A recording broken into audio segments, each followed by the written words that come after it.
Chapter 174. Tap. Tap. Tap.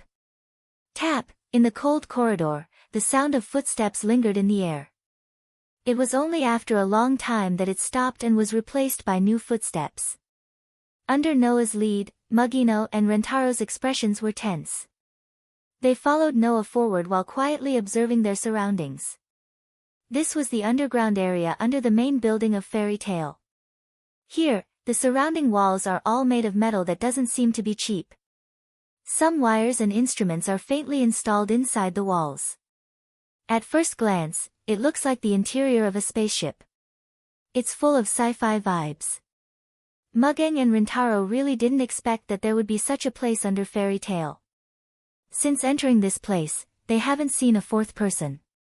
Judging from this situation, they believe that even the people in Fairy Tale didn't know about the existence of such a place. In fact, this was indeed the case. In the entire Fairy Tale, except for Noah, only a few people knew about the existence of this place. Noah led Mugeng and Rintaro through a long corridor. After an unknown amount of time, they arrived at the end of the corridor. Mugeng and Rintaro immediately raised their heads and looked at the end of the corridor. Then, the two saw a very sci-fi moving door. Next to the moving door, there was a sophisticated scanner sitting there.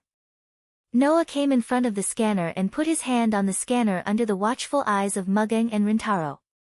Thump. The scanner immediately made a sound as if a light was turned on. A ray of light swept across Noah's hand. Then, between the two dim lights at the top, one red and one green, the green light lit up. Only then did Mugeng and Rintaro realize that it was actually a scanner to confirm palm prints and fingerprints. The scanner confirmed the palm prints and fingerprints of the visitor. After confirming that there were no errors, the scanning interface automatically opened with a click sound. A small platform with a numeric keypad rose and replaced the original position of the scanning interface. Noah was very familiar with the numeric keypad. He quickly pressed at least 5 keys per second. After continuously pressing more than 30 numbers, the green light that had just dimmed lit up again. Kacha! With the mechanical sound of the door opening, the moving door finally slid to the side, revealing everything inside to Mugeng and Rintaro. Originally, Mugeng and Rintaro thought that the inside of the door would be a very impressive place. Unfortunately, when the door slid open, what appeared in front of Mugeng and Rintaro was just a space about the size of an ordinary room. The floor, walls, and ceiling were all made of metal. It looked very cold. Rather than a room, it was more like a prison. In the room, other than the wires all over the floor, there was only a device that looked like a culture tank. In the device, a culture tank the size of a beaker was indeed connected to it. Inside it was an unknown red liquid. It looked like it was boiling, with bubbles rising from it. Mugeng and Rintaro could see it clearly. Looking at the culture tank in front of them, Mugeng and Rintaro couldn't help but look at it.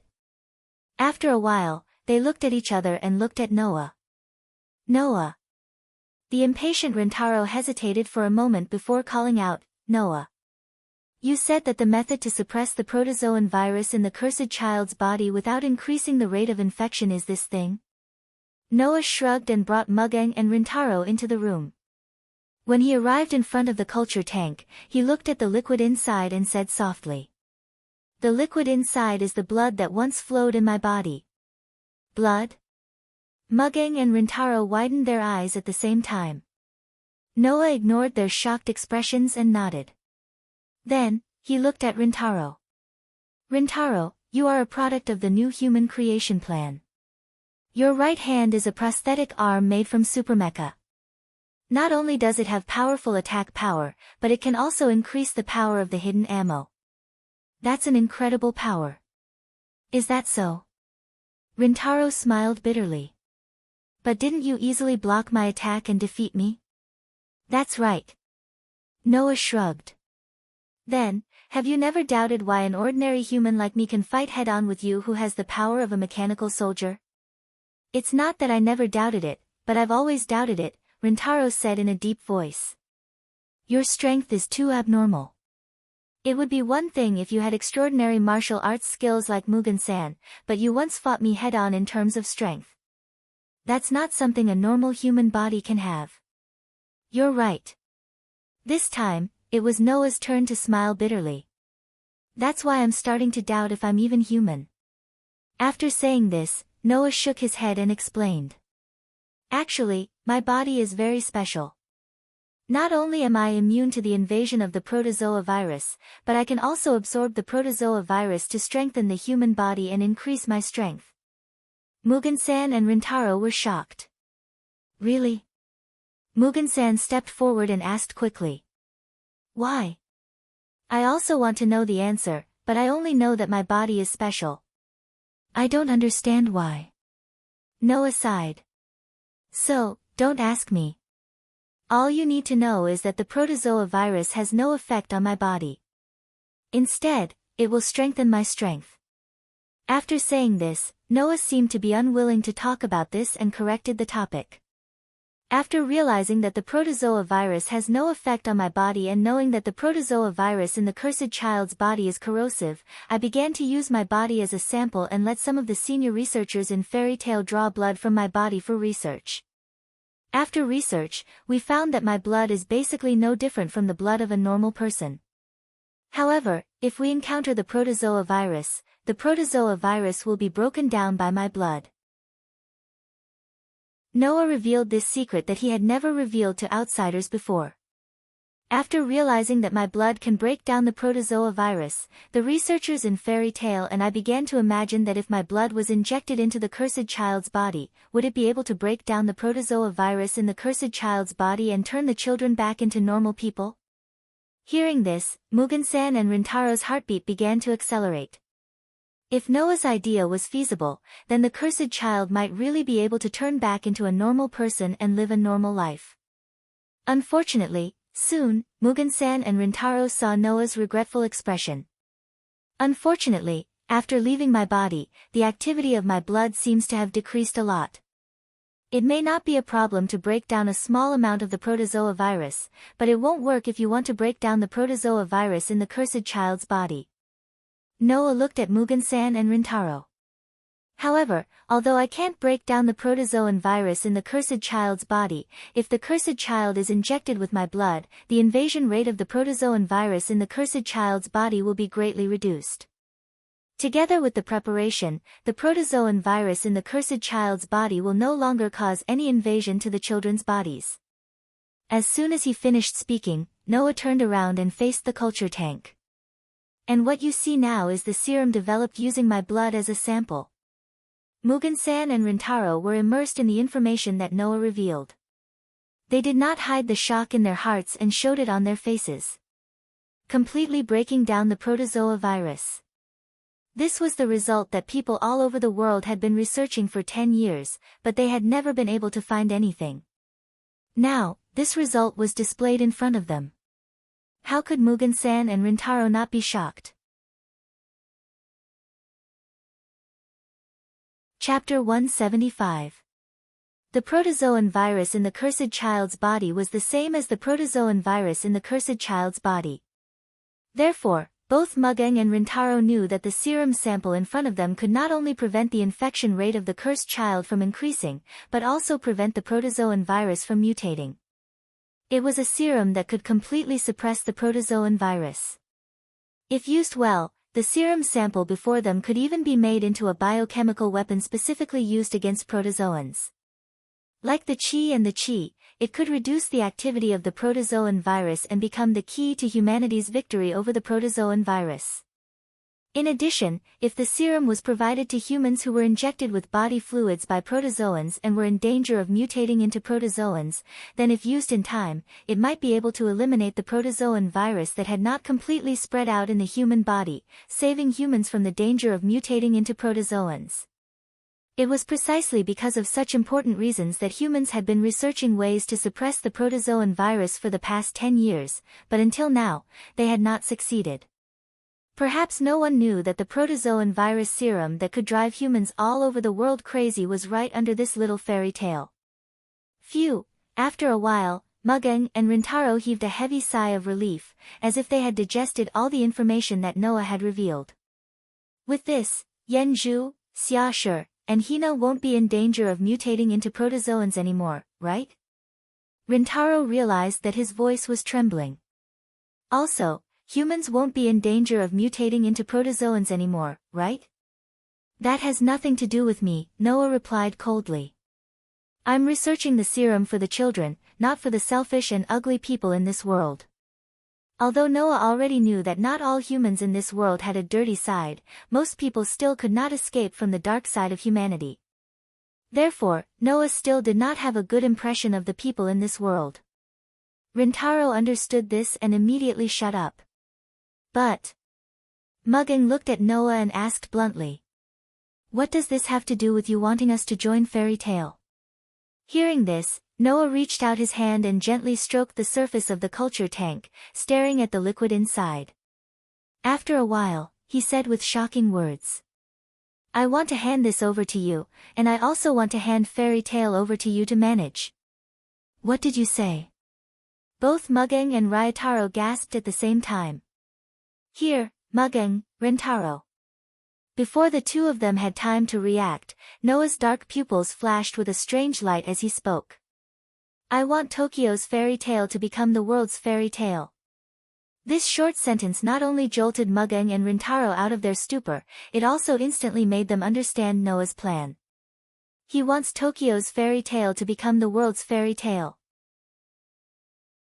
In short, Noah wants Fairy Tale to become the world's cursed child's shelter. If this is really the case, Noah's change the world can definitely be achieved. In this world where protogut animals wreaked havoc, humans relied on weapons to barely obtain the ability to protect themselves from the protogut animals. However, it was limited. Sooner or later, the chi in this world will be depleted. When that time comes, what will humans do? They can only rely on the cursed child's power that surpasses that of humans to fight against the protogut animals. But if all the cursed children in the world were to join the fairy tale, then what would the fairy tale become? It's very simple. When that time comes, Fairy Tale will become the only organization in the world with an initiator. If the police all over the world wanted a suitable partner, they would also join Fairy Tale one after another, making Fairy Tale an unprecedented huge police organization that could influence the whole world. If the humans who had lost all of their cursed children still wanted to deal with the primitive animals, they could only bow down to the Fairy Tale. The status of the cursed children in Fairy Tale will soar to the sky. Not only will they be able to get rid of the status of a street rat, but they can even ride on the heads of the humans in this world. Because humans can only rely on them. Such a whimsical plan to control the needs of the humans in the world by owning all the cursed children, if it was proposed by another person, it would definitely have a tragic end. However, Fairy Tale is different. As long as there was a serum that could completely suppress the protozoan virus in a cursed child's body, which cursed child wouldn't want to join the fairy tale? The serum sample here is the mother. You can use the value-added device to obtain the serum for the cursed children. As long as the mother of the serum sample is not lost, even if someone else obtains the value-added serum, there is no way to replicate it. Noah suddenly smiled. After all, there is only one serum that can be developed using my blood, and there is only one mother that can be used to increase the value of the serum. Mugino and Rintaro were completely speechless. It was not that they were making a fuss, but the plan that Noah proposed was too big, to the point that they could not help but be afraid. Once the rulers of those countries realize that something is wrong with the large-scale adoption of the cursed child, it won't be something that can be resolved with just a few words. Rintaro's voice was a little hoarse. It was obvious that he was too shocked. Then it's very likely that Fairy Tale will become the public enemy of the entire world. Is that okay? However, the person who refuted Rintaro was none other than Mugino himself. Riki-kun. Mugino bitterly smiled and shook his head. Who would want to be the enemy of an organization that has gathered a large number of cursed children? Rintaro was suddenly speechless. If Noah's plan was to be carried out, Then, if they could only rely on the cursed children to deal with primitive animals, how could the humans possibly overestimate themselves and deal with the fairy tale that had a large number of cursed children? It was not that they did not want to deal with it, but that they could not. It was such a simple and crude logic. Only when humans realize the preciousness of the cursed children will they understand who is the weak side. Noah's somewhat cruel words echoed. In this chaotic world, only those with power have the right to speak, and humans are weak. I will use facts to tell them that they have no right to look down on humans. Do you want to become my sword again? Noah first looked at Mugino and smiled. However, this time, you will not live for revenge, but for me, for those children. This will be the meaning of your life. My meaning of life. Mugino's delicate body trembled violently, and a pair of eyes that had originally dimmed due to the end of her revenge suddenly lit up. What about you? At this time, Noah looked at Rintaro again, as if he had seen through the weakness in his heart, and looked directly into Rintaro's eyes. Do you want to lead the children who changed their fate and the fairy tale who ruled over the world to defeat all the protogut animals and save the world? Rintaro's eyes flashed with a flash of light. Let the cursed children rise again. Defeat all the protogut animals. These two words hit Rintaro's weak spot, as he believed in upholding the meaning of justice. Seeing that Mugino and Rintaro's expressions had brightened, Noah's lips slowly curled up. He knew that this matter was settled. Chapter 176. The Tentong Civilian Guard Company was disbanded. Early in the morning of the next day, Mugen personally disbanded the Tentong Civil Guard Company and returned all the rent for the company's office. Together with Rintaro, they moved into Fairy Tale. On this day, Kino and Rintaro officially announced that they would join Fairy Tale and become a member of Fairy Tale. Next, Kino will be the acting president of Fairy Tale. Together with Xia Shi, who is the president's advisor, and Hina, who is the president's assistant, Kino will take care of the entire Fairy Tale. In a way, she will become the leader of Fairy Tale. As for Rintaro, he will take Yen Zhu and select a group of like-minded people from Fairy Tale to form a travel group and travel around the world. Of course, this is just a cover-up on the surface. Rentaro's real job was to travel all over the world to investigate the situation of the cursed children, and secretly recruit all of them into the Fairy Tale and bring them back to the Fairy Tale. Currently, Rintaro was the only one in this special travel group. However, as Fairy Tale grows stronger, there will be more and more travel groups like this. Sooner or later, all of the cursed children in the world will be brought back to Fairy Tale, completely changing the fate of these children, and completely changing the situation of the world. In order to make Fairy Tale grow to the point where it can accommodate all of the cursed children and a large number of people in the world, Noah and Kino also secretly carried out an operation. Although it's called an operation, in fact, it's just Noah personally going to an unexplored area, choosing a suitable terrain, and killing all of the protozoa there to empty the land. Mugen, on the other hand, began to arrange for people to purchase a large amount of pyrolite and prepare to make a monolith. He would secretly transport it to the place chosen by Noah, where he would build a paradise comparable to the Tokyo area, but only belonging to the Fairy Tale. With the efforts of Noah, Mugino, Rintaro, Natsuya, Hina, Yen Zhu, and the others, it was believed that it wouldn't be long before this new area named Fairy Tale was discovered and listed on the map, and people would be shocked to discover it. Fairy Tale had already grown to a point where they could no longer resist. When that time came, the Fairy Tale would rule over the entire world, and the cursed child would be completely overthrown. Humans would only be able to rely on the Fairy Tale to survive. Of course, at present, this operation is just the beginning, and there is still a lot of work to be done to reach a mature stage. These work, Noah is very assured to let Kino, Rintaro, Xia Shi, Hina, Yen Zhu, and the others handle it, while he quietly hid behind the scenes and began to withdraw from management. Kino, Rintaro, Xia Shi, Hina, Yen Zhu, and the others who already understand Noah's reason for doing this, although they are a little depressed, but yesterday, Noah specifically talked to them about this matter. So, even if they are a little sad, Kino and the others still understand Noah's reason, and put all of their attention into their work, and do their best for their own ideals. Tokyo 1, Shingju. In the spacious room, Shingju is playing the piano. Originally, Xing Tianzi used the piano in his room as a piece of furniture to decorate the room, rather than to play a musical instrument. But, ever since he learned the piano from Noah, Shingju would play the piano whenever he is free. Over time, the piano has already become Shingju's daily pastime. But today, Shingju has been absent-minded while playing the piano, and from time to time he makes mistakes, as if his soul has left his body. Every time Shingju plays the piano, a figure will appear in his mind. When that person is strong and domineering. When that person is gentle and considerate. He recalled the time when that person was furious. When that person shoots with a gun. And so on. And this phenomenon, since the first time that person who has been appearing in Shingju's mind met Shingju, he has been rude to Shingju. As the ruler of the Tokyo area, Shingju not only has the necessary political skills, but also the appearance, heart, character, and conduct are impeccable. Who would have the guts and heart to speak sarcastically to such a perfect young lady who had the looks, temperament, status, and wealth? Who would have the guts and heart to speak sarcastically to her? And not only did that person do it, but he also completely disregarded Shingju's face, leaving and coming as he pleased, and has always been very strong. Since the first time that person treated Shingju like this, Shingju has begun to care about him. Not for other reasons, but because no one has ever treated Shingju like this.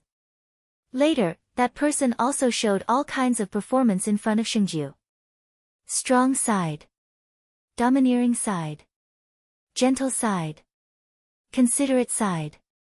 Even for his family and companions, he was angry and became the enemy of the entire Tokyo area. The Elysian Emperor saw all of this. Unconsciously, this little care began to grow, and Shingju couldn't help but start to pay attention to him. When that person stood up for him, argued with Qi Wu Zhongshuan, and forced Qi Wu Zhongshuan to retreat, Shingju would feel a trace of joy. When that person did not hesitate to ignore his persuasion and refused his invitation, Shingju would feel lost and sad. When that person, for his family and companions, made a declaration of hostility in front of the entire Tokyo area, Shingju would feel particularly anxious. When that person skipped the celebration and left him to deal with the aftermath, Shingju would feel helpless and angry. Especially when that person, in order to teach him piano, got close to him and blew hot air in his ear, Shingju's heartbeat would speed up a lot, and his heart would be very nervous. In this way, Shingju became more and more concerned about that person. And when that person, in front of all the police and the public, faced the entire army of primitive intestine animals alone, and used an unknown method to instantly kill all the primitive intestine animals, Shingju's figure bathed in sacred light deeply penetrated into Shingju's heart. What was that method, Shingju didn't know, and neither did others. When Shingju asked the other party said that it was just a weapon that was accidentally obtained like bullets, which was a half-believed, half-perfunctory answer, leaving behind a mysterious side. It was this mystery that had caused the Elysian prince to be so uneasy. Until now, Shingju realized that he really didn't know that man at all. This also made Shingju have strong emotions, and he couldn't help but want to get in touch with him. Unfortunately, after the defeat of the Tentong family, the other party never contacted the Holy Son of Heaven again. This was also the reason why Shingju was uneasy. Of course, the reason why Shingju was uneasy was not only because there was no news of the other party, but also because of a sudden and inexplicable impulse. An impulse to see the other party. Shingju didn't know why, but he had this feeling. If he couldn't see the other party now, perhaps, it would be difficult to see him again in the future. Driven by this feeling, Shingju became more and more uneasy, and he sighed. He glanced at the sky outside and thought about what he should do next. When he realized that he still had some free time, he began to hesitate. In fact, as long as he made a phone call, Shingju could hear the other party's voice. However, only today, Shingju didn't have the thought of calling the other party. Instead, the urge to see the other party was particularly strong. After a while, Shengju finally made a decision, stood up, and walked out of the room.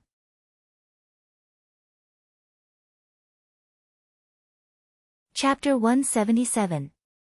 Holding a dazzling knight's sword that was as sharp as ice, Noah used a piece of cloth to wipe the sword bit by bit. On the side, the body of the modified large-caliber revolver had been wiped extremely clean. Magazines filled with manufactured bullets were scattered around it. The pitch-black body of the revolver flashed with gorgeous arcs of light from time to time. It was very eye-catching. A sword and a gun. One white and one black. Such two special weapons, one was brought out from the world of fairy tale, and the other was a product of this world. Not to mention their performance and usefulness, they also had a special meaning. Therefore, Noah wanted to carry them with him. Carry them and leave this world. The world fragment, scattered in this world, has been found. The faintly discernible special palpitations of being able to leave this world at any time once again appeared in Noah's heart.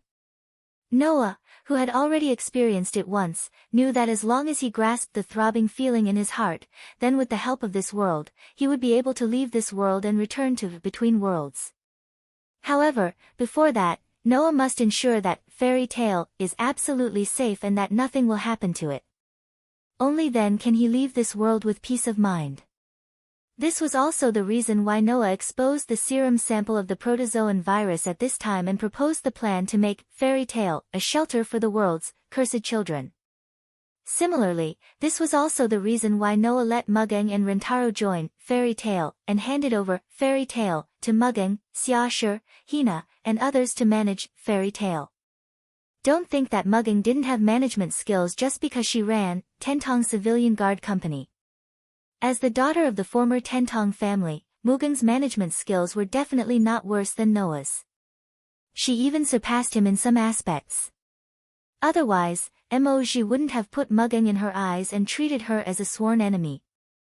In addition, with the help of the smart Xiaoshi and the capable Hina, fairy tale, in their hands, they can definitely fully utilize Noah's plan and the abundant resources prepared to realize the plan.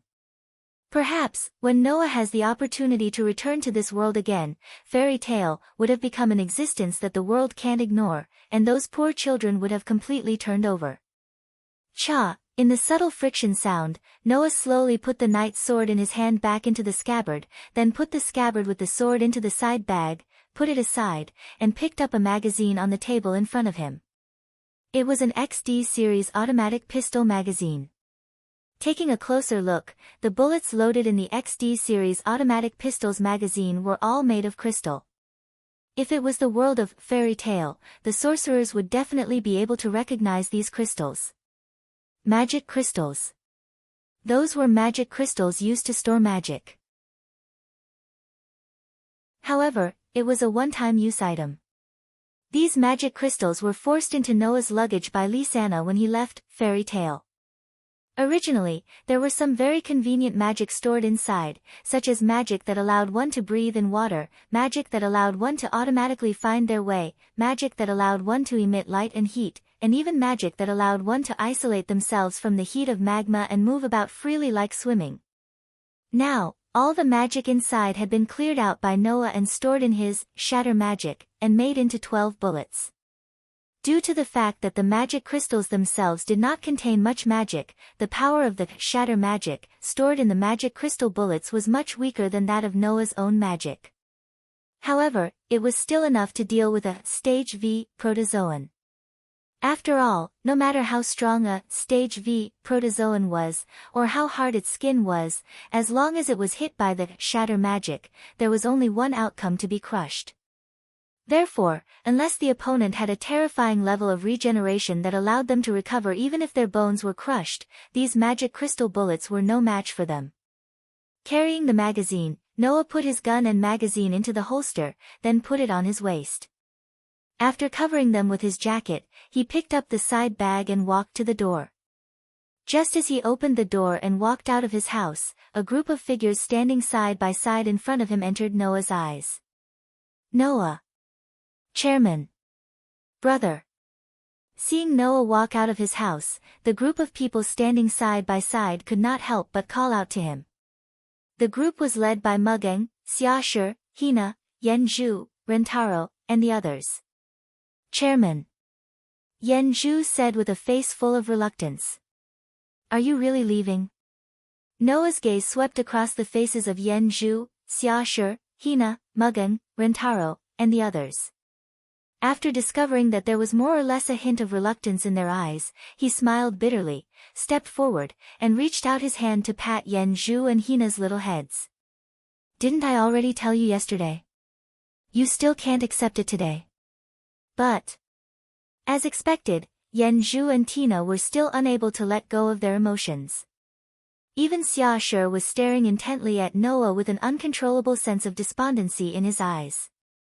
There was nothing Noah could do about this. All he could do was comfort the three children while looking at Mugeng and Rentaro.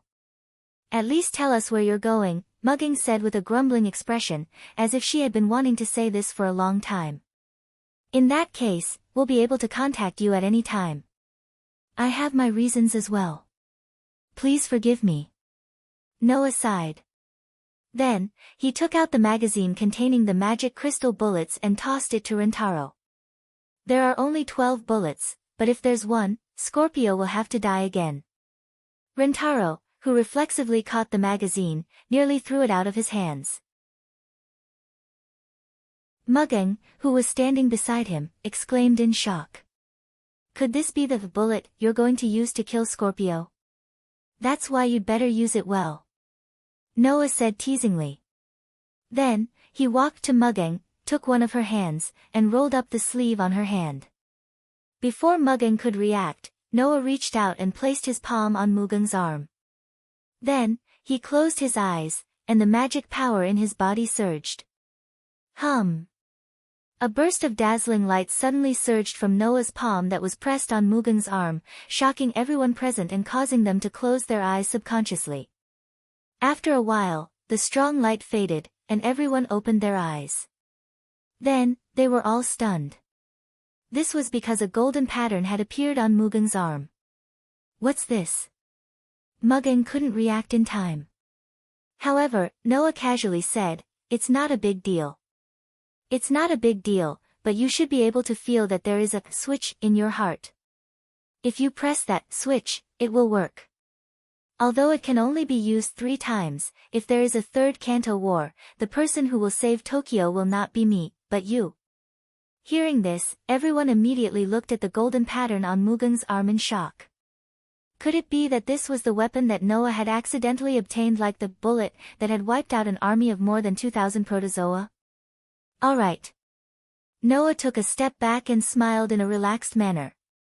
With these 2 items, I believe that no matter what happens, you will be able to protect the fairy tale and prevent it from getting hurt.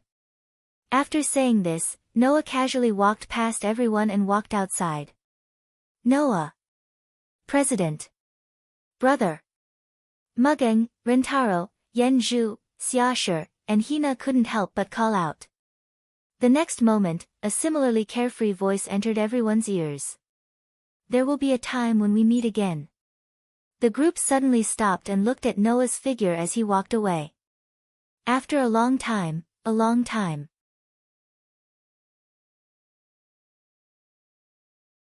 Chapter 178. The pitch-black giant wall was like a black mountain peak deep in the clouds.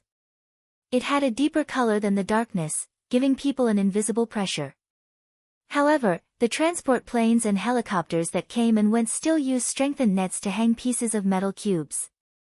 They flew up into the clouds and continued to work on this pitch-black giant wall. Number 32, Monolith. After a few days, this new number 32, Monolith, was built as high as a mountain peak. It had the same invisible majesty as the other monolith. Noah, who came from District 39, specially made a trip here.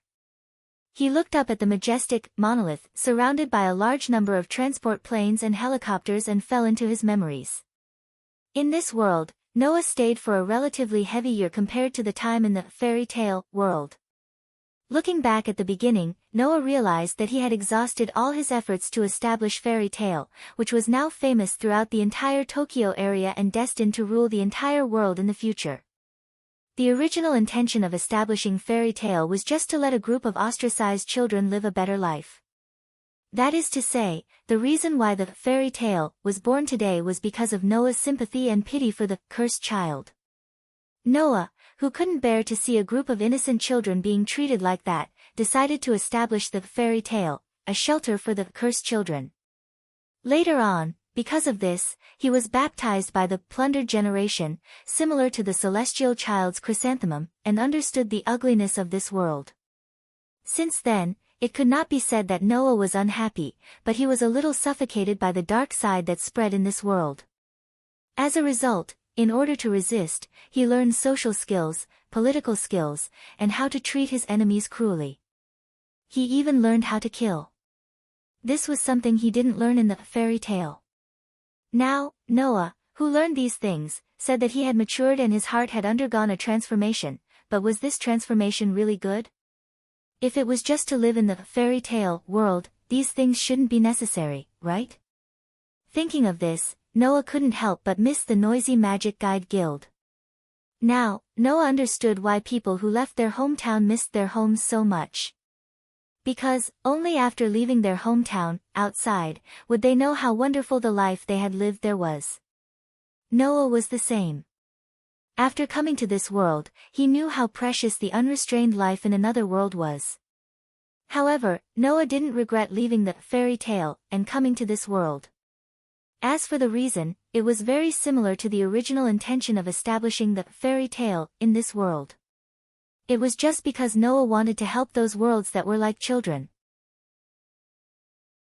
Until now, Noah realized that the original intention of establishing the fairy tale after leaving the other world and establishing the fairy tale in this world were both so simple that Noah didn't know whether to laugh or cry. Screech! Suddenly, the sound of emergency brakes drilled into Noah's ears, waking up Noah, who was immersed in his memories. At that moment, Noah turned his head and looked at the source of the sound with a puzzled expression. Immediately afterward, he saw a black luxury car stopping there abruptly. The car door was also opened forcefully. A young girl got out of the car and ran over as if she wanted to crash into him. Noah's face showed a startled expression as expected. She was wearing a white wedding dress, and her silver shoulder-length hair seemed to be shining. Her peerlessly beautiful face was filled with an anxious expression that was rarely seen before. She quickly ran in Noah's direction. Other than the Holy Son of Heaven, who else could it be? Ah! Just when Noah had just seen the full appearance of the person, the white high heels on the Holy Son of Heaven's feet that were not suitable for running at all turned under the other party's running. She lost her balance, exclaimed, and fell forward. Noah finally reacted. He quickly jumped forward and hugged the falling Holy Son of Heaven, so that the dignified head of state would not fall down disgracefully. "What are you doing?" Noah just wanted to scold her, but the next moment, when he saw the expression on the face of the Holy Son of Heaven who raised her head, all the words he wanted to say were forgotten completely, and he was speechless. He saw that the Holy Son of Heaven seemed to be enduring something. She pursed her lips and unconsciously held Noah's hand tightly with her slender hands wearing smooth white lace gloves. A pair of beautiful eyes were full of anxiety. "President Noah, is it true that you are going to leave the Yoto area?" Hearing this, Noah was startled and asked in surprise. "How do you know?" "I just went to Fairy Tale. The president of Tiantong told me about this and told me the direction you left in." The Holy Son of Heaven couldn't help but hold Noah's hand tightly, and she also looked at Noah's eyes tightly. She didn't seem to realize that she was infinitely close to Noah, nor did she realize that she was doing something very intimate. Her expression became sad. "That is to say, President Noah, it is true that you are going to leave the Yoto area, right?" Looking at the sad look on the Holy Son of Heaven's face, Noah panicked for a while. What's going on? Why did she show such an expression? Could it be that this princess is also reluctant to let me leave? Impossible, right? My relationship with her doesn't seem to be that good. Is it because of the residents of the Yoto area who reject Fairy Tale, so you want to leave the Yoto area? The Holy Son of Heaven's seemingly pale lips were tighter and tighter. Indeed, what those people did was a bit too much, but that was also because of the persecution of animals. I believe that one day, they will also wake up to what they have done and let go of the hatred in their hearts. So, President Noah, please don't blame those residents. Hearing this sentence, even Noah couldn't help but admire the Holy Son of Heaven. Before the beginning of the Third Kanto War, it wasn't only Fairy Tale that was hurt by the brainless residents in the Yodo area, but this princess was also the same. At that time, some people said that Seiji was incompetent, some said that Seiji was muddle-headed, some said that Seiji was not able to protect the Tokyo area and deserved to die. There were even some people who attacked her and said all kinds of dirty words. Noah also heard that some residents who coveted the beauty of the princess even felt that the Yodo area couldn't be saved, and that they were going to die. With crazy feelings, they touched the Holy Son of Heaven and tried to violate the Holy Son of Heaven. As a result, none of those ordinary people succeeded, and they were all arrested. Under such circumstances, the Holy Son of Heaven not only did not have any negative feelings towards these residents, but also spoke for them. Obviously, she didn't take these things to heart. She is really kind. So, Noah's attitude also softened, and he didn't avoid the Holy Son of Heaven's gaze and shook his head. I didn't leave the Yodo area because of this. Then, the Holy Son of Heaven was at a loss. Then why did you leave the Yodo area? Is it strange that I left the Yodo area? Noah sighed. I'm not from the Yodo area. You should have noticed it, right? The Holy Son of Heaven was suddenly speechless, and after a while, she whispered. In other words, you want to go back to where you came from, right? Go back to where I came from. Noah pondered for a while and smiled bitterly. Not necessarily. Maybe, I will go to a new place, that's not for sure. Looking at the slightly bitter expression on Noah's face, the Holy Son of Heaven opened her mouth, but in the end, she could only squeeze out such a sentence. Then, will you come back?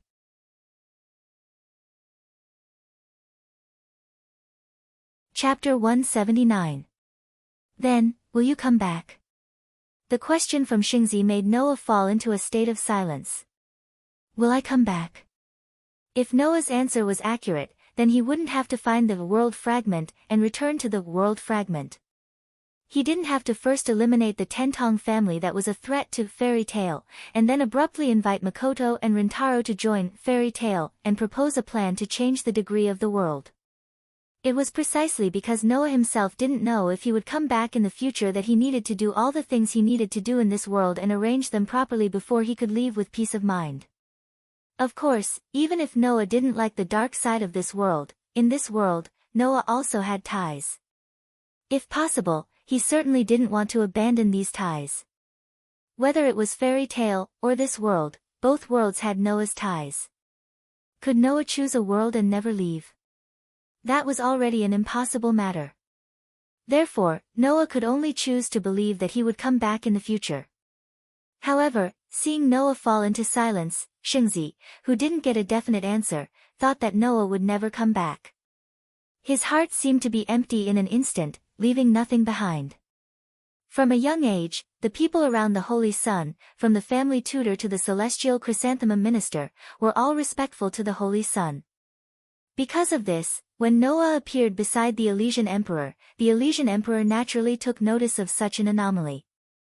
The Elysian Emperor didn't have the slightest respect for the Elysian Emperor and would even act extremely domineering in front of the Elysian Emperor. After that, Noah also brought Xingzi a lot of experiences, letting Xingzi experience a variety of experiences and emotions that he couldn't experience from others in the past.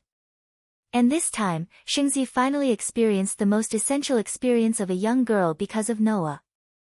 Pain. Heartache. When Xingzi thought that she would never see this strange person in her life again, in addition to the pain in her heart, there was also the rejection and denial of this reality that even she couldn't believe.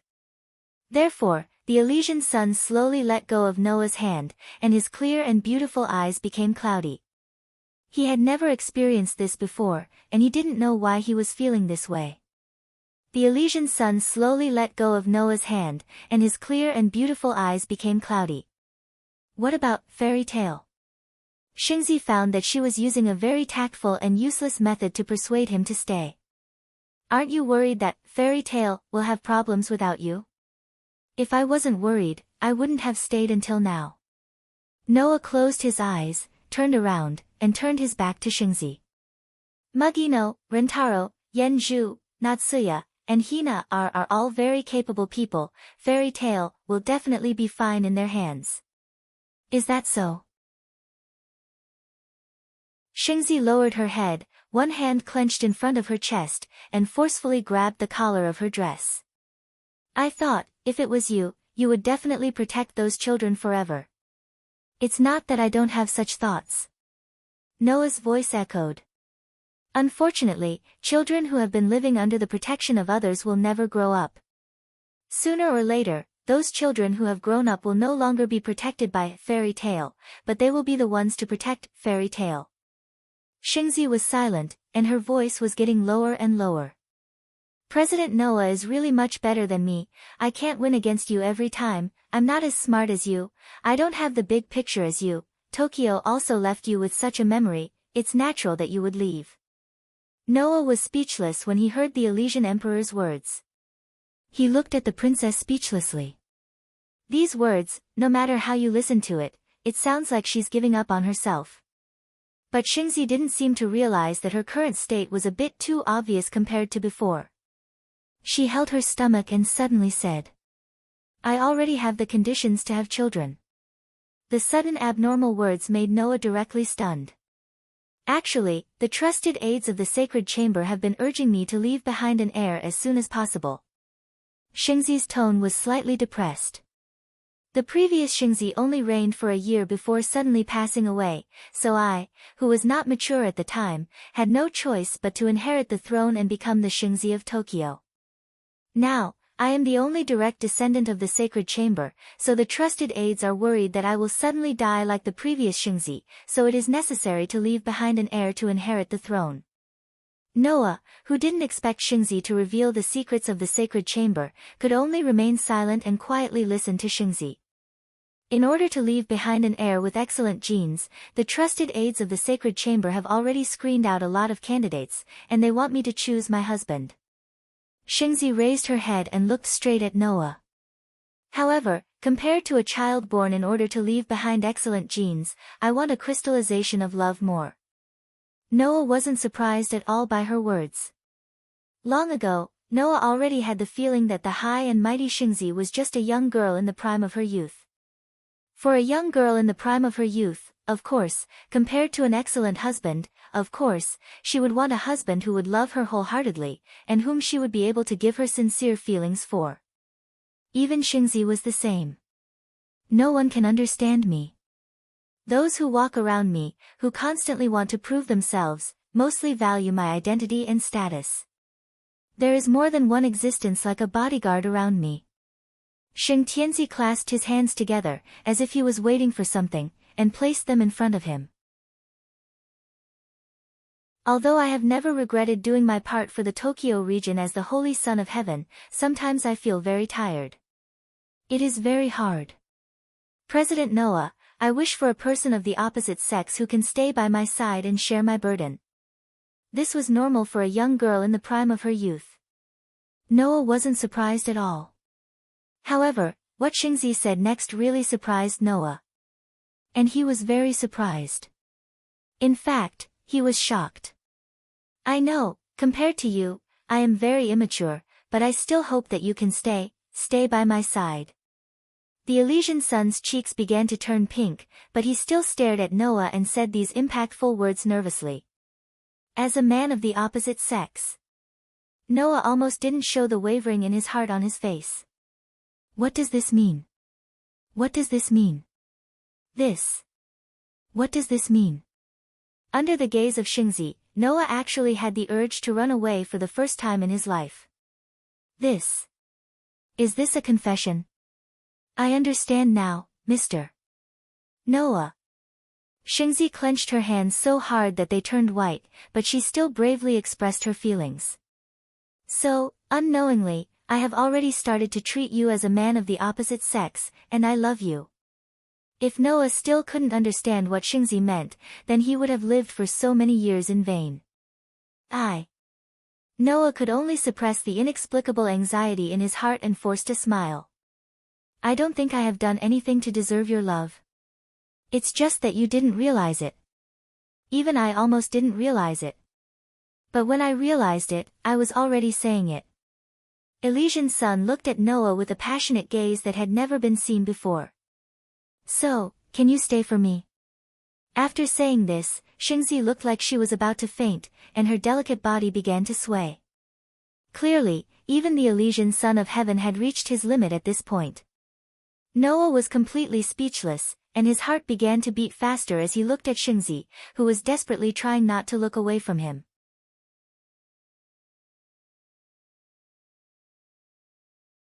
Chapter 180. There was no need to prove it. Everyone knew how outstanding Xing Tianzi was. Although Xing Tianzi kept saying that she was immature, as a 16-year-old girl who managed such a large area and did her best to protect the people of this area, who could guarantee that they would do a better job than Xing Tianzi? In terms of identity and status, Xing Tianzi was the ruler of the entire Tokyo area. This identity and status could not be ignored, and no one could look down on her. In terms of appearance, Xing Tianzi was extremely beautiful. Not to mention the Tokyo area, even the people in the other 4 areas of the country, and even the people outside of the country, clearly knew about her. Then, when such a young girl who was perfect in terms of appearance, identity, status, and character confessed to him and begged him to stay by her side, how many people would sincerely refuse? Noah also could not refuse. Of course, this was not because Noah had improper thoughts about Xing Tianzi. If he had such thoughts, Xing Tianzi, who was especially sensitive to such things because of her own experience, would have noticed it long ago. Noah couldn't reject the Holy Son of Heaven because he couldn't bear to reject such a beautiful woman, that's all. If the Holy Son of Heaven made a request that was too willful, and the Holy Son of Heaven was a woman who only had good looks and bad conduct, then Noah would definitely be able to coldly refuse. However, for Xing Tianzi, in the world of humans, it was believed that not more than 1% of the people would have true malice towards her. Therefore, Noah naturally had no reason to coldly refuse her. However, that being said, Noah also could not accept Xing Tianzi. At that moment, an indescribable silence pervaded the surroundings.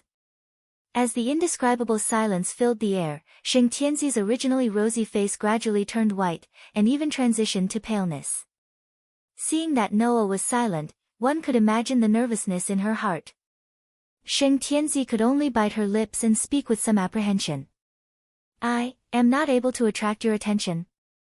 If this sentence was said, Noah would probably be spat on by countless people in the Tokyo area. After all, if even a girl like Xing Tianzi could not attract Noah's attention, then how harsh was Noah's taste? Phew! Noah could only first take a deep breath and then slowly exhale. After adjusting all the emotions in his heart, he looked at Xing Tianzi, whose face was full of uneasiness, and secretly made a decision.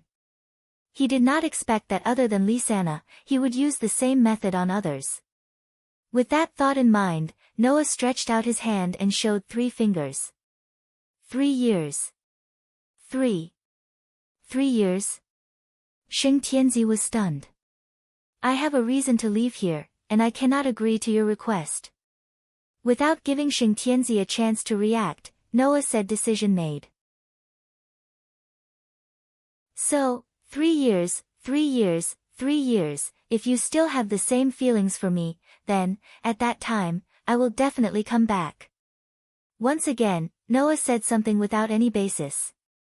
However, just like the time with Lisanna, even if there was no basis, since he had made a promise, no matter what, when the time came, no matter what, Noah would find a way to come back. With such determination, Noah said the same thing to Lisanna back then, and now, he brought it up again. However, this time, the girl standing in front of Noah was no longer Noah's childhood sweetheart, but Xing Tianzi. Xing Tianzi stared blankly at Noah, unable to react for a long time. She lowered her head, and only after a long time did she raise it up, her beautiful face regaining its usual calm and holy expression. I understand. Sheng Tianzi gave Noah the warmest and most gentle smile in history. If this is Mr. Noah's decision, then, I swear, I will persevere for the next 3 years. It seemed that this kind-hearted girl did not have the slightest idea that Noah was just brushing her off. Instead, she treated it as a test that Noah had left for her. This made Noah begin to realize that he seemed to be slightly moved by this girl who was perfect in all aspects. He hurriedly shook his head to get rid of those meaningless thoughts. Noah took a deep breath, picked up his shoulder bag, and turned away, no longer looking at Sheng Tianzi. If you have any difficulties, look for Mu Geng.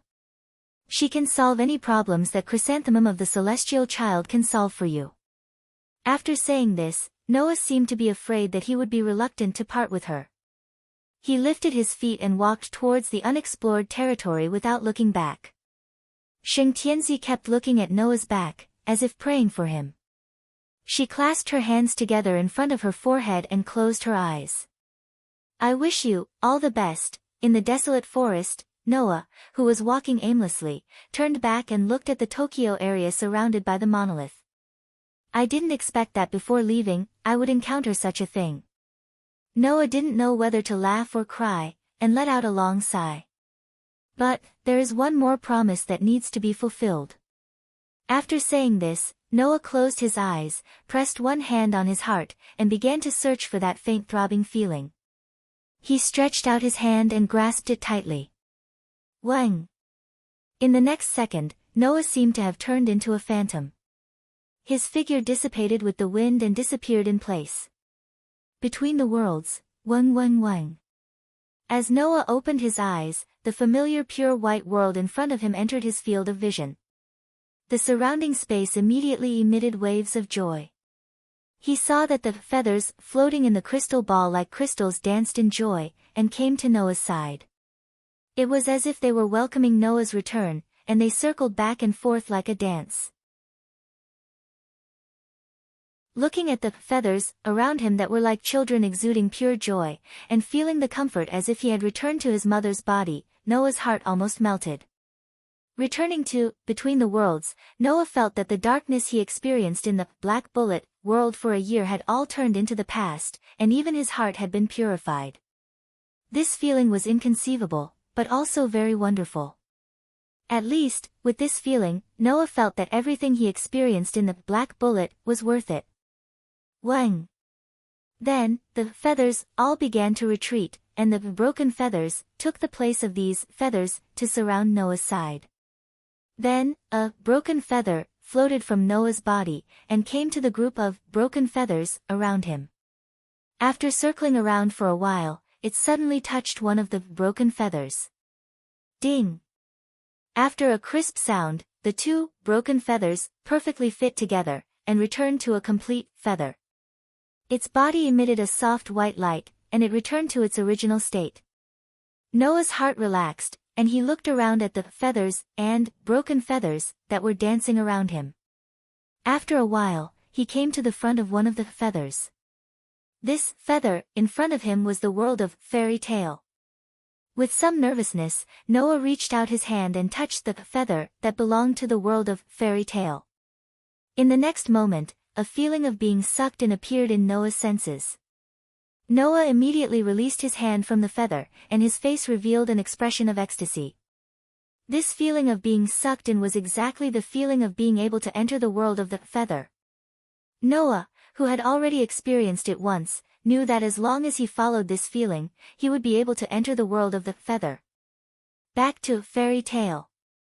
Suppressing the ecstasy in his heart, Noah followed his senses, came to the front of another feather, and put his hand on it.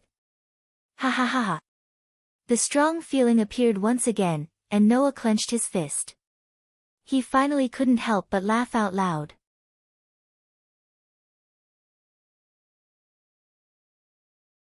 Chapter 181. Hua. When Noah opened his eyes and took in the scene in front of him, a burst of noise came into Noah's ears. Noah was slightly startled and quickly opened his eyes. What entered Noah's eyes was just a very ordinary street. At this time, Noah was in the middle of a crowded street. Around him, people who were talking or shouting into their phones constantly passed by Noah. On the side of the road, there were also cars moving or stopping. The traffic lights flashed very regularly. Even the sound of the trolley before it was built echoed clearly in the distance. Looking at such a scene, Noah's heart could not help but relax. He still remembered that when he first left the world of fairy tale and entered the Black Bullet, the place where Noah cut into was an unexplored area where the protozoa raged. At that time, the world of the Black Bullet gave Noah the feeling that it was full of despair and darkness. Now, the lively and ordinary scene in front of him and the scene when he first entered the world of the Black Bullet formed a sharp contrast in Noah's mind. Naturally, Noah could not help but breathe a sigh of relief. It seemed that the world he entered this time was not like the world of the Black Bullet, which was biased towards the negative. Of course, it was also possible that the scene in front of him was just a superficial phenomenon. In the dark of this world, there might be a dark side that ordinary people did not know. In any case, for Noah, this world was just a new and unfamiliar world. After confirming that he could return to the worlds of fairy tale and the Black Bullet at any time in between worlds, Noah no longer had any worries. He could enter other worlds with peace of mind and carry out the world fragment recovery. With a relieved mentality, Noah chose to enter this world. On the surface, this seemed to be a world that was close to the culture of the world of the Black Bullet. The evidence was that the language spoken by the people who constantly passed by Noah was Japanese, which Noah was familiar with. This was another piece of good news. After all, a language barrier would cause quite a lot of trouble. Noah had already experienced this when he entered the world of the Black Bullet. Therefore, the first knowledge that Noah crazily absorbed in the world of the Black Bullet was language. He also relied on his extraordinary memory and understanding to master all the languages in the world of the Black Bullet. Now, this approach could be regarded as a preliminary benefit. It allowed Noah to not be like the first time he entered another world, where he did not know anything and broke into the police station to find someone to practice his way of speaking. Since the culture of this world is more or less the same as that of the previous world, that means, if I want to move around in this world, I must first prepare an identity. Noah touched his chin. Yes, I must first prepare an identity and a household register. If necessary, I must also prepare an identity card, otherwise it will be difficult to move around. With this thought in mind, Noah left the scene under the gazes of many people under the slightly eye-catching situation. By the way, the reason why he attracted so much attention was very simple. It was only because Noah had been carrying the side cloth bag with the knight's sword on one shoulder. Da-da-da-da, under the extremely rhythmic tapping of the keyboard, Noah sat in a private room in an internet cafe. He quickly operated the computer in front of him, causing the computer screen to flash one after another. The scene of a 17 or 18-year-old youth in a private room in an internet cafe quickly tapping the keyboard gave people the feeling that he was a game expert, performing operations that others could not compare to. Therefore, no one would have thought that this 17 or 18-year-old youth in front of them was using the internet cafe's computer to hack into the country's personal data storage database. When he was still in the world of the Black Bullet, Noah had already learned this skill. The situation of the cursed child in the world of the Black Bullet was not very good. This was something that everyone knew. In some areas, the cursed child was not even allowed to have a household register. In other areas, there were some extreme people among the high-ranking officials who advocated stripping the cursed child of their household register. Just in case he needed it one day, Noah had learned some decent hacking skills under the guidance of an expert hacker in the Black Bullet. Using this skill, he helped many of the cursed child who had encountered difficulties in obtaining a household register. Noah didn't expect that there would be a time when this technology would be used on him. After spending a considerable amount of time, Noah finally succeeded in hacking into the country's database. In the personal data storage database, he left his own information without leaving a trace.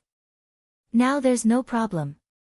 As long as he left his own information in the country's household register, then using the excuse of lost or reported loss, it would be relatively easy to obtain the household register and ID card. After solving this problem, Noah began to browse the country's secret information. Of course, Noah wasn't interested in national secrets at all. He browsed through the information just to see if there were any secrets about this world that were unknown to the public so that he could carry out his plan. If this was a normal world where there were only ordinary people in all aspects, then Noah could act with less scruples. On the other hand, there were more things to consider. Using the internet cafe's computer to hack was not a safe thing to do, nor was it a rational thing to do. Therefore, Noah also took the time to browse some information. Suddenly, Noah noticed a line of small words marked in red and looked over. He saw that there were only 4 words on the red lettering. Dawn Organization. What kind of organization is this? Noah curiously clicked on it. Unfortunately, after clicking on it, the computer screen immediately showed an error warning box. Suddenly, Noah narrowed his eyes. What did this mean? It meant that this so-called Dawn organization, even in this country, was classified as a secret among secrets. Even the relevant government officials might not know the contents. For a moment, Noah had the urge to use his hacking skills again and directly hack into this secret, but after a while, he had no choice but to give up. With Noah's hacking skills, it might not be a problem to get personal information, but if he wanted to hack into a country's real secrets, it would be extremely insufficient. Without any other choice, Noah could only search for Dawn Organization on the internet. Of course, this was just to give it a try. Noah did not really think that a country's secret among secrets would be so easily found on the internet. However, although there wasn't any information about the Daybreak organization, another term appeared in the search results. Howling Academy. Noah slightly frowned, clicked in, and read the search results. This was a very special academy. A combat technique training school. Needless to say, combat training was definitely a heresy in this peaceful world, and it attracted Noah's attention. What puzzled Noah even more was that there wasn't any detailed information about this school that cultivated combat skills on the internet.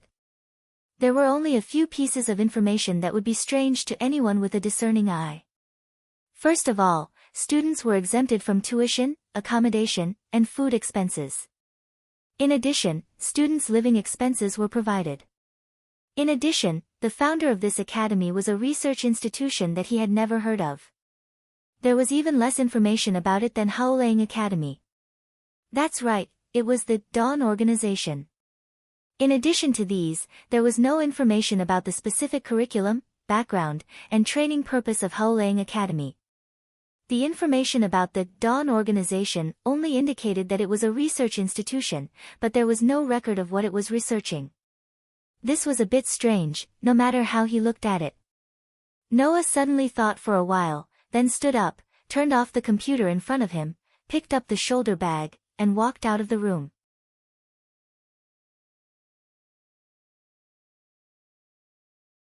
Chapter 182. Walala.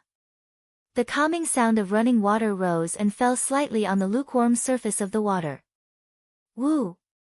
The sound of the tram mixed with the sound of running water, but it did not disturb the tranquility at all. Instead, it seemed to exist naturally, making people feel that it was indispensable. This was the northern part of Tokyo Bay, where an artificial island that could only be accessed by a drooping monorail was located. The artificial island was surrounded by huge rock walls, and a door commensurate with its height was the only entrance to this artificial island. In the center stood a huge clock tower that could be clearly seen from the outside. From the outside, people who did not know would think that this was a military fortress. Of course, the so-called military fortress would not be built in such a conspicuous place. Naturally, the inside of the rock walls could not be a military structure filled with the smell of gunpowder, but some buildings.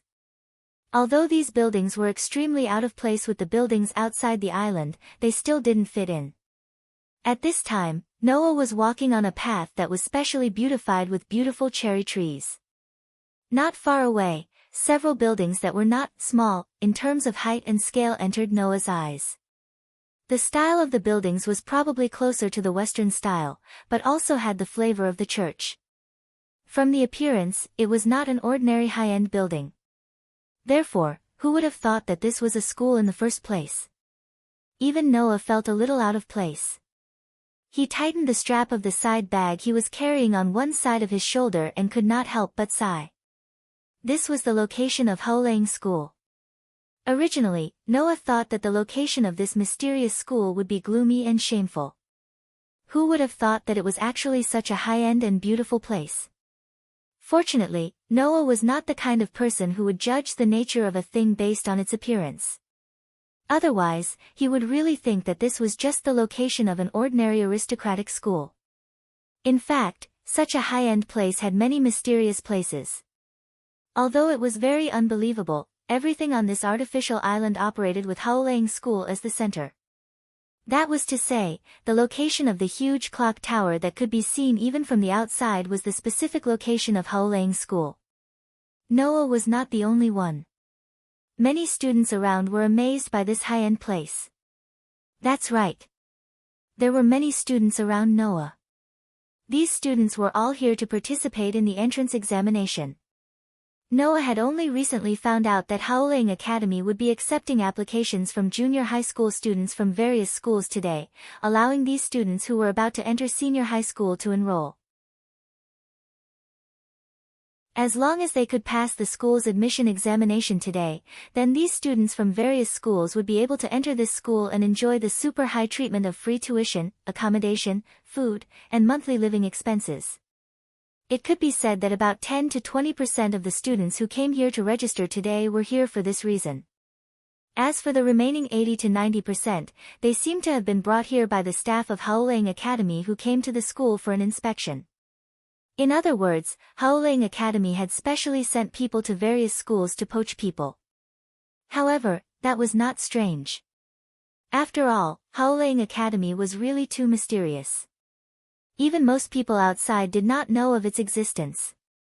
How could anyone take the initiative to apply for admission?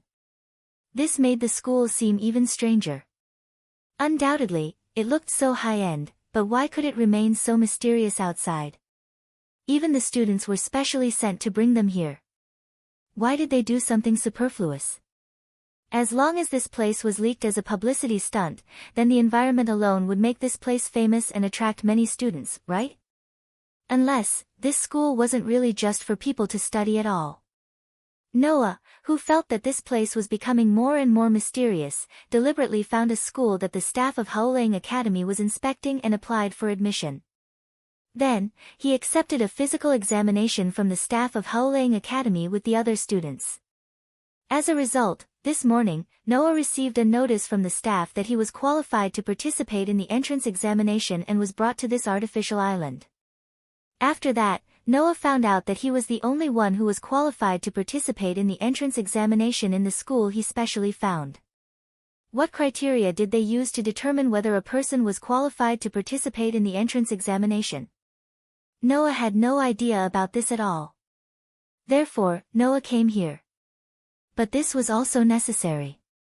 Because, after learning about the existence of this school and the Dawn organization yesterday, Noah had been inexplicably concerned about this place. It was very likely that this world was giving Noah a hint. A hint for the world fragment. With this thought in mind, Noah and the surrounding students from various schools toured the surroundings while being led by the staff to the front of a building. At this time, the staff shouted to the students here. Please line up here and go in to take the entrance examination in order. After leaving this sentence, the staff left directly, leaving the group of students in the same place after chattering for a while and lining up. Noah was in a position that was neither high nor low.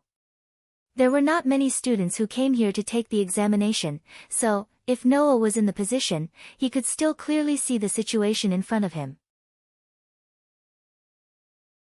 Looking at the first student in line being led into the building by a person who looked like a doctor in a white coat, Noah scratched his cheek and unconsciously turned his body. Ouch!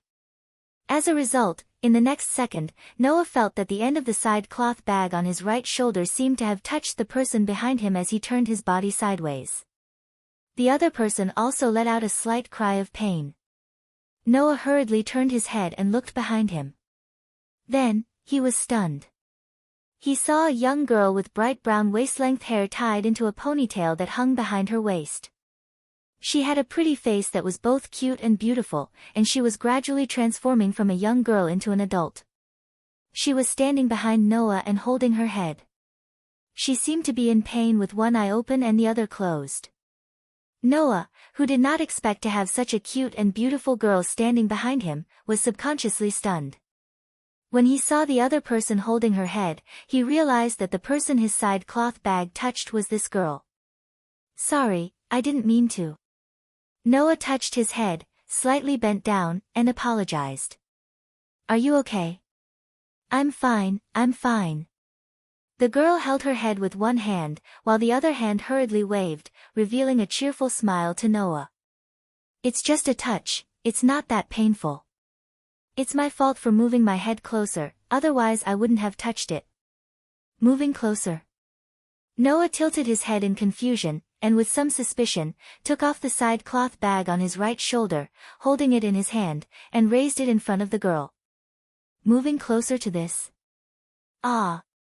The girl's pretty face stiffened, and soon after, as if her prank was discovered, she became embarrassed.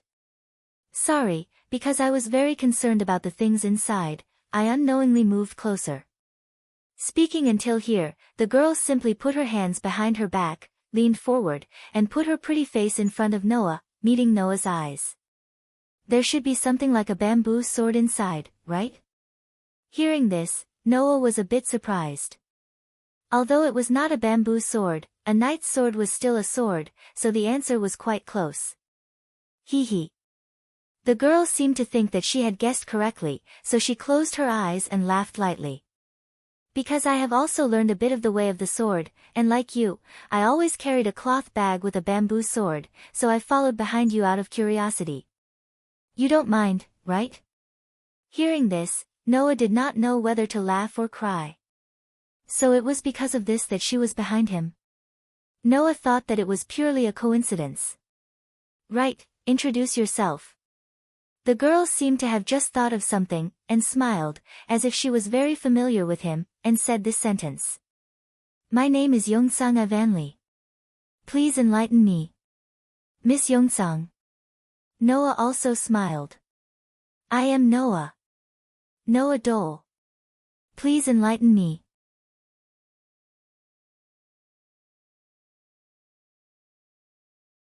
Chapter 183. "Hey, Noah." The girl named Yongsang Avanli put her hands behind her back, turned around and looked at the shoulder bag in Noah's hand, and asked curiously. "Have you also learned kendo?" "Yes." Noah pondered for a moment, and after finding that there was nothing to hide, he nodded. "Not just kendo, I have learned fighting, boxing, aikido, judo, martial arts, and spear techniques." "Wow!" Avanli suddenly exclaimed in admiration. "I didn't expect you to have learned so many martial arts, then wouldn't it be advantageous for you to enter this school?" "Advantageous?" Noah was startled for a moment before reacting. "Oh right, I almost forgot that this is a school to cultivate combat skills." Since it was to cultivate combat skills, then for some students who already had some foundation, it was indeed advantageous. However, Avanli looked at Noah with some surprise. "It's not just this, right?" "Not just this." This time, Noah was slightly surprised. "Then what is the advantage?" Avanli asked with some confusion. "Don't tell me, the people who brought you here didn't tell you anything?" "No." Noah admitted without hesitation. "After I participated in the physical examination at school yesterday, I received a notice to come here this morning. Other than knowing that if I pass the entrance examination, I can enter this school, I basically don't know anything else." "Isn't that very irresponsible?" Avanli shook his head helplessly. "If that's the case, then you don't know what the entrance examination is about, right?" Noah nodded without hesitation, making Ivanly smile in confusion, then his expression became cheerful. Then let me tell you about this school. You're here to tell me about this school? Noah was surprised. In other words, you know about this school? Although I don't know what happened to the people who received the notice of passing the physical examination in the original school like you, but I was directly contacted by the people from the Dawn organization and brought here. Ivan straightened his back and smiled. So, before I came here, I was already told a lot about this school. Noah's heart suddenly became lively. Originally, he thought that he would have to go through a lot of trouble before he could find out the true face of this school. He didn't expect that the truth would come so suddenly. But soon, Noah frowned again. But, are you sure you'll be fine telling me these things? Ivan didn't expect Noah to say that. He was stunned for a moment, then smiled gently. Noah is really gentle. Noah put on a slightly speechless expression. Why did you suddenly say that? That's because we've only just met. You're already thinking about me, aren't you? Ivan teased. Isn't this gentle? What kind of gentle is this? Noah was a little embarrassed and avoided Ivan's teasing gaze. I'm just curious. This school is so well kept. Isn't it bad for you to just reveal it like that? It's okay. Ivan waved his hand. Since you're already here, Noah, you're someone who has adaptability, so it's okay. Adaptability? The new word caught Noah's attention again. In that case, can you tell me more about it? Ivan smiled without saying anything. He tilted his head, as if he was thinking about how to start. After a while, he clapped his hands. You know about the Dawn organization, right? As soon as he said that, Ivan saw Noah's bitter smile. He immediately smiled bitterly and explained. The Dawn organization is a research institute that studies genetic engineering, and Haolang School was established in the name of this research institute. Genetic engineering? Noah muttered. Ivanly nodded and said. A few years ago, the Dawn organization developed a biological super-enhanced nanomachine called the Dawn Star Pattern. It's a special invention that can make the implanted person become an existence far beyond ordinary human beings. After saying that, Ivan raised a finger, and his expression began to become serious. This nanomachine called the Dawn Star Pattern is said that only 1 in 1,000 people meets the conditions for implantation, which is the adaptability I just mentioned. And the person who is implanted with the Dawn Star Pattern will have physical abilities far beyond the limits of human beings. Even their mental strength will be super-enhanced, and they will obtain the ability to materialize their soul. Soul?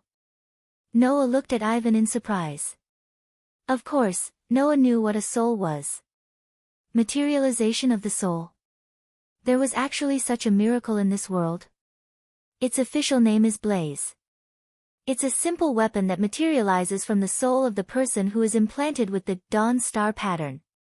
Ivan touched his full chest with one hand and said with some emotion.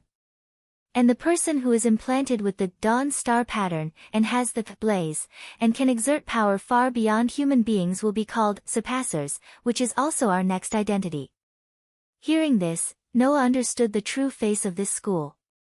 Simply put, Haolang School was specially established by the Dawn organization to select people who had the adaptability of the Dawn Star Pattern and bring them to this school for training. The reason why Noah was here should be because he was found to have the adaptability of the Dawn Star Pattern in yesterday's physical examination and could become a surpasser. Therefore, he was notified that he had the qualifications to participate in the entrance examination. So, Noah turned his head and looked at the building in front of him. The so-called entrance examination, in fact, is the Dawn organization's people planning to implant the Dawn Star Pattern in our bodies? I used to think so, but now it doesn't seem to be the case. Ivan poked his head out from Noah's side and looked over. Since there are people like you, Noah, who didn't know anything before coming here, then the entrance examination should also give you a simple explanation and let you make a choice whether to accept the Dawn Star Pattern or not, right? Noah nodded casually, and a thoughtful light flashed in his eyes. Physical enhancement. Spiritual transcendence. Materialization of the soul. And, blaze. Slowly, the corner of Noah's mouth slowly raised. Isn't it interesting? Do you know why I said that you are very advantageous here? Ivan elbowed Noah's ribs and said reproachfully. Since you know so many martial arts, no matter what kind of weapon your blaze is, you can use it freely. Isn't that advantageous? Noah shrugged and didn't say anything. Next, Noah and Ivan talked about swordsmanship. However, after chatting for a while, Noah realized that Ivan's swordsmanship was nothing more than the swordsmanship that could be learned in an ordinary school. Compared to the swordsmanship that Noah learned for the sake of battle, it was more inclined towards strengthening one's body. It was completely different from the lethal swordsmanship that Noah learned for the sake of battle. Therefore, Noah only gave a few pointers, and Ivan's eyes began to shine. He was a little excited and kept chatting with Noah. Undoubtedly, they have only known each other for less than half an hour. After who knows how long, the people in front of him finally finished lining up. Noah Doria, right? The doctor in the white coat flipped through the name list in his hand and nodded at Noah. You can go in. It's your turn. Ivan patted Noah's shoulder with a bright smile on his face. Remember to tell me how you feel when you come back. Noah made an okay gesture and walked into the building under the doctor's lead. After passing through a corridor that wasn't too long, Noah came to a room that looked like a health room. There, another doctor in a white coat was sitting in a position. He was holding a gun-style needleless syringe that was filled with liquid, which immediately took away Noah's attention. Could that be the daybreak star pattern?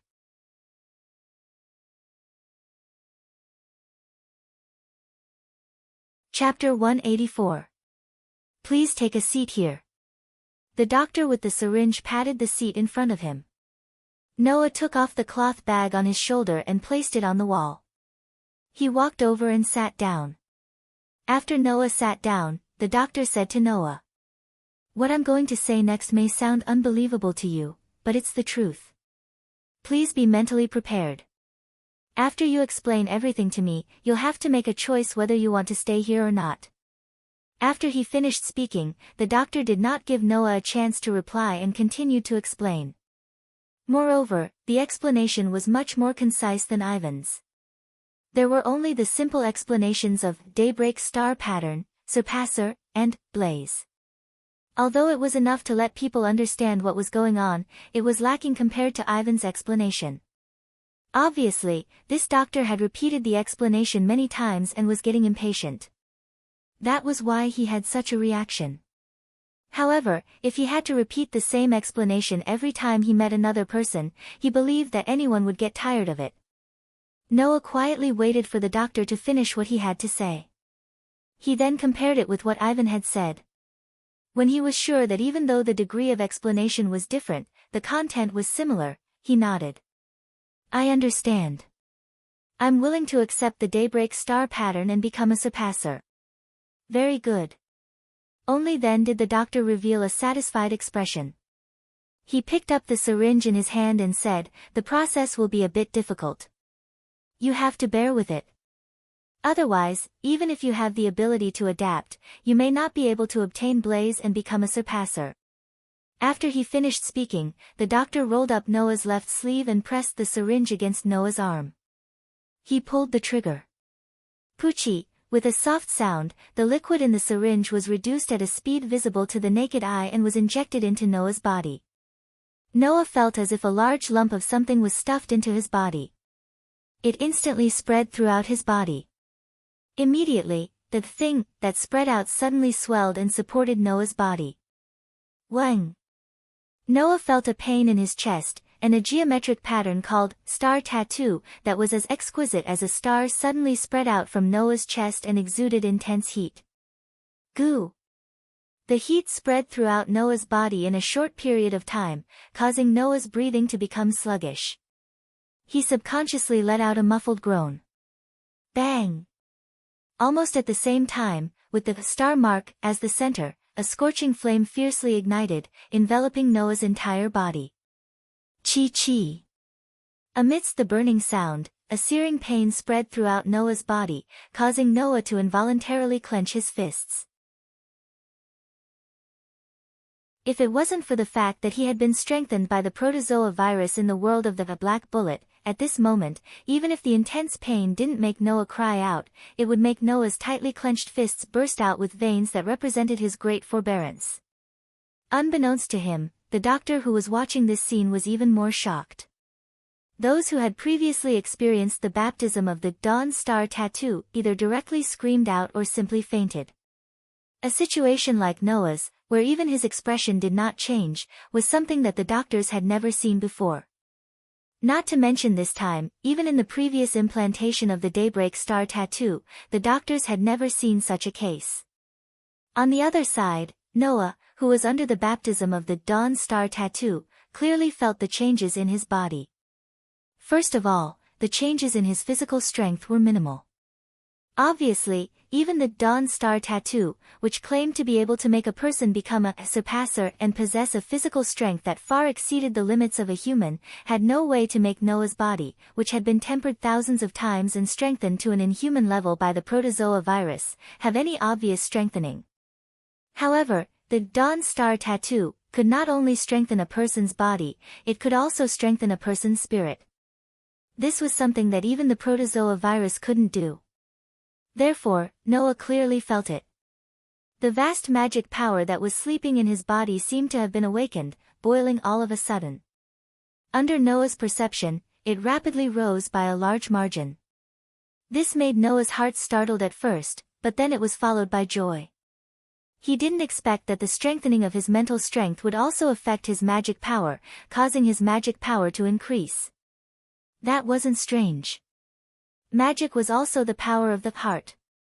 If one's mental strength was sufficiently strengthened, one's willpower and thoughts would also become more tenacious. Therefore, once the mental strength was strengthened, the magic power that was directly linked to the heart would also naturally grow, and the magic power would also become stronger. This meant that even though Noah's physical strength didn't increase by much, the Dawn Star tattoo allowed Noah's magic to increase. This was an unexpected gain. However, Noah's gain wasn't over yet. This was because, through the strengthening of his mental strength, his soul could also obtain the ability to materialize, becoming a surpasser's weapon. Unfortunately, Noah was destined to not be able to enjoy the treatment of obtaining a new weapon. Bang! Just like that, the flames burning on Noah's body suddenly rose sharply, expanding more than 10 times in an instant, enveloping half of the entire infirmary. Wah! The doctor, who was watching the show from the side, was almost pounced on by the sudden expansion of the scorching flames. His face heated up, he cried out in alarm and hurriedly jumped away. In the center of the flames, Noah clutched the Dawn Star tattoo on his chest, somewhat dejectedly bending his body, his eyes suddenly widening. Only Noah knew what had happened to his body. Originally, the surpasser's mental strength seemed to have awakened Noah's soul, attempting to materialize Noah's soul. However, in that instant, the Dawn Star tattoo, that should have awakened his soul seemed to have encountered an iron wall, completely unable to affect Noah's soul. In other words, with the power of the Dawn Star tattoo, it was simply not enough to allow Noah's soul to materialize. Noah's soul was unexpectedly strong. Moreover, it was strong to an inconceivable extent. At that moment, in order to awaken Noah's soul, the Dawn Star tattoo seemed to want to break through the iron wall that was obstructing it, causing a strong impact on Noah's body. As a result, the flames burning around Noah's body also skyrocketed. Chi-chi-chi. The hot flames were still constantly rolling, telling others how much effort the Dawn Star tattoo had put into Noah's body. Unfortunately, it still had no way to awaken Noah's soul. Over time, the physical strengthening and mental strengthening effects released from the Dawn Star tattoo were instead absorbed by Noah's special constitution. All the power that entered Noah's body would be absorbed by Noah himself. Now, the Dawn Star tattoo had encountered the same situation. In the end, a portion of the power that emerged from the nanomachines and was absorbed by Noah's body actually turned into a ball of flame, wrapping around a certain part of Noah's body. Noah's expression suddenly became stunned. This was because the thing that the ball of flame wrapped around was the large-caliber modified revolver that was pinned to Noah's back. In the next moment, the large-caliber modified revolver that was pinned to Noah's back turned into a ball of flame and drilled into Noah's body. At the same time, Noah also saw that the cloth bag on his shoulder that was leaning against the wall was also covered by the flames that rose sharply from his body. The cloth bag and the scabbard were directly burned to nothing, leaving only the bright and dazzling knight's sword. It suddenly turned into a ball of flame, flew, and drilled into Noah's body. The white knight's sword. The black revolver. The two weapons, under the inexplicable chemical reaction of the Dawn Star tattoo and Noah's constitution, turned into flames and drilled into Noah's body, becoming a part of Noah's soul. In other words, the knight's sword and the revolver replaced Noah's powerful soul that could not be awakened and became Noah's blaze. The flames gradually subsided, and in the end, all of them drilled into the star tattoo and disappeared together with the star tattoo from Noah's body. Noah touched his chest and was speechless for a long time.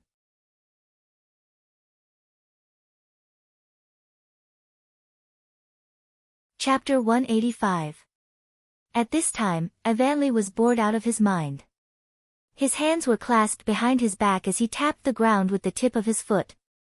His eyes kept glancing at the door in front of him. A faint doubt appeared in his beautiful cat-like eyes. It had been almost half an hour since Noah entered the building to receive the implantation of the Daybreak Star tattoo. Avonlea was puzzled about this. According to the students who had just entered to receive the implantation of the Daybreak Star tattoo, Noah obviously spent more time than the others. Could it be that some unforeseen event had occurred? Thinking of this, Avonlea couldn't help but feel a little worried. Unlike Noah, Avonlea was directly approached by the people of the Daybreak organization and was fully explained. However, like Noah, she was the only one in her original school who had the adaptability of the Daybreak Star tattoo and was qualified to enter here. Avonlea looked friendly and cheerful from beginning to end, but in fact, it was just a sign of uneasiness. Therefore, Avonlea was still a little concerned about the first person he met here, not to mention that she seemed to get along well with him. If they could enter Howling Academy together, Avonlea would feel a lot less uneasy. However, now it seemed that something had happened to Noah. Avonlea also heard that not everyone who had the adaptability of the Daybreak Star tattoo could be successfully implanted with the Daybreak Star tattoo. There were also some people who could not withstand the implantation of the Daybreak Star tattoo and were declared to have failed the implantation and could only leave quietly. Noah, could it be the same? Avonlea murmured worriedly. However, in the next moment, as if to dispel Avonlea's worries, the door of the building in front of him opened, and a person walked out from inside. Avonlea's eyes suddenly lit up. Just as he was about to go forward, he noticed something else. That was, Noah's clothes were changed.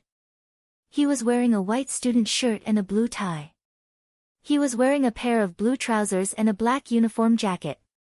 It was the uniform of the boys of Howling Academy. Wow! Avonlea immediately moved closer and started to twirl around Noah with sparkling eyes. It's so different when you put on the uniform. I'm so envious. What's there to be envious about? Noah didn't know whether to laugh or cry as he pointed in the direction of the building. It's your turn now. You'll be able to put on your uniform soon. As if confirming the authenticity of Noah's words, the doctor in the white coat walked out from inside. Next. Yongsung Avonlea. Yes. Ivan quickly responded. He patted Noah's shoulder and ran over while shouting at Noah. Wait for me here. You can't run away by yourself. After that, Ivan ran into the building as if he couldn't wait any longer. Noah was stunned, his mouth wide open. After a while, he let out a bitter laugh. I haven't agreed yet. With that said, Noah was not in a hurry to leave.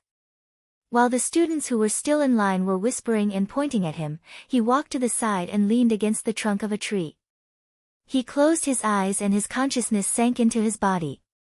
Under the cover of Noah's excellent sensing ability, Noah could feel that there were many extremely small floating objects swimming back and forth inside his body. These extremely small floating objects that human eyes could not capture were the biological super-enhanced nanomachines that Ivanli mentioned, the Dawn Star pattern. This time, the implantation of the Dawn Star pattern brought Noah a lot of benefits. In addition to the minimal physical enhancement, Noah also gained 3 other benefits. 1. Super-enhanced mental power. 2. Due to the influence of the super-enhanced mental power, it indirectly led to the appearance of enhanced magic power. 3. Although the soul was not awakened, the knight's sword and revolver also became his blaze under the effect of the Dawn Star pattern and Noah's own physical constitution.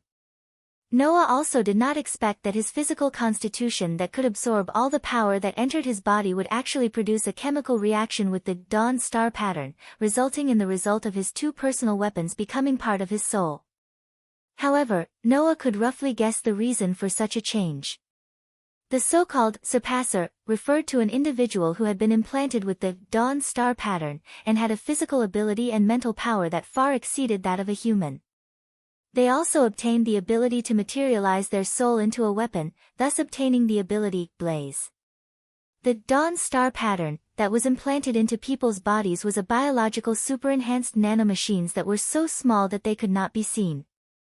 Noah's physical constitution that could absorb all the power that entered his body was correct. However, this constitution could not absorb solid power. Could it be that if a sword pierced Noah's body could also absorb the sword that entered his body? That was naturally impossible. And the nanomachines were clearly within the range of solid power, so Noah's constitution naturally could not be effective against them.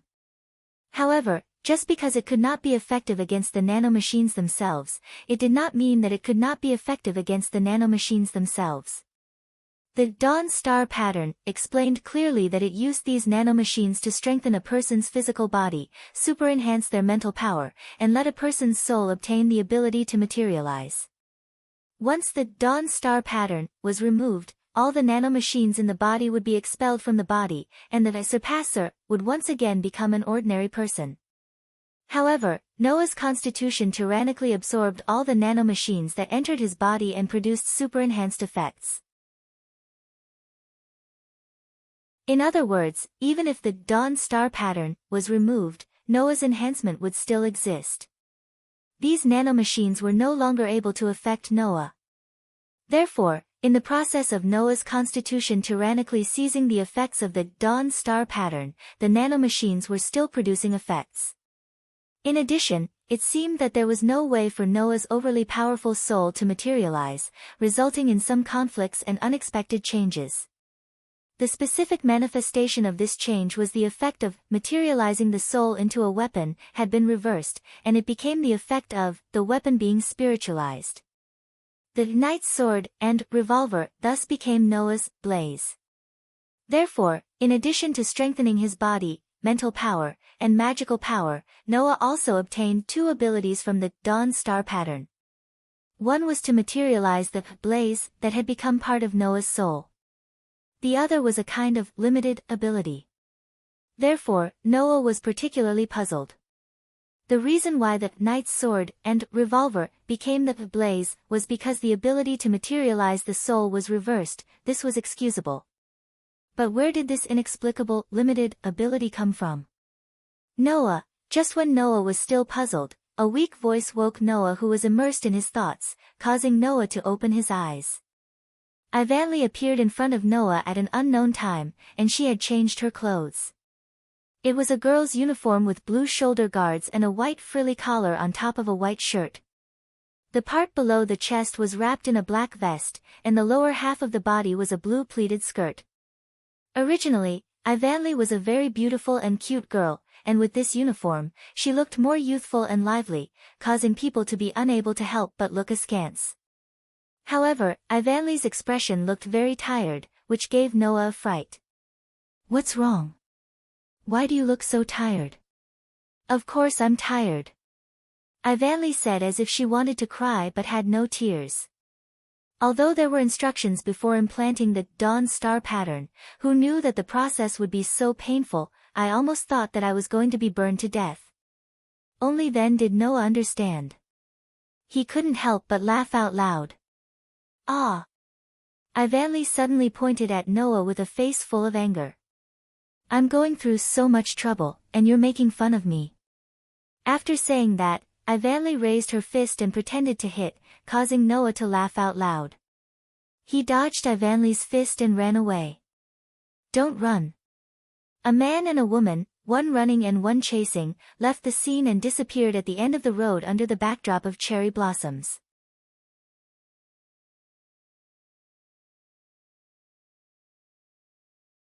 Chapter 186. As everyone knew, the organization that founded Howling Academy was the genetic engineering research organization that developed the Dawn Star Rune, the Dawn Organization. Those who could enroll in Howling Academy were all surpassers who had the Dawn Star Rune's adaptability and had the Dawn Star Rune implanted in their bodies. That was to say, the students who could study in Howling Academy were all people who had become non-human beings and had the Dawn Organization's bioenhanced nanomachines implanted in their bodies.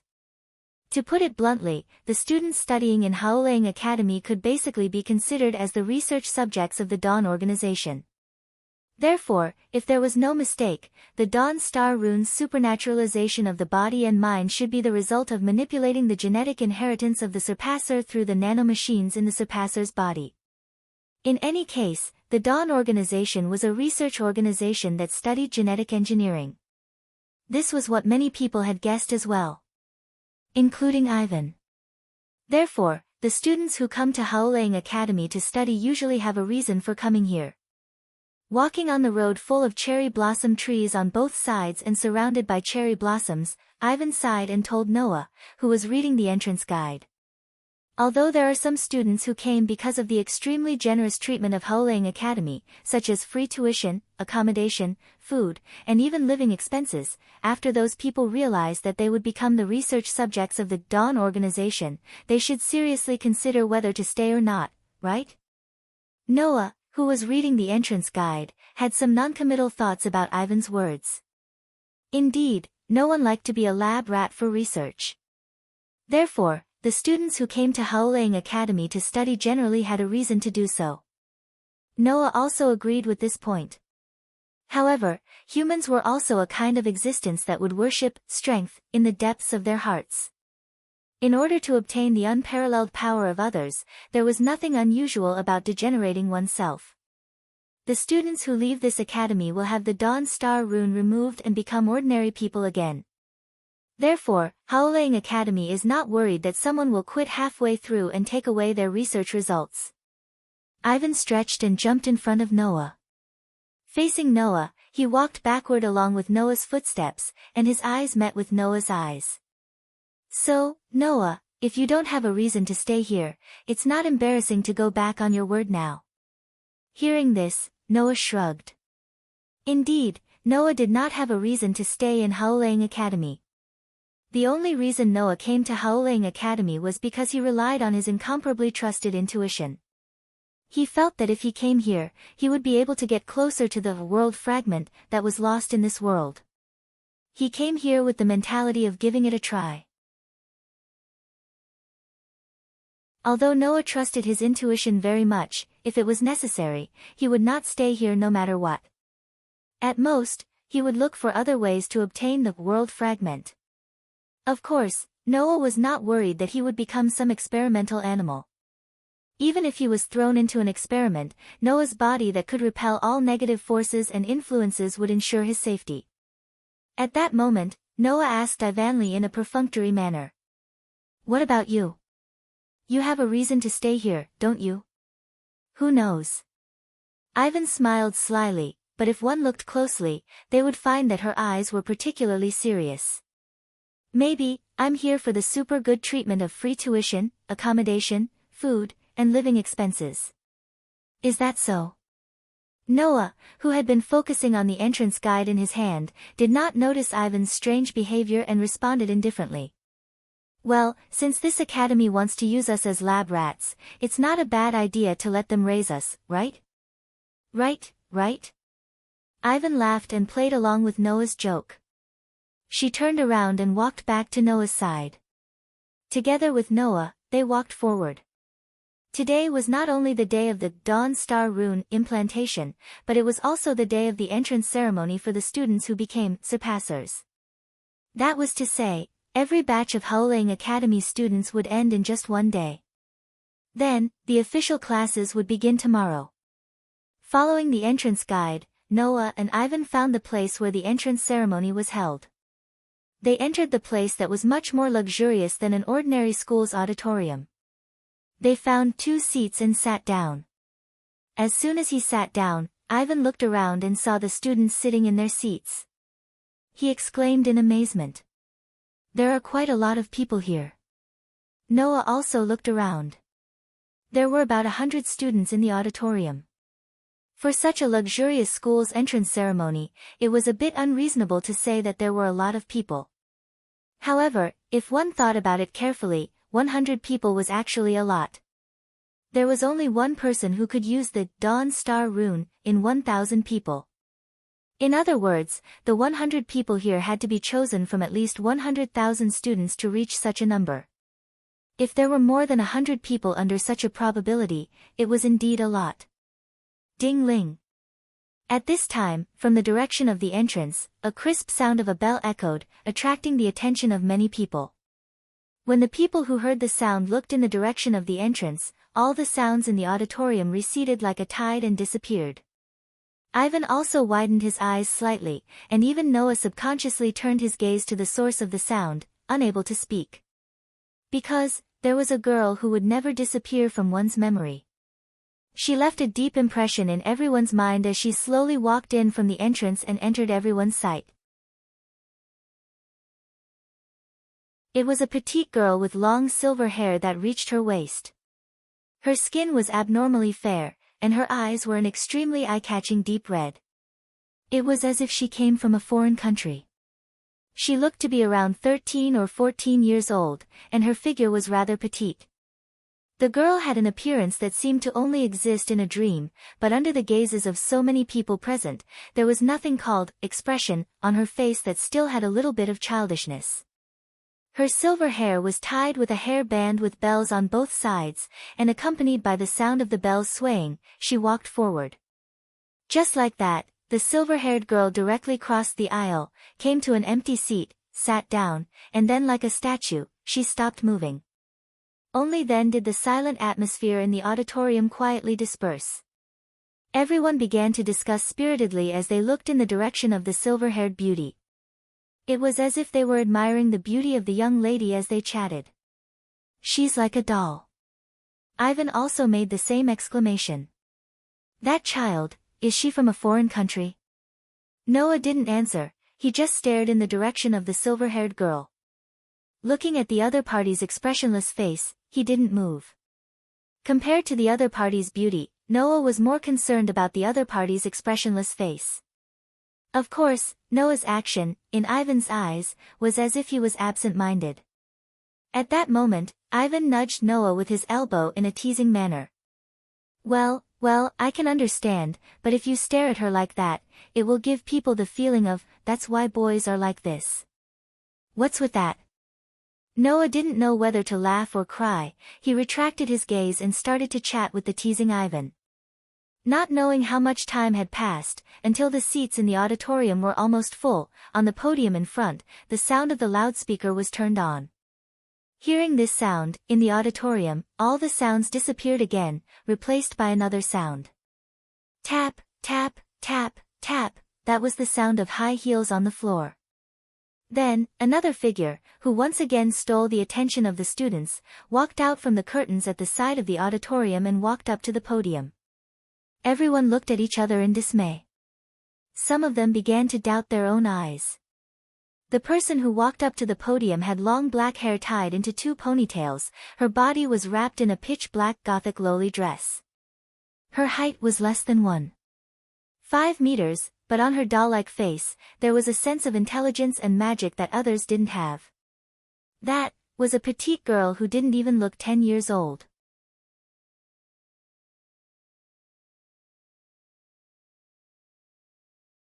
Chapter 187. Looking at the dark and magical little girl slowly walking up to the podium, the group of students seemed to be a little restless. Noah also looked at the little girl who looked like a doll, and his eyes narrowed slightly. He believed that the identity of this little girl was known to everyone present who had read the entrance guide about the director of Haolang Academy. That's right.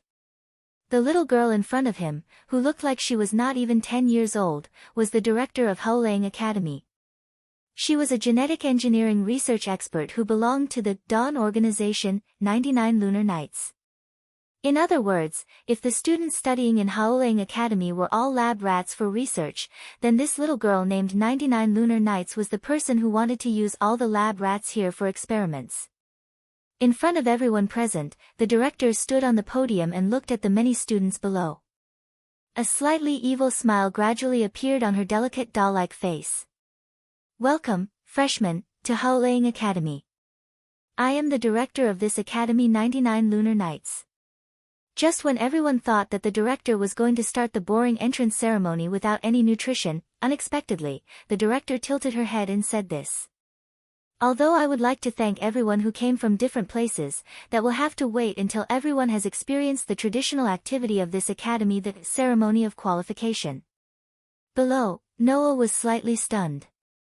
Ceremony of qualification? What's that? Not only Noah, but even Ivanli and the students in the auditorium were puzzled.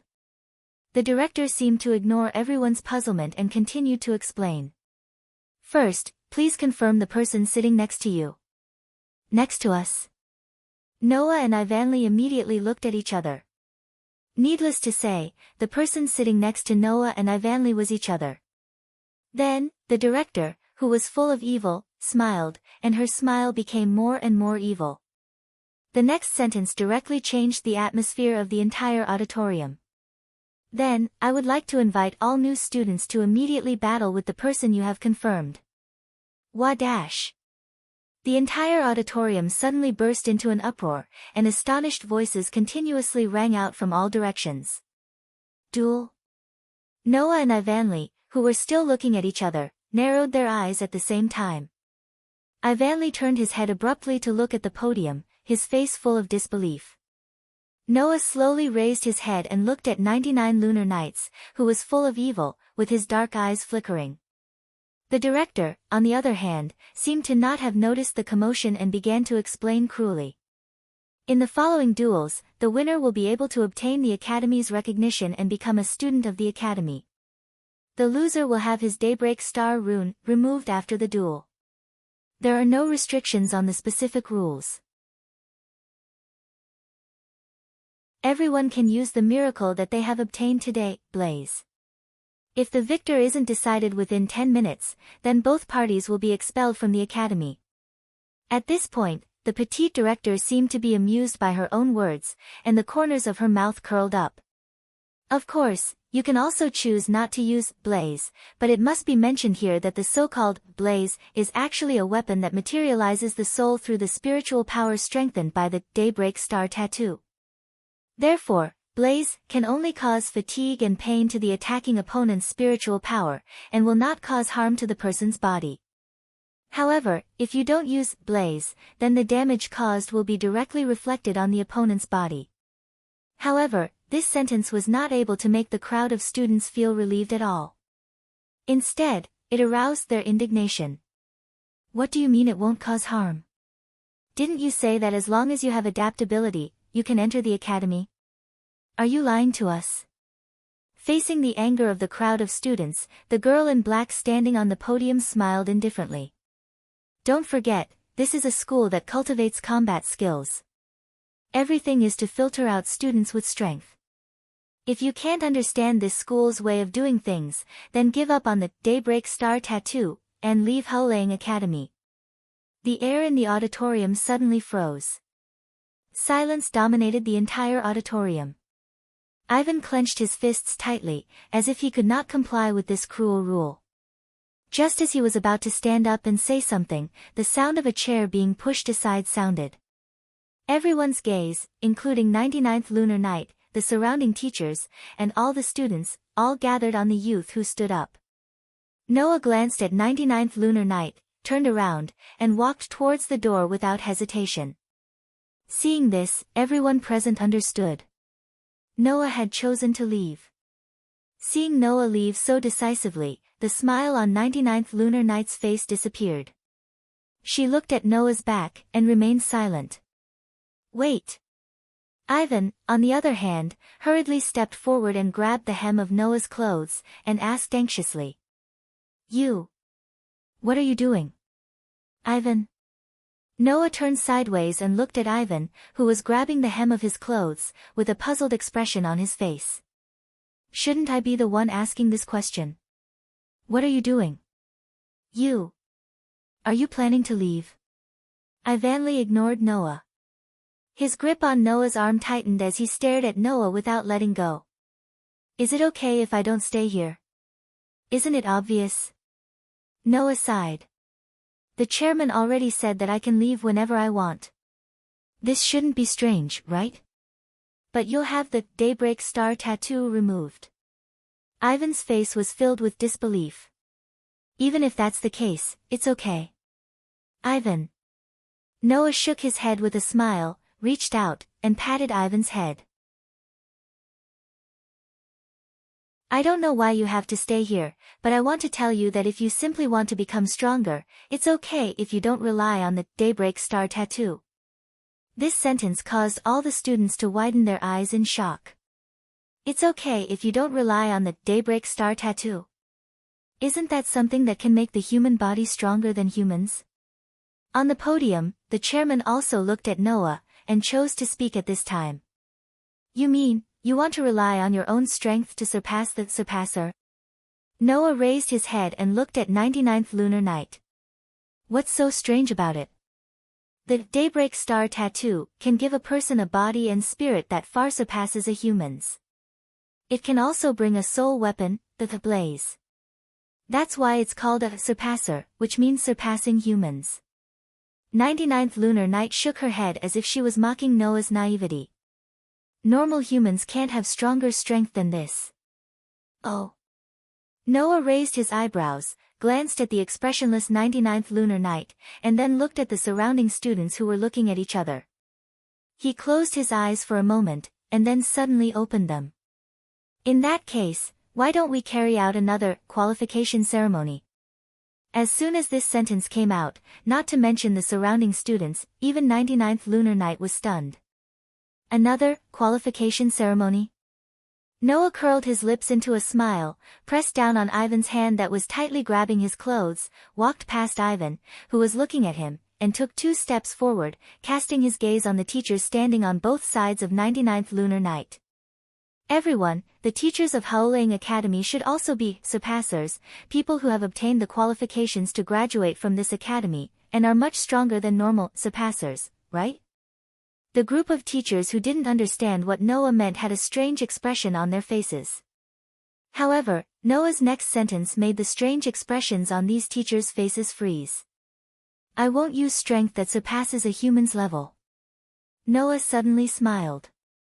So, teachers, why don't one of you come out, and use the identity of a surpasser, to fight with me, a human? The surrounding students all froze in place, as if they had been petrified, their mouths wide open in shock. Noah! Ivan cried out in shock. The teachers all had an expression of being unable to react, as if they hadn't thought that the spearhead would suddenly turn to them. For a moment, their faces were filled with bewilderment. Only 99th lunar night's doll-like delicate face sank, but her eyes also showed surprise.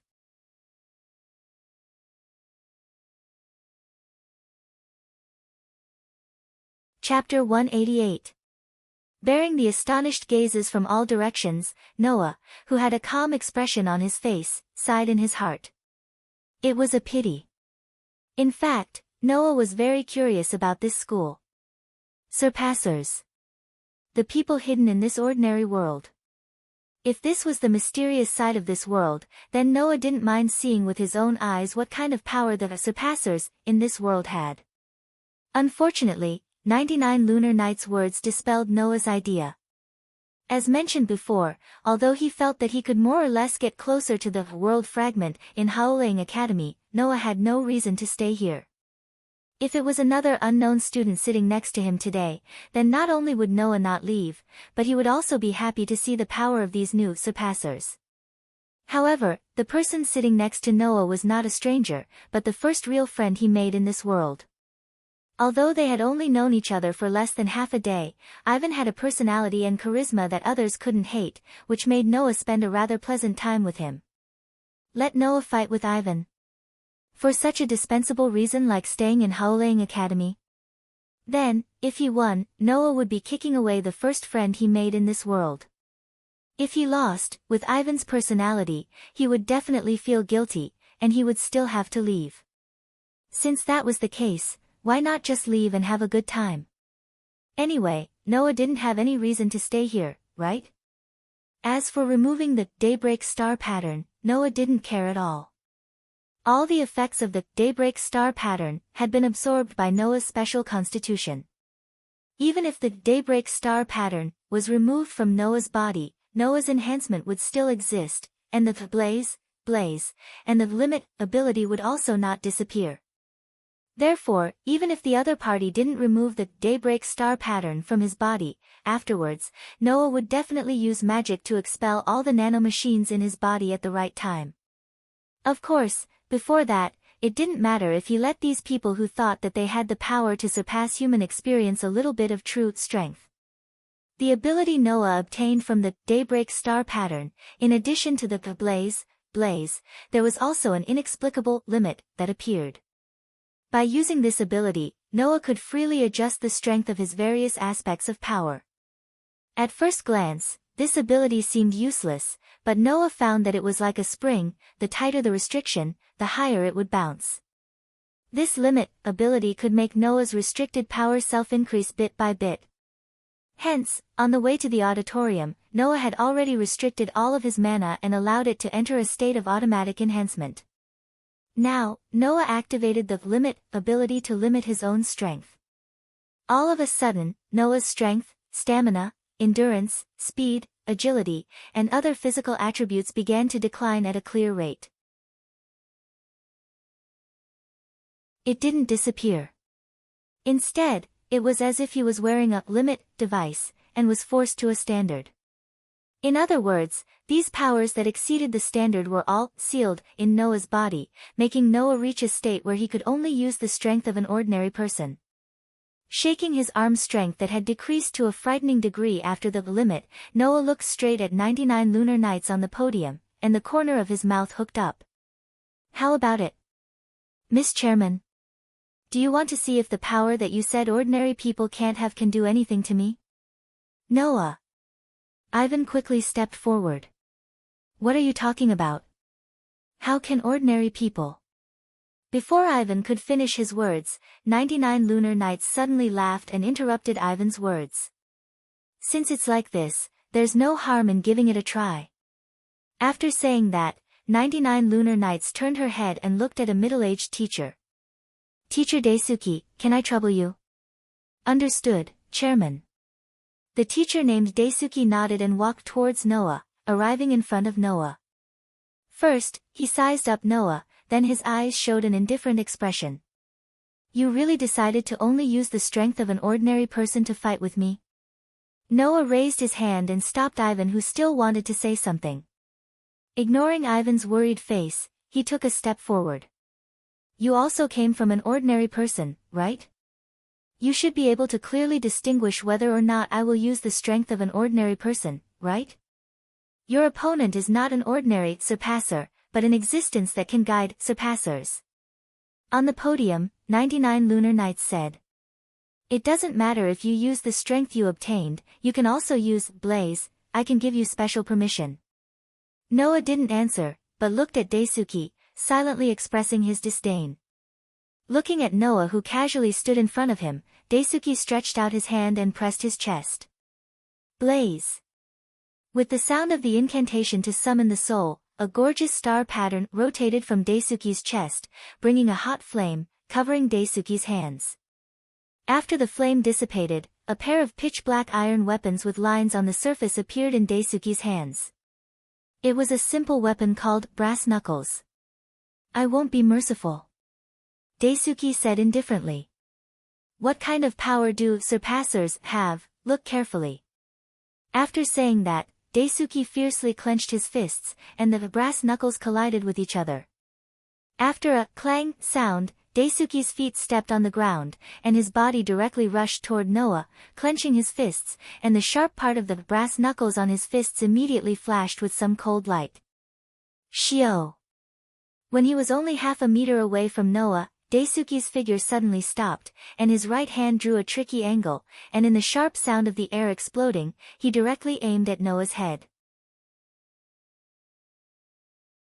With that speed, with the speed of an ordinary person, it's absolutely impossible to avoid. Daisuke had such confidence. However, the careless Daisuke didn't notice that before he punched, Noah's body had already begun to move. As if he had already expected Daisuke's attack, Noah tilted his head before Daisuke punched. Hoo! The fist with the brass knuckles immediately made a loud sound, brushing Noah's shoulder and cheek, and swinging in the air. Daisuke's face suddenly changed. At this time, Noah had already raised his palm, fiercely grabbed Daisuke's hand, and kicked Daisuke's knee. Bang! In the midst of the impact, Daisuke only felt pain in his knee, and his body softened, and he involuntarily knelt down. However, before Daisuke knelt on the ground, Noah's body turned, and his back was facing Daisuke, and his hand that grabbed Daisuke's arm pulled hard. In the state of Daisuke's unstable body, he directly carried Daisuke on his back and threw him to the ground. Thus, a standard shoulder throw was displayed in front of everyone. Bang! Goo! Without warning, Daisuke was thrown to the ground by Noah's shoulder throw. In the midst of the collision, Daisuke suddenly spat out all the air in his lungs, and he was stunned. As a surpasser, he was actually thrown to the ground by a kid with the strength of an ordinary person. Wow! The surrounding students were in a hubbub. Liar! Ivanli covered her mouth, unable to hide her inner surprise. On the podium, 99 Lunar Knight's expression was slightly dignified, without the slightest trace of evil at the beginning. For the current Daisuke, those noises were like laughing at him, making Daisuke feel like his face was on fire. He gritted his teeth and jumped up fiercely. Before that, Noah once again seemed to have predicted Daisuke's action, and he stepped back to open the distance. Damn it! Daisuke's face trembled slightly, and he gritted his teeth, mixed with a little anger, and rushed toward Noah's direction again. Feeling the other party rushing toward him, Noah narrowed his eyes, looking at the figure of Daisuke who was getting closer and closer, and the corner of his mouth slowly pulled up a cold arc.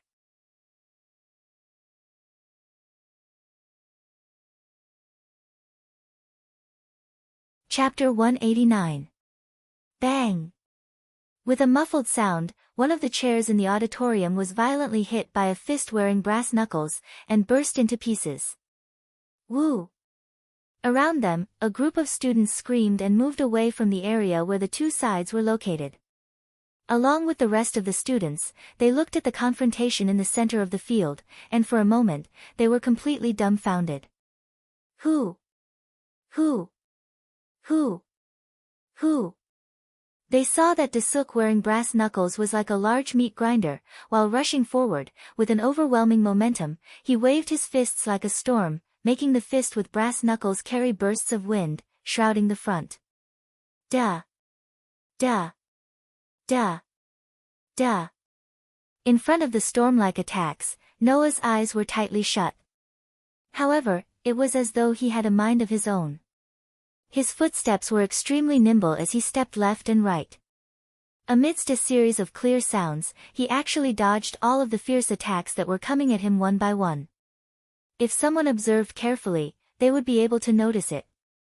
Every time, before Dasuk waved his fist, Noah seemed to be able to predict it, and took the initiative to move his body, and dodged all the fierce attacks that were impossible to dodge with the speed and reaction of ordinary people.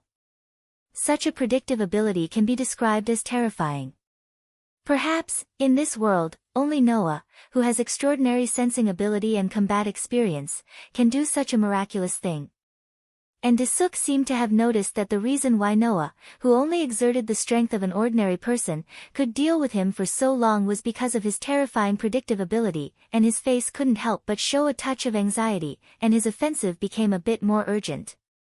However, Dasuk's anxiety made his offensive have a few more flaws, which were caught by Noah, who closed his eyes and observed everything with his superhuman perceptive ability. Bang!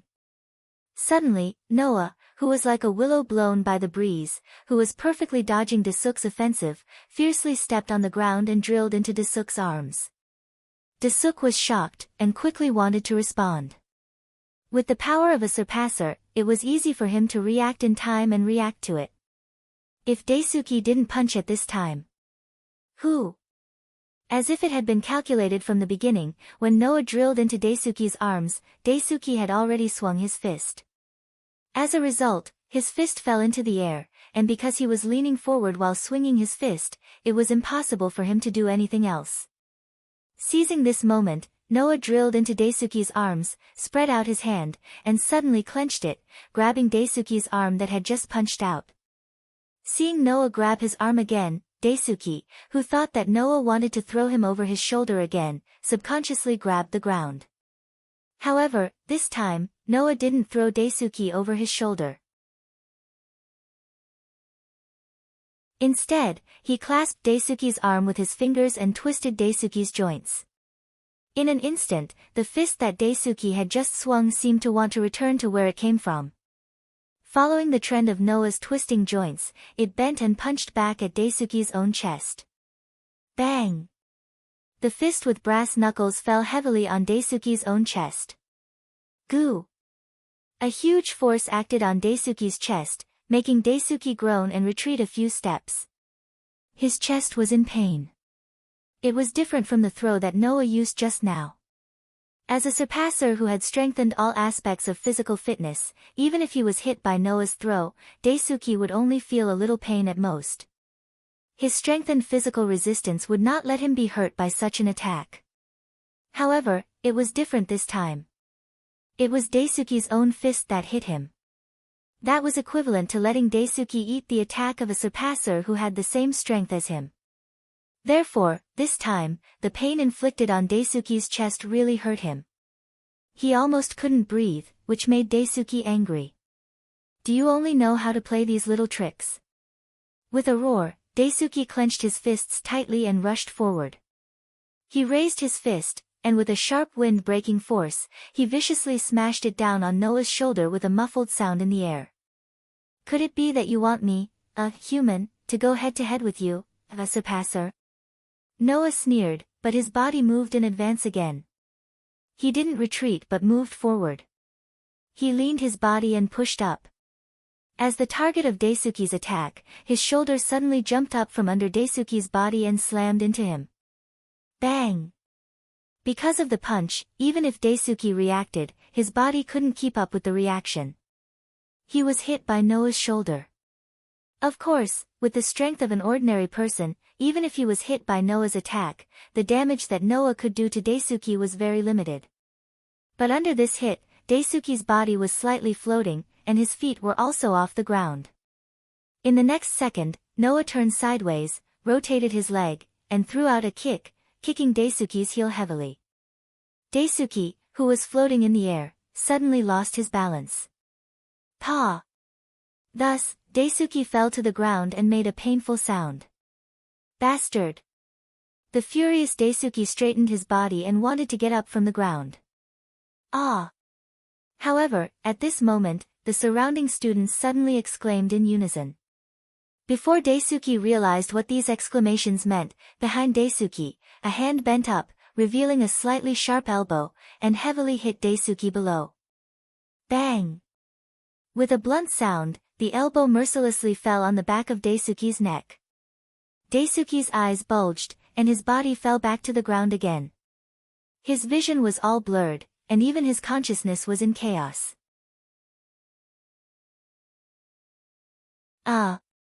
Daisuke couldn't help but squeeze out a low groan, covering his neck, supporting his hazy consciousness, and turned his head with difficulty, looking at Noah. You're really a surpasser. Even if it's the strength of an ordinary person, if the back of the neck is hit, he should have fainted immediately. I thought my judgment was right.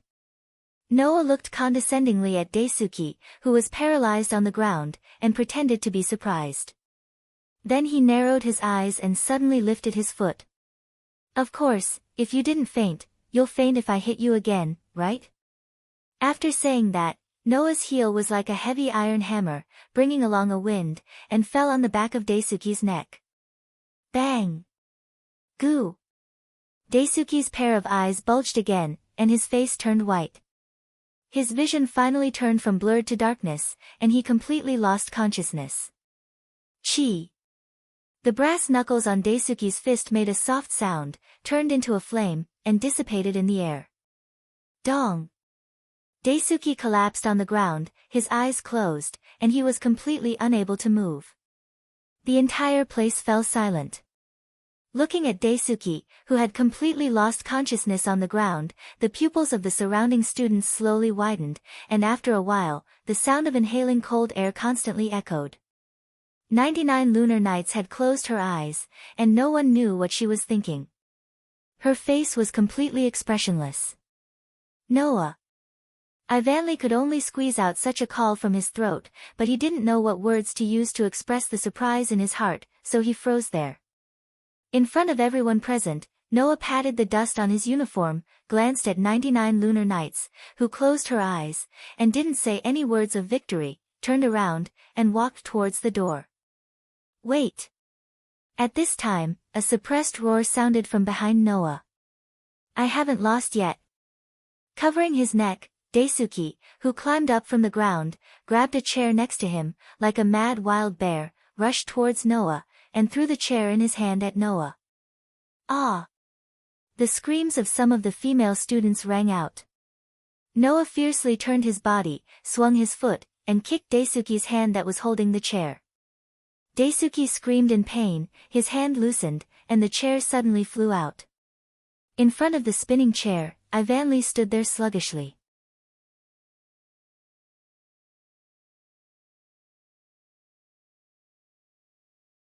Chapter 190. Whoosh! As if falling from the sky, the heavy chair spun in the air and smashed towards Ivanli with a muffled sound. Ivanli, who was still immersed in the shock of Noah defeating a surpasser teacher with the power of a normal human, didn't have time to react. He could only stand there stupidly and watch the heavy chair smash towards him. Just as Ivanli was about to instinctively close his eyes, a sound like this echoed throughout the auditorium. Blaze! The gorgeous flame with the crimson light illuminated every corner of the auditorium. Bang! The next moment, a gunshot that the students could only hear on TV echoed in the auditorium. A pitch-black bullet pierced through the air, leaving a long trail of light behind it. It was like an extremely small meteor as it pierced through the atmosphere, bringing with it a sharp piercing sound as it flew towards Ivan's chair. Bang! The heavy chair suddenly exploded as if it had exploded. It scattered into pieces and dust and fell to the ground. Ivanli subconsciously raised his hand to block the shockwave caused by the chair's explosion. Then he opened his eyes and looked towards the direction of the gunshot along with everyone in the auditorium. Immediately, everyone in the auditorium saw it. He saw a weapon in Noah's hand that shouldn't have appeared here. Chi! Perhaps because he was too eager to use it, the flames from the blaze were still on Noah's weapon. After a while, the flames dissipated with a burning sound, exposing the weapon in the flames to the air. It was actually a gun. It wasn't a spear used for close combat, but a handgun. The body of the gun was as long as an automatic pistol. It was 8 inches long and carried a cylinder at the back of the gun. It was obviously a modified large-caliber revolver. The pitch-black body of the gun was covered with white veins like tree roots. The blaze of the revolver was held tightly in Noah's hand as he aimed it at the sky in front of Ivan. It was obvious who the person who had just saved Ivan from danger was. However, everyone had already forgotten about the chair. Even Ivan had forgotten about the danger he had just encountered. He was at a loss for words. Gun. It was no wonder that Ivanli and the surrounding students were so surprised. That was because the blaze, which was materialized from the soul, could not possibly be something like a handgun. Perhaps it was because the human soul itself was a very simple existence, but the blaze of the surpassers were also very simple weapons. For a weapon with an extremely complicated structure like a gun, it was very unlikely that it would appear in the list of blaze. Noah also knew this point. He put down his hand holding the gun and hid the revolver behind him as if he didn't want to attract attention. However, behind Noah, 99 lunar knights who was standing on the podium stared at the revolver in Noah's hand and said word by word. It seems that you are an exception. Exception. Exceeding the norm was an exception. Exceeding the norm was an exception. Possessing the blaze that was impossible to appear under normal circumstances. Therefore, Noah was an exception. Regarding this, Noah remained silent. The revolver in his hand turned into a flame and disappeared on the spot. Then, Noah didn't stay any longer. Under the silent atmosphere, he walked out of the auditorium step by step. Noah didn't notice it. Although everyone in the auditorium was watching him leave, there were 3 people whose eyes were different from the others. There was not only surprise, but also other extremely complicated emotions. One was 99 lunar knights who was standing on the podium. One was the brown-haired youth who was standing in the corner. The last one was the doll-like silver-haired girl who stole everyone's attention as soon as she entered the auditorium. Walking out of the auditorium, Noah came to the sky full of cherry blossoms.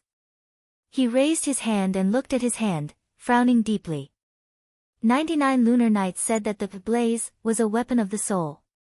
It could only cause damage to the mind and not the body. However, Daisuke's brass knuckles could smash the chair into pieces. Noah's revolver could also shoot the chair. Both of them could destroy the chair. Since the blaze could destroy the chair, then it should be able to cause damage to the body, right? However, 99 lunar knights said that the blaze could only cause damage to the mind. That was obviously a lie, right? Thinking of this, Noah couldn't help but shake his head. Impossible. 99 lunar knights wouldn't lie so easily. After all, as long as the students in the auditorium fought according to the qualification ritual, then the lie would be instantly exposed. Therefore, Noah felt that what 99 lunar knights said shouldn't be a lie. However, the blaze should have other secrets. At the very least, Noah felt that the knight's sword and revolver that had become part of his soul seemed to have undergone some changes. As for the specific changes, Noah still didn't know. However, in terms of appearance, his revolver had some changes. On the body of the gun, there were more vein-like white lines.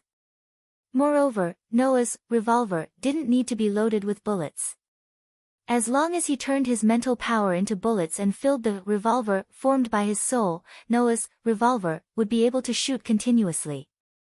In other words, the weakness of Noah's revolver having less bullets was completely made up for. Of course, in addition to this, the revolver also had another weakness. Looking closely, Noah's raised hand was constantly trembling, which made Noah bitterly laugh. I almost forgot. Because of the power enhancement, the gun's weight and recoil have been increased. It requires a certain amount of arm strength to use it. It was because of this that Noah, who used an ordinary person's arm strength to fire the gun, almost broke the skin on his hand and dislocated his bones. Noah, who secretly cursed himself for being careless, was about to leave when an urgent voice sounded. Wait! In the auditorium, Ivan quickly ran out. When Noah turned around, he was already in front of Noah. Then he slowed down and met Noah's gaze. In the end, he couldn't say a word. What's wrong? Looking at Ivan's complicated expression, Noah helplessly smiled. Don't we need to go through the qualification ceremony? The chairman said that as my opponent, you have already forfeited, so I am qualified. Ivan lowered his head and then raised it up with force. His beautiful eyes flashed with a stubborn expression. You chose to give up because of me, right? Noah, who clearly saw the stubborn expression in Ivan's eyes, subconsciously wanted to shake his head, but under Ivan's gaze, he couldn't help but dispel the thought and sighed. Is it important? It may not be important to you, but it is very important to me. Ivan took a deep breath and showed a determined expression. I have something that I want to do no matter what, so I must stay here. Is that so? Noah shrugged. Then haven't you achieved it now? But that was achieved by stepping on other people's path. Ivan's voice was slightly dull. Even if you don't care, I still can't not care. Then all the more reason for you to pull yourself together. Seeing the determination on Ivan's face turn into pain, Noah couldn't help but reach out and touch her head. Otherwise, wouldn't my efforts be in vain? Ivan's mouth slightly opened, but after a while, he pursed it and changed it into a smile. Sorry, and thank you. Ah. Noah chuckled and nodded. Good luck. The conversation ended. But at this moment, another voice interrupted. Can you give me a little time to talk to you? Accompanied by such a sentence, at the entrance of the auditorium, a girl dressed in black walked over step by step.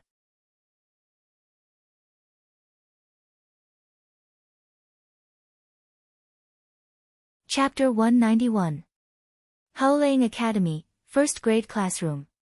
Compared to the luxurious Western-style building outside, Haoleing Academy's classroom seemed very ordinary. The ordinary here meant that the classroom had an ordinary area and ordinary furnishings.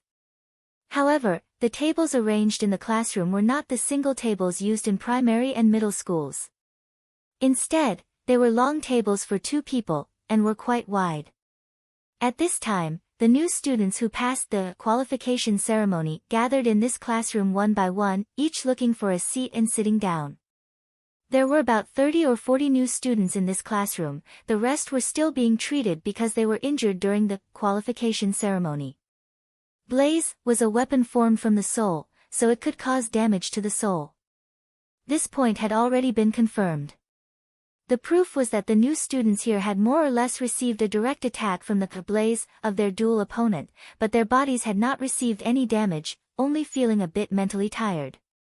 Thus, most of the new students who were injured had received a direct attack, such as being hit by a punch, which was why they stayed outside to treat their injuries. Among those present, the freshmen who had been struck by Blaze were currently sleeping on the tables with tired faces. A small portion of the freshmen who hadn't suffered any damage had begun to chat and introduce themselves. Not long after, a girl with a ponytail appeared at the door, attracting the curious gazes of many people present. The person who came was Ivanli, who had also been announced as qualified. The students here were all very curious about Ivanli. This was not only because Ivanli was very cute and beautiful, but also because Ivanli seemed to be very familiar with that person in the auditorium. He defeated a surpasser as an ordinary person. Moreover, the person he defeated was a surpasser, who was a teacher of Haoleing Academy. In addition to the blaze of the revolver that should not have appeared, how could a person who gathered so many conditions not receive attention? Unfortunately, that person had already left Haoleing Academy. Therefore, everyone's curiosity was focused on Ivanli, who seemed to be very familiar with the other party. However, in the next moment, the figure of a person who had also entered the classroom behind Ivan completely stunned the students in the classroom. Soon after, a commotion broke out among them. That person, how could this be, he? Didn't he leave the academy already? Yes. The person who came in behind Ivan was surprisingly Noah, who was supposed to leave the academy. Ivan seemed to be in a good mood. His beautiful face was full of smiles. After looking around the classroom, he came to the last row and waved cheerfully at Noah, who was still standing at the door. Noah! Over here. Seeing Ivanley's cheerful appearance, although Noah was a bit helpless, he still obediently walked over. Under the noises and pointing of the freshmen, he sat down with Ivanley at a table shared by two people in the last row of the classroom. Even so, the gazes of the surrounding freshmen were still focused on Noah. Curiosity, surprise, bewilderment, doubt, and other emotions were displayed without any concealment. Seeing this, Ivan evilly nudged Noah with his hand. "You're really popular. If it's just being popular, then that's fine." Noah waved his hand carelessly. "They're just curious as to why I'm here, right?" "That's true." At the mention of this, Ivan beamed with joy. "Even I almost thought that I wouldn't have the chance to sit in the same classroom as you, but luckily, the chairman didn't let you go, and recruited you again." Outside the auditorium where the entrance ceremony was held, before Noah and Ivan could say goodbye, 99 lunar nights appeared in front of the two of them. The other party's intention was very simple. It was to let Noah continue to study in Haolang Academy. According to the other party, with the strength of a normal person, he could defeat the best of the surpassers. Based on the position of the chairman of Haolang Academy, 99 Lunar Nights was looking forward to how far Noah could go as a surpasser in the future. Perhaps this was only one of the reasons. Because both Noah and Ivan could guess that the reason why 99 Lunar Nights made an exception to let Noah continue to study in Haolang Academy was not only because of Noah's future, but also because of Noah's blaze. The exception of the blaze revolver. Because of this, 99 Lunar Nights made an exception and personally appeared to ask Noah to stay. Therefore, when Noah was still considering whether to agree to stay or not, Ivan, with a face full of joy, made the decision for Noah. He nodded repeatedly and helped Noah agree.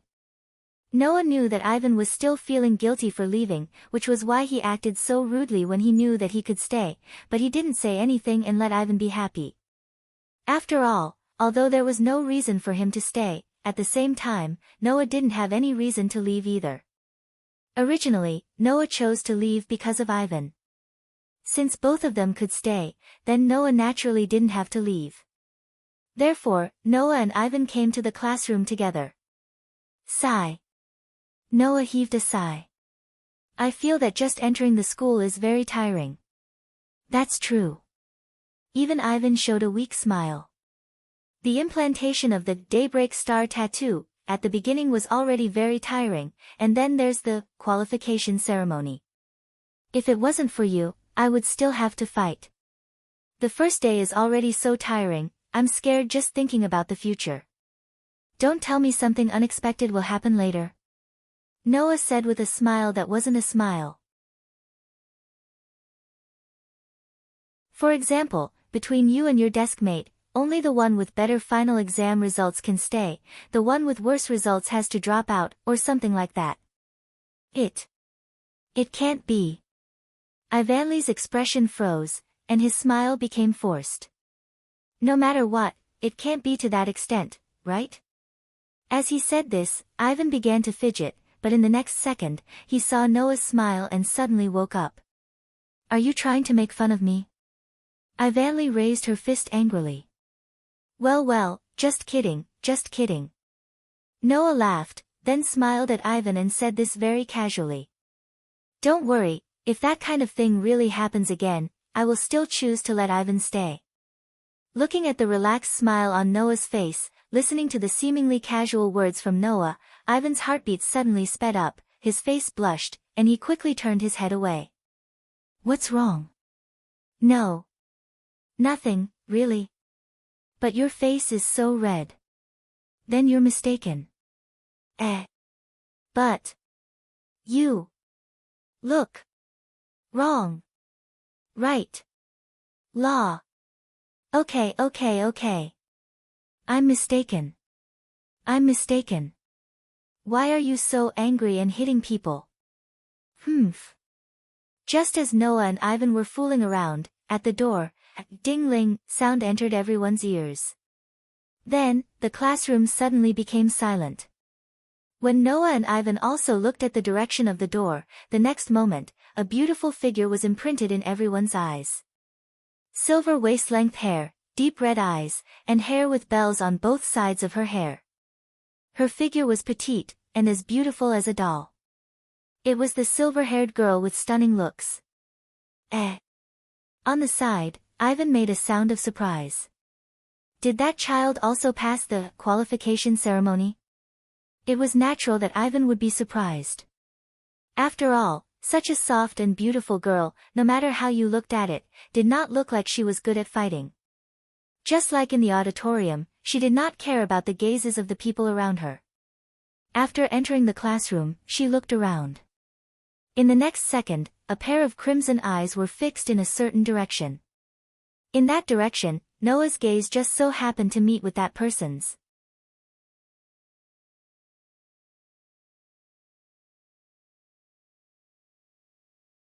Chapter 192.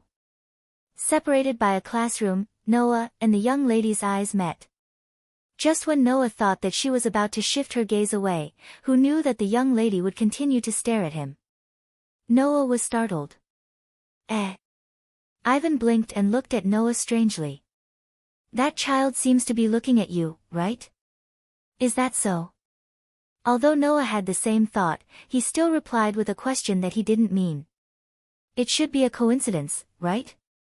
It was a pity that the moment Noah said this, the silver-haired young lady strode forward. Ding ding. Her long silver hair that reached her waist swayed with its owner's footsteps. The young girl's expression did not change at all. Accompanied by the ringing of the bell, she walked to Noah's side. Then, she lowered her head slightly and bowed.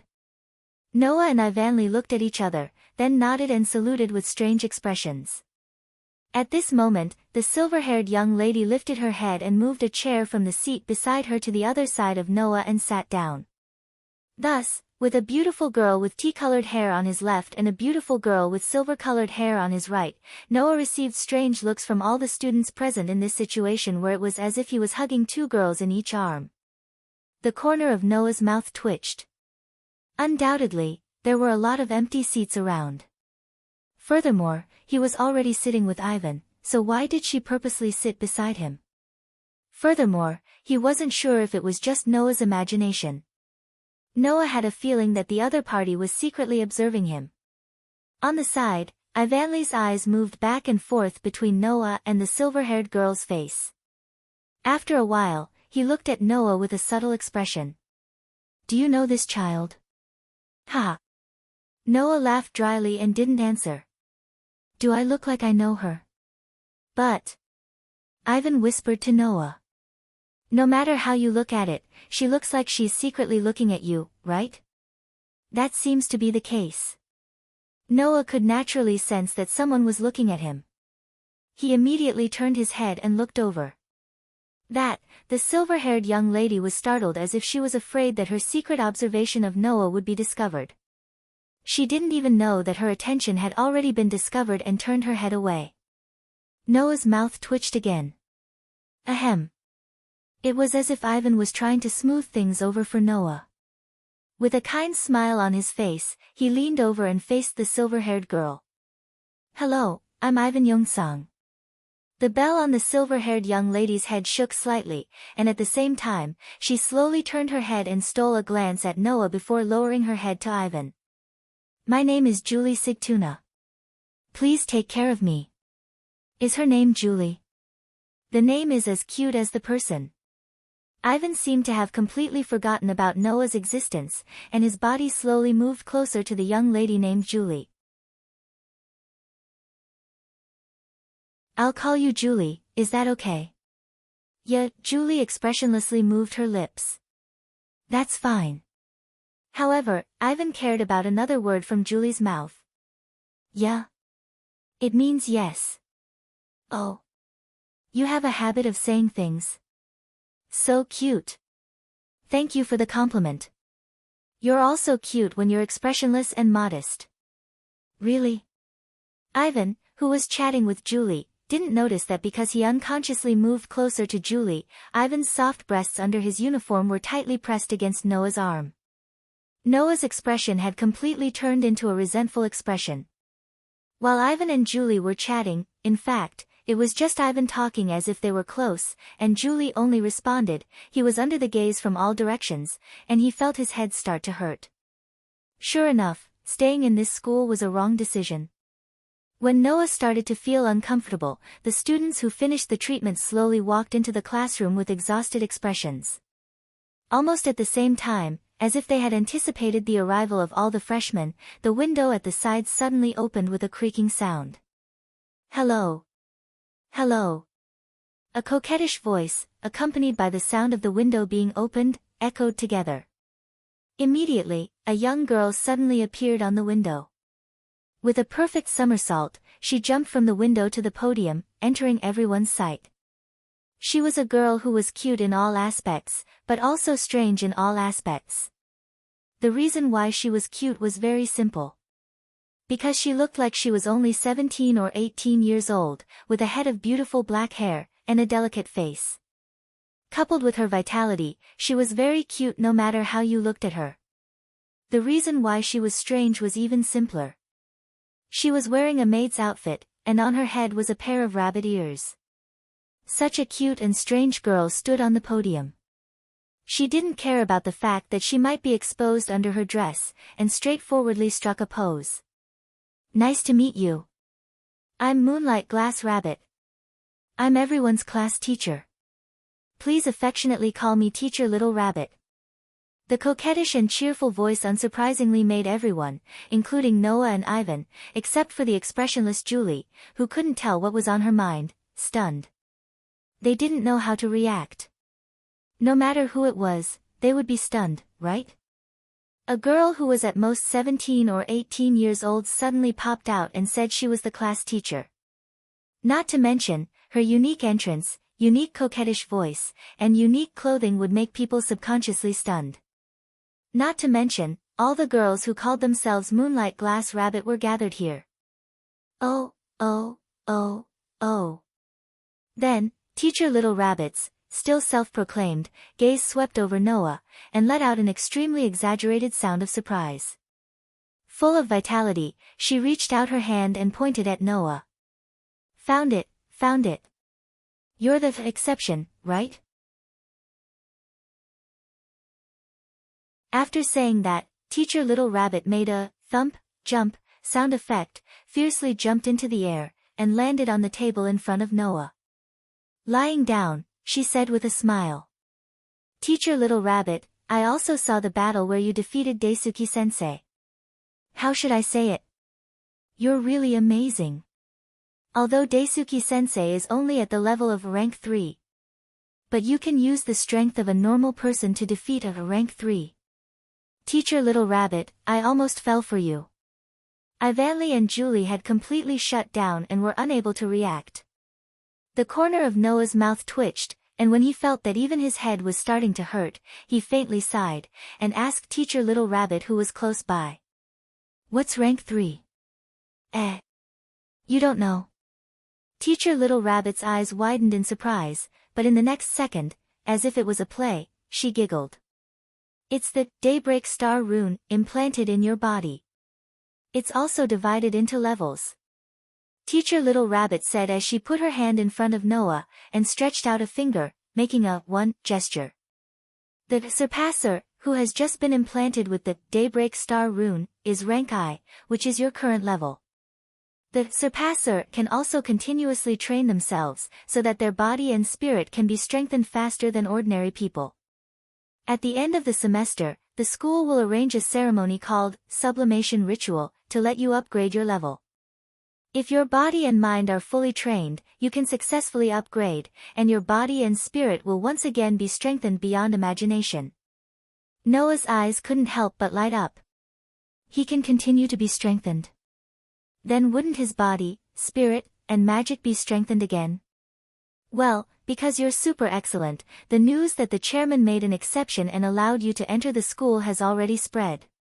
Teacher Little Rabbit jumped off the table full of spirit, stuck out her tongue at the surrounding students, and made a cute expression. So, you'll have a super strong classmate in the future, so don't be defeated. After saying that, Teacher Little Rabbit returned to the podium. Then, let's first make the necessary explanations. By the way, Teacher Little Rabbit returned to the podium by jumping.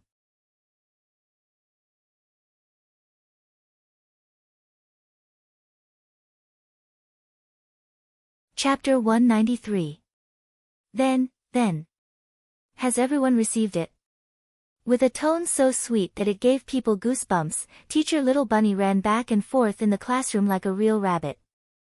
Everyone seemed to be used to this crazy rabbit. They looked at the things in their hands, which were the student handbook, student ID card, and dormitory guide. As for the school rules and dormitory regulations, you can read them yourself in your free time. The student ID card can be used as a credit card. There will be a monthly allowance of 100,000 yen for everyone to use. Everyone, please don't lose it, 100,000 yen. In the classroom, the students' exclamations rang out one after another. 100,000 yen of living expenses every month. Not to mention a student's living expenses, it was more than enough for a family's living expenses.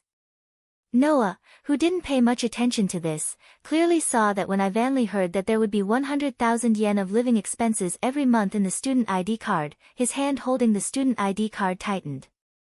Ignoring the surrounding gazes, he stood up and asked Teacher Little Bunny with a serious face. Teacher, can the school send my monthly living expenses back home? Send it back home. Noah's heart moved. He glanced at Ivanli and saw the serious expression on Ivanli's face. Teacher Little Bunny seemed to be startled, but then she pressed her fingers against her cheeks and smiled cutely. This is a problem that the previous students haven't mentioned.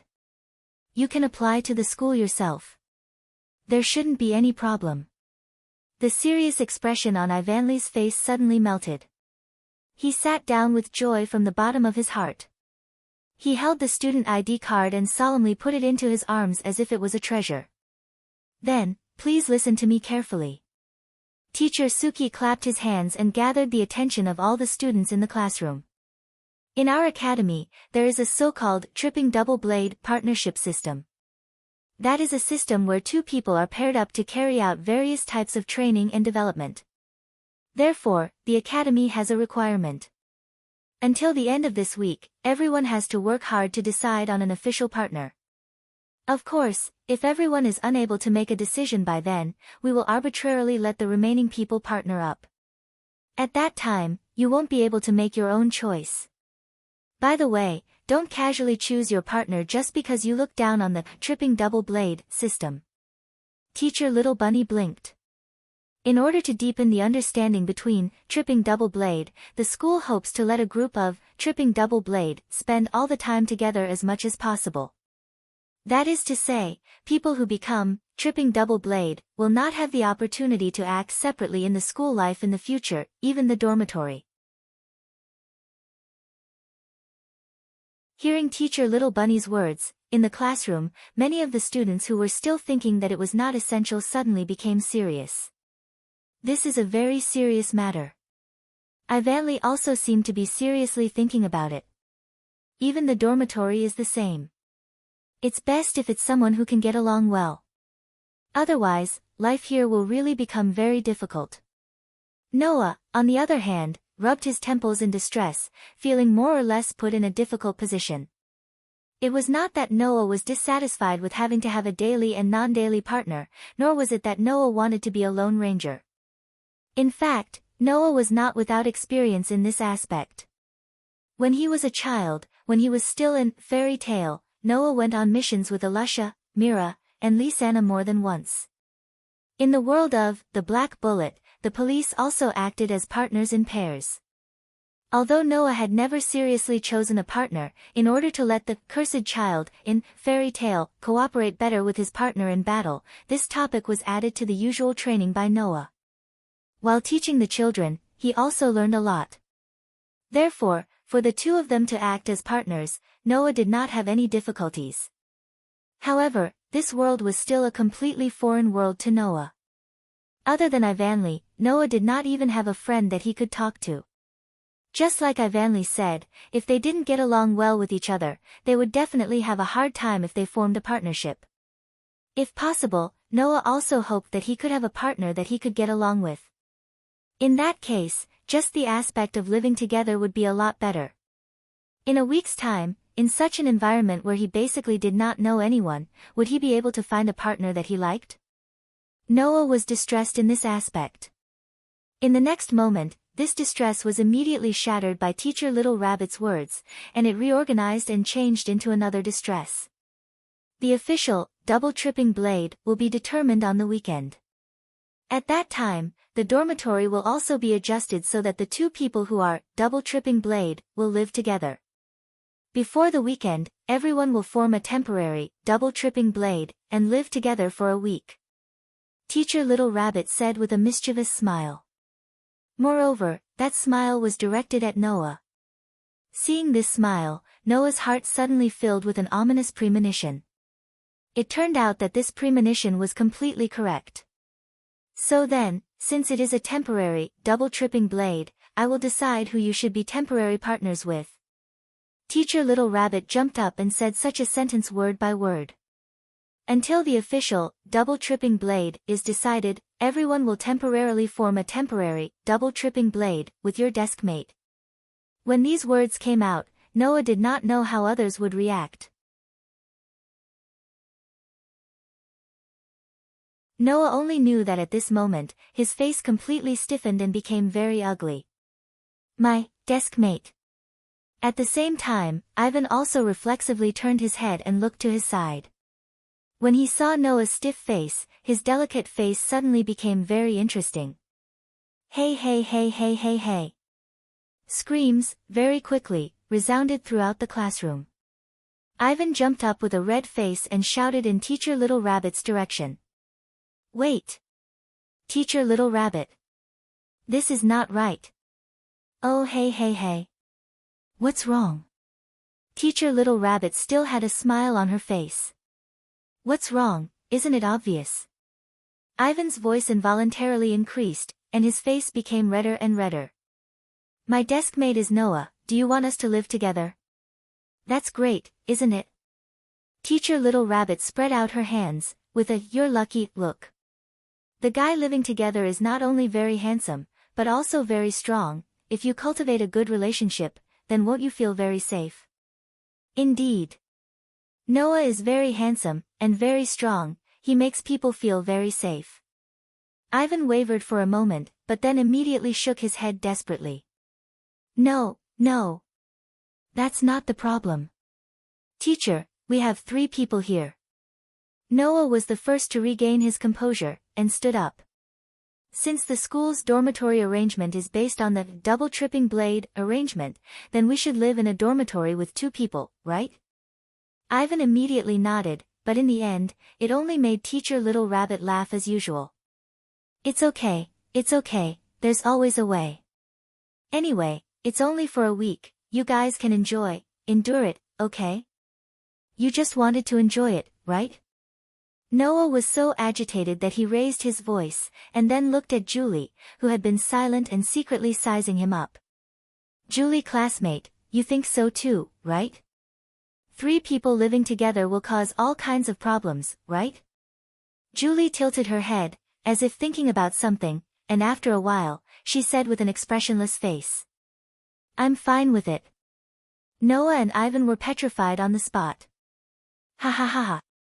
Teacher Little Rabbit held her stomach, and laughed out loud. Then it's decided. Noah, who did not want to see Ivan's current expression, covered his head and lowered it.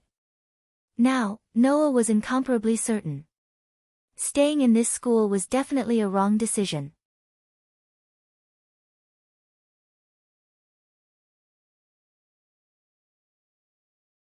Chapter 194. Wow, Julie's skin is so white. Ivan's is also very white. It's much worse than Julie's.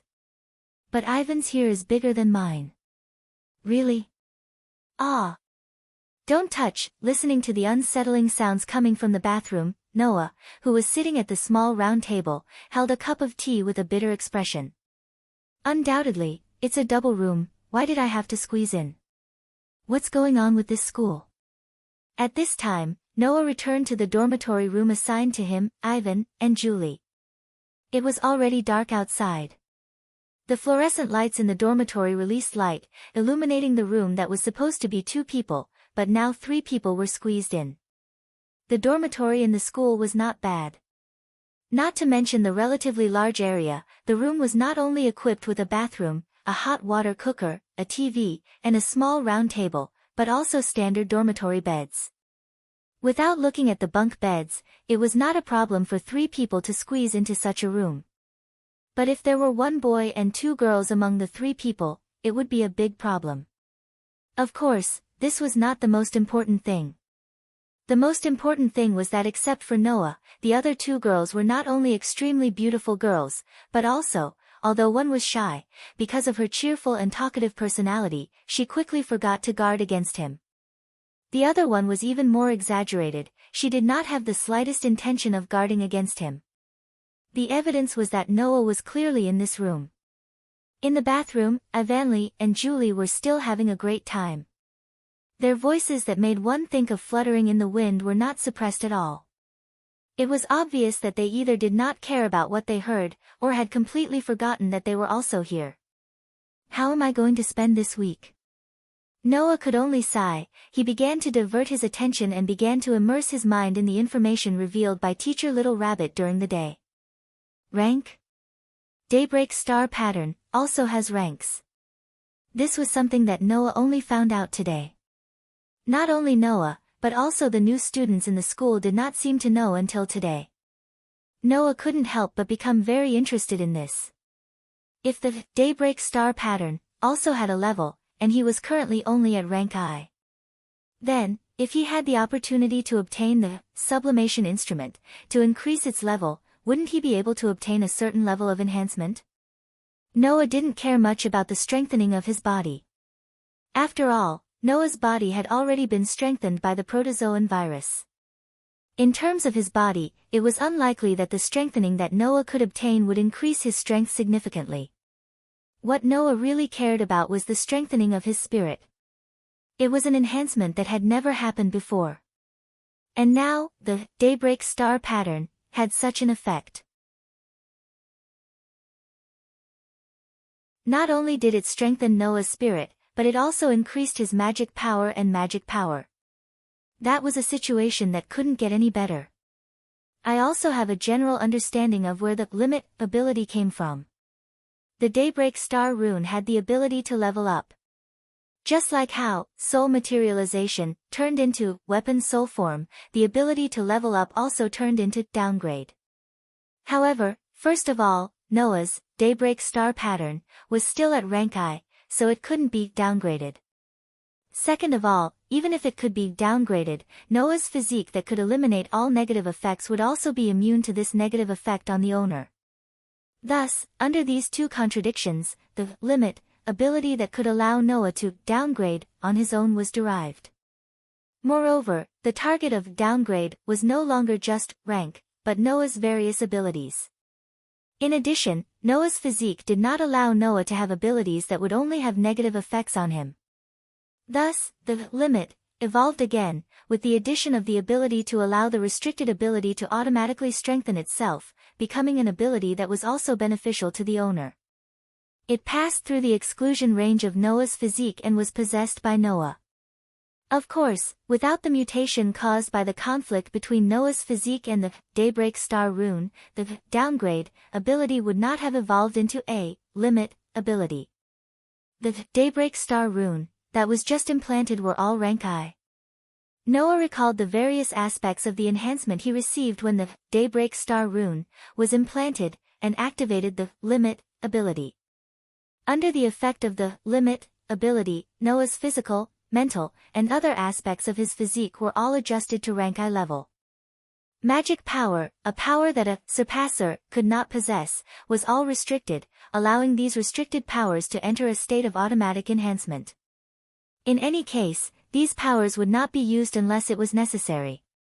Thus, rather than being idle, it would be better to use the limit ability on them and let them automatically enhance themselves.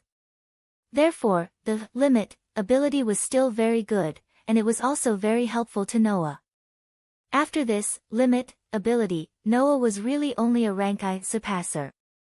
Compared to the other rank I surpassers, Noah's physical, mental, and other external conditions were the same as the others. However, Noah's combat experience, combat skills, and perception ability, these internal conditions could not be limit ability. And Noah, who possessed all these, was destined to be someone that an ordinary level 1 surpasser couldn't compare to.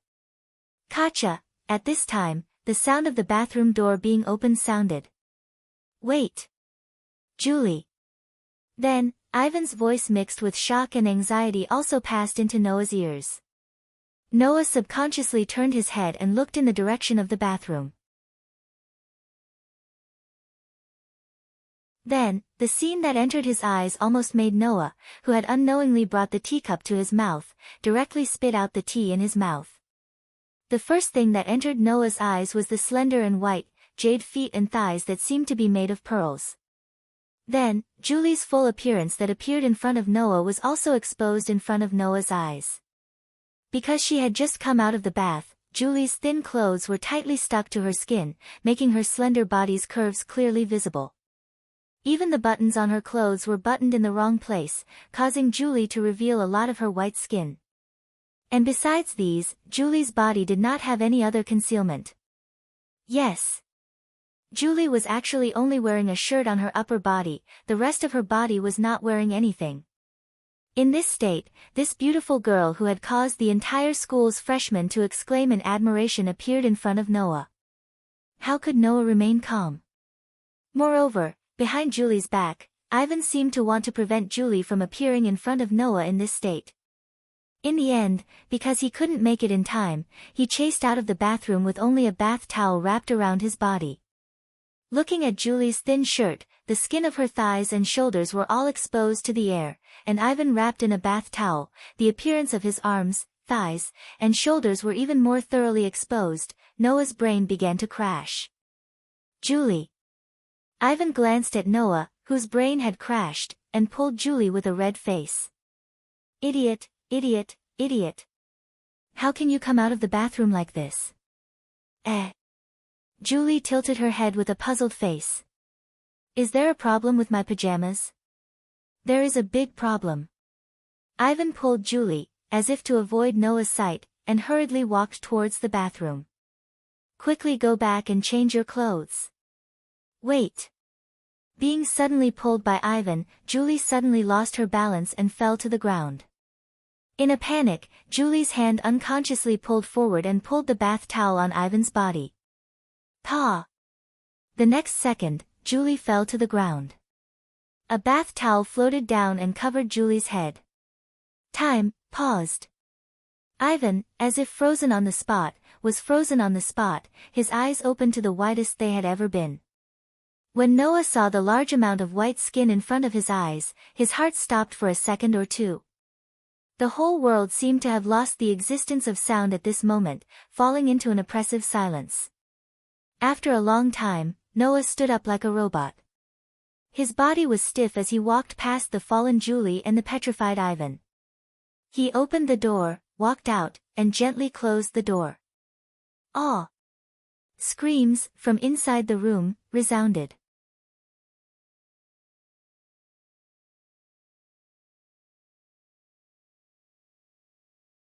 Chapter 195. There was no distinction between men and women in the dormitory of Howling Academy. Whether it was the male dormitory or the female dormitory, although they were not close to each other, they were still in the same building. When entering through the dormitory door, the first place the students arrived at was the common lounge of the dormitory students. There, not only were there luxurious items such as televisions, tables, chairs, and even sofas, but there were also magazines, comics, and games on the bookshelves in the corner for entertainment. In addition, snacks and drinks were also self-service. It was not an exaggeration to say that this was a place for people to enjoy themselves. Studying in this school could exempt one from tuition, lodging, and food expenses. There was also a place for people to rest and play. If one could continue to study in this school, they would be able to survive without having to do any work. The treatment was extremely good. Not to mention, the school also provided 100,000 yen for the students' living expenses every month. Sigh, and under such extremely enjoyable treatment, in the lounge, Noah sat on the sofa and sighed, and said such a sentence in despair. I might as well just sleep outside tonight. That wasn't impossible. After all, Noah had lived in almost all kinds of deep mountains and forests in order to practice crush. At that time, if Noah felt that he would stay in this place for a long time, he would build a wooden house or something, and if he did not stay for long, he would simply find a tree and sleep directly on it. In any case, he could not return to the dormitory now. Otherwise, not to mention how Ivanli would react, Noah would definitely not be able to look at Ivanli directly. Thinking of this, Noah's mind could not help but recall the scene of Ivanli's seductive naked body and a pair of full breasts. His heartbeat suddenly accelerated, and he quickly shook his head. No, I have to calm down first. Noah, who was full of distress, did not notice that at the entrance of the dormitory, two girls were coming in together from the outside. Huh? As soon as they entered the dormitory, one of the two girls inadvertently saw Noah sitting on the sofa and stopped. Little Ba, what happened to you? The other girl widened her big, watery eyes and looked at her companion strangely. Then, she followed her companion's line of sight and turned to look at Noah. Isn't that? The young girl called Little Ba nodded. After a moment of silence, she said. Yeah, I'll go over first. You can go back first if you want. As soon as she finished speaking, the girl named Ba didn't wait for the girl she called Ya to respond. She impatiently lifted her feet and walked towards Noah. Wait! Little Ba. The girl named Ya finally reacted, and hurriedly followed him. Noah, who was agonizing over whether to go out for the night or to go back later, sensed a commotion not far away. He raised his head and looked ahead. He saw two young girls approaching him. They were two very unique young girls. The one walking in front of Noah was a young girl with long, flowing black hair. She didn't hide her destination at all. Rather than saying she was cute, she was more like a beautiful young girl. Not only did the young girl have a beautiful figure, she also exuded a mature and awe-inspiring aura. She gave people the feeling that although they were playmates of the same age, she was an adult. Coupled with her heroic figure, her presence was unusually strong. Walking behind the heroic young girl, who seemed to be chasing after the former in a panic, was an existence that contrasted sharply with the other girl. She was a petite girl with a somewhat childish look on her face. Her hair was cut to her shoulders and seemed to have been tied into two small braids in front of her. She was different from the other girl who exuded an awe-inspiring temperament. Her entire body was filled with a delicate feeling that made people involuntarily want to protect her. However, this young girl also had a presence that others couldn't ignore. Her presence wasn't the same as the former's, but a pair of extremely eye-catching, full and round breasts. Undoubtedly, her figure was more delicate and petite than the average person, but her round breasts were not only bigger than Ivan's, they were even far above those so-called adults. From Noah's point of view, among the people he knew, only Mira and Mugen could compare to her. Noah also knew these two young girls. They had entered the school today like Noah, and they had introduced themselves in the classroom. They were Noah's classmates. If he remembered correctly, the heroic young girl with long black hair was called Orange Bar, and the extremely delicate young girl with a great figure was called Sui Gaoya. Under Noah's gaze, Orange Bar and Sui Gaoya began to slow down and approach, as if they knew that Noah had noticed them approaching. However, Orange Bar still walked towards Noah confidently, and only slowed down slightly. Sui Gaoya, on the other hand, hid behind Orange Bar as if she was a little scared. She followed Orange Bar and walked in front of Noah. Hello. Orange Bar didn't lose his heroic spirit, but also didn't lose his manners as he nodded at Noah. I'm Orange Bar. I still remember the names of my classmates. Noah scratched his cheek. As for me, I don't think I need to introduce myself, right? Of course, even if I want to forget you, it should be very difficult. Orange Bar smiled bitterly and shook his head. I'll call you Noah. Is that okay? Of course. Noah nodded, and then turned his gaze to Sui Gaoya, who was hiding behind Orange Bar. You're Sui Gaoya, right? Sui Gaoya seemed to be frightened. Her pretty face turned red, and her body shrank behind Orange Bar. Ah. Noah looked at Orange Bar with a puzzled expression. I'm sorry, you only went to a girls' school before, so she's not good at dealing with boys. Orange Bar lowered his head and apologized to Noah. Please don't mind. You're too polite. This time, it was Noah's turn to laugh bitterly. No matter what, you should sit down first. It's better to talk this way, isn't it? Then we won't stand on ceremony. Orange Bar took Sui Gaoya's hand and sat down on the sofa opposite Noah. Putting Tachaba aside for the time being, when Sui Gaoya sat down, the pair of round breasts in front of her chest that had a strong sense of presence jiggled up and down uncontrollably, causing Noah to involuntarily glance over. After pausing for less than a second, he hurriedly shifted his gaze away and silently cursed himself. There was no helping it. Ivan's naked body was too stimulating, and it happened not long ago. It made Noah inexplicably pay attention to this aspect. At that moment, Noah deliberately coughed and asked suspiciously. Is there something you need from me? It should be considered a busybody. Orange Bar sized up Noah and said. You seem to be very distressed just now. Is that because of your roommates? There's nothing to hide. Noah's face turned bitter, and he sighed again. Or rather, it would be strange if you weren't distressed when two of your roommates are of the opposite sex, right? That's true. Orange Bar said awkwardly and somewhat approvingly. I just want to ask, is there anything I can help with? Help? Noah said with a somewhat uncertain tone. Do you want to help me? I'm indeed a bit of a busybody, right? Orange Bar nodded heavily with a serious expression on his face. However, young men and women living in the same room is a bit worrying. Worried? Noah's face was suddenly filled with a strange expression, and he laughed awkwardly. Although I can roughly guess what you're worried about, we just met today, and I don't ask you to believe me. However, if it was a man and a woman who were both alone, then it would be a different story.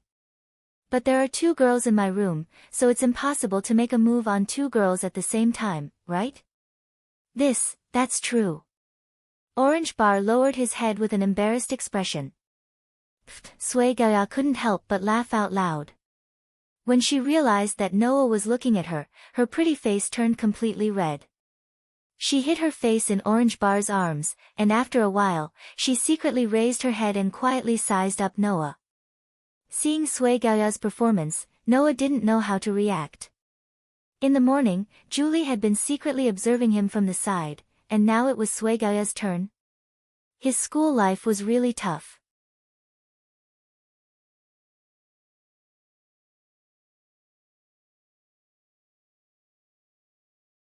Chapter 196. Speaking of which, your strength is really strong. At this time, Orange Bar deliberately changed the topic as if to change the atmosphere, but when it came to this topic, his face couldn't help but be serious. His eyes stared at Noah, and he said in amazement. Teacher Bunny said that Daisuke-sensei is a level 3 surpasser, and he graduated from this school after 3 years of combat training. Compared to level I, who has just started and hasn't received any combat training, you can't compare at all. It's really hard to believe that you can defeat Daisuke-sensei with the strength of an ordinary person. Sui Gaoya raised her head from Orange Bar's embrace, and also looked at Noah. Her eyes were filled with amazement and envy. It was no wonder that Orange Bar and Sui Gaoya were so surprised. If they really knew how strong a surpasser was, and how strong a level 3 was, then they wouldn't just be surprised, they would be in disbelief. The Daybreak Star rune strengthened the body and spirit of a surpasser differently according to the level. Specifically speaking, the strengthening through the Daybreak Star rune was actually something similar to multiplication. For example, level I Daybreak Star rune could strengthen a person's index by 10, level 2 would strengthen a person by 20, and a level 3 would strengthen a person by 30. Assuming that a normal person's strength is 1, then when this person becomes a surpasser and enters level 1, after being strengthened by 10, this person's strength will manifest as 10. And at level 2, this person's strength would naturally be 20, and at level 3, this person's strength would be 30. Noah's actions were equivalent to using the 1 of a normal person's strength to fight against a monster that had undergone many years of training. The monster's strength was definitely not just 1, but 4 or 5. The monster's strength had even reached 120 or 150 after being strengthened by the 30 of level 3. It was more than 100 times stronger than a normal person. After all, if a surpasser's body and mind were not trained to a certain level, it would be impossible for the Daybreak Star Rune to evolve successfully. Therefore, Daisuke, who has successfully promoted to level 3, his strength level is not only 1, but also 4 and 5. Under such circumstances, multiplied by level 3 by 30, wouldn't that be 120 and 150? To be able to defeat someone who was more than 100 times stronger than him in terms of strength, speed, agility, reflexes, and so on, was it not shocking enough? To be able to defeat such an opponent, your martial arts and combat experience have shocked me greatly. Orange Bar's eyes were filled with sincerity as he sighed. I have also practiced martial arts for many years.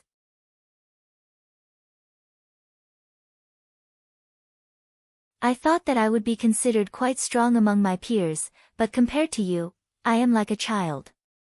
Noah, who originally had a nonchalant expression on his face, became slightly interested. Have you practiced martial arts as well? My family runs a dojo. Orange Bar nodded.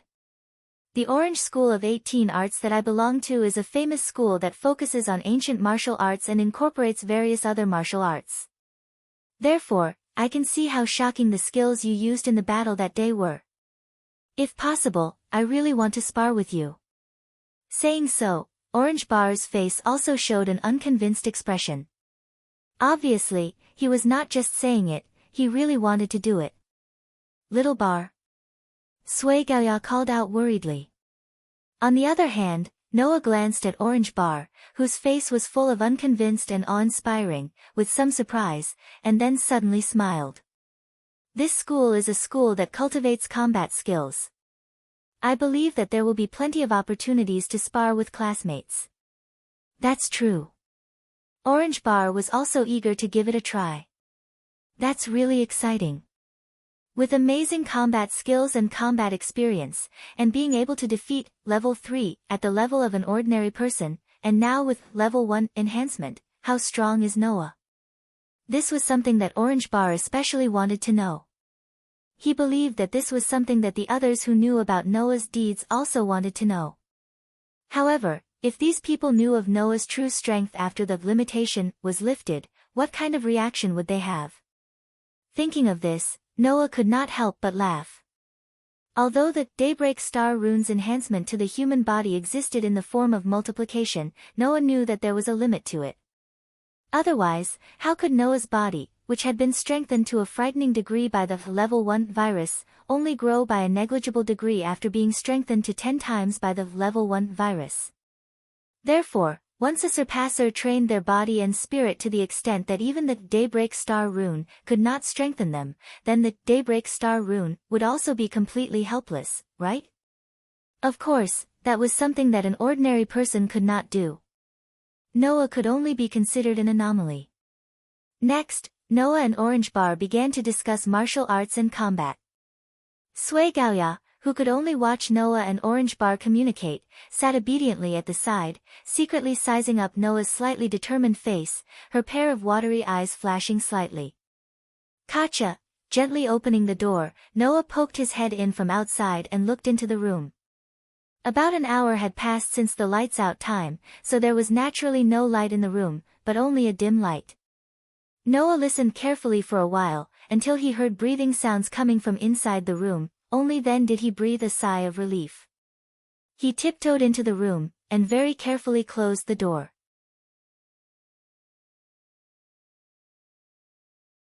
His actions were like that of a thief, making Noah feel a headache. Going back to my own room like a thief, what the hell is this?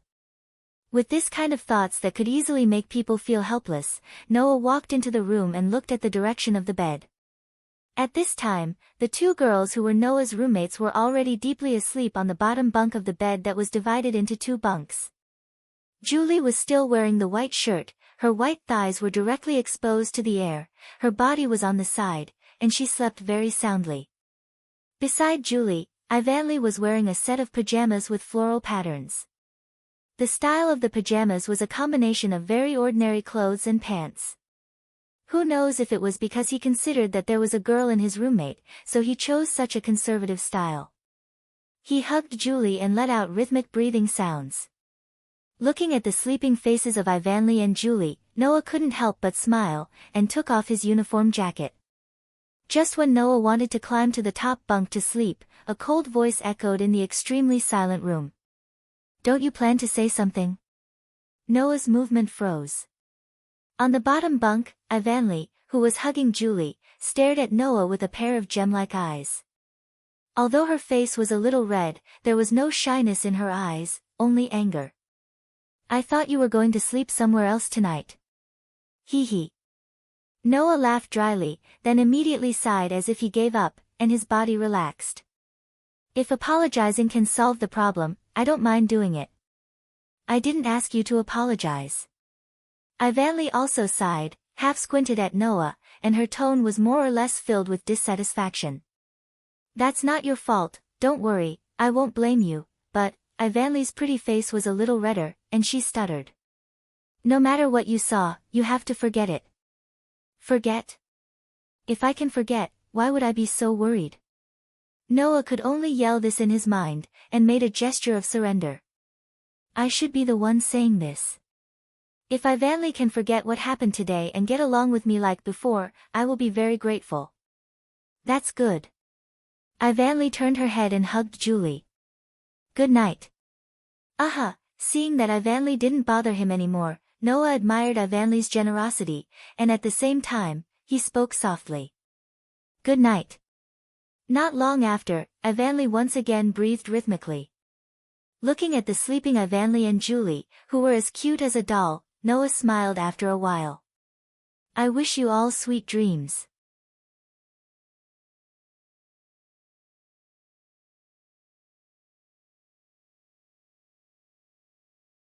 Chapter 197. Chirp chirp chirp chirp. When the morning birds chirped and the soft sunlight shone into the room through the gap in the curtains, Noah woke up from his sleep. Not sure if it was because of the change of environment, Noah woke up earlier than usual. After rubbing his black hair, he sat up. Noah poked his head out from the edge of the bed and looked at his lower bunk. He thought Ivanli and Julie were still sleeping, but he only saw an empty bed. Even the quilt was folded and placed neatly at the end of the bed. Seeing this, Noah was slightly surprised. He is a lot more relaxed than before. Usually, when two people who had only known each other for a day moved around him, no matter how small their movements were, Noah's vigilance would wake him up. Ivanka and Julie were obviously on their feet. But when the two got up, Noah, who slept on the upper bunk, didn't wake up, which was enough to prove that Noah was indeed more relaxed than usual. It seems that the way Ivanli and Julie slept last night made me relax a lot. Noah scratched his cheek and didn't care about this anymore. After all, no matter how relaxed his vigilance was, once someone approached Noah with hostility, malice, or even murderous intent and attacked Noah, Noah would still wake up. Therefore, vigilance in this regard was not necessary for Noah. Instead, it would make Noah less likely to be woken up and have a good night's sleep. Immediately, Noah stretched and got out of bed. In order to prevent any trouble, Noah, Ivanli, and Julie had already stipulated that if they wanted to change clothes, they could only change in the locker room. Following the rules set yesterday, Noah yawned while walking to the locker room and opened it. The next moment, Noah finally began to regret his idea. He regretted his excessive vigilance. It was an unnecessary thought. Otherwise, with Noah's perception ability, he would definitely be able to detect a presence in the locker room at this time. Therefore, while yawning and regretting in his heart, Noah's face began to tremble. In the locker room, the person who came before Noah maintained the appearance of taking off the shirt she was wearing just now. She slightly widened her deep ruby eyes and stared straight at Noah without saying anything. Noah could clearly see that on the petite body, except for the lower half of the body, there was nothing else. Fortunately, the silver hair spread behind the person, covering the entire back of the person. The shirt that the person had just taken off was also in the hands of the person, covering the front of the person's body, which just happened to cover the person's private important parts. Therefore, Noah was still in the area, not as dangerous as when he saw Ivanli's naked body last night. At the next moment, the other party's flat voice sounded. But at that moment, Noah heard an indifferent voice. "Good morning." Noah reacted, showing a forced smile that couldn't be more forced.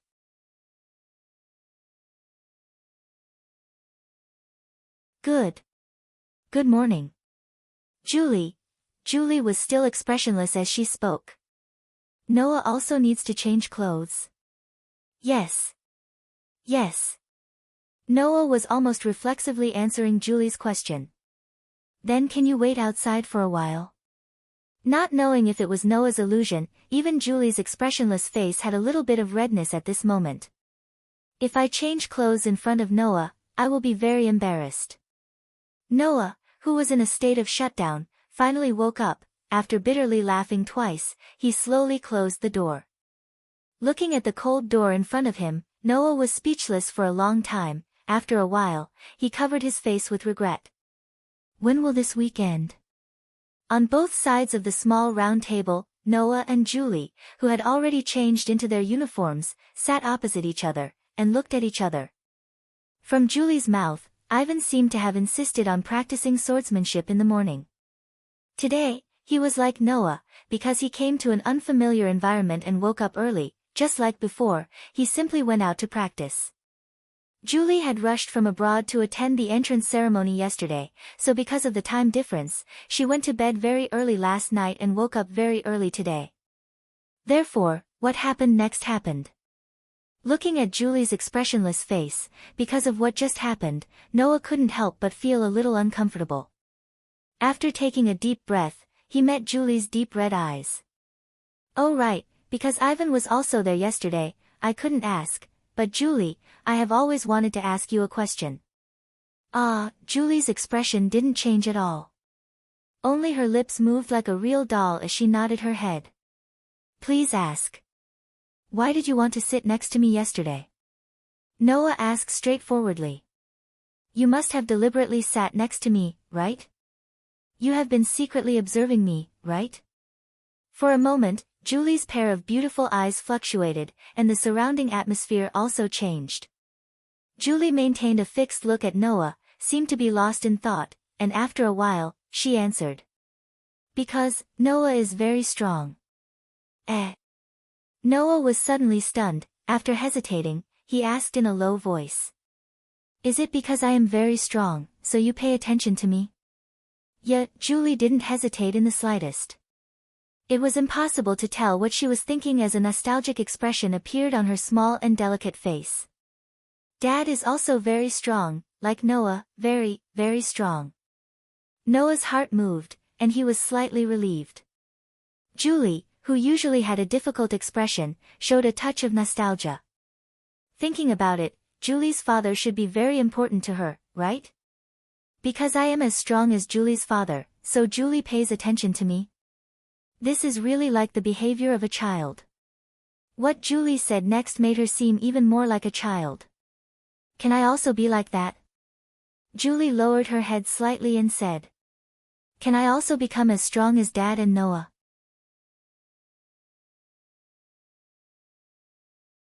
For some reason, Noah heard a trace of longing and sadness in Julie's emotionless voice. This made the expression on Noah's face gradually become serious. Looking at Julie, who lowered her head, he couldn't help but reach out and touch her head. Ding-ling. The sound of the bell also sounded.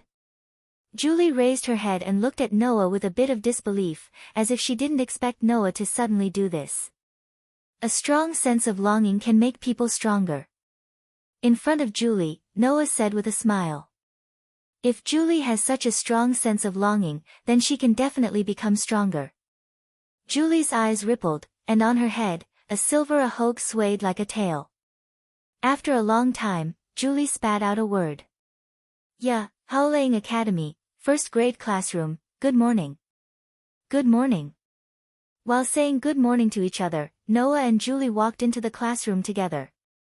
Under the gaze of everyone around them, they walked to their seats. Noah.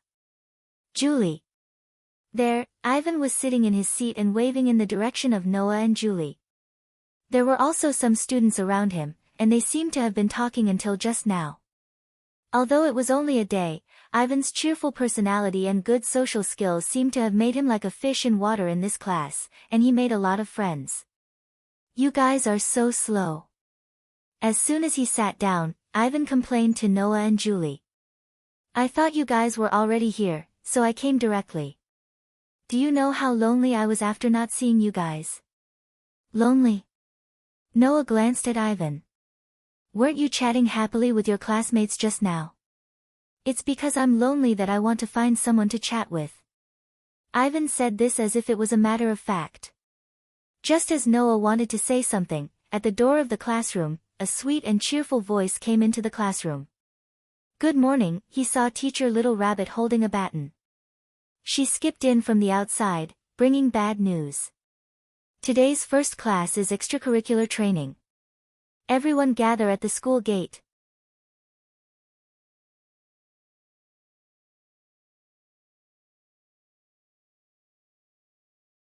Chapter 198.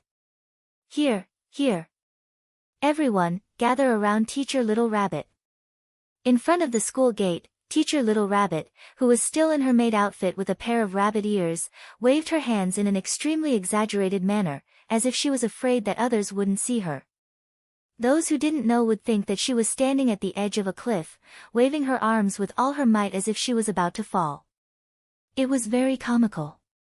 However, with such a conspicuous target, the group of students didn't have to worry about not being able to find a place to gather.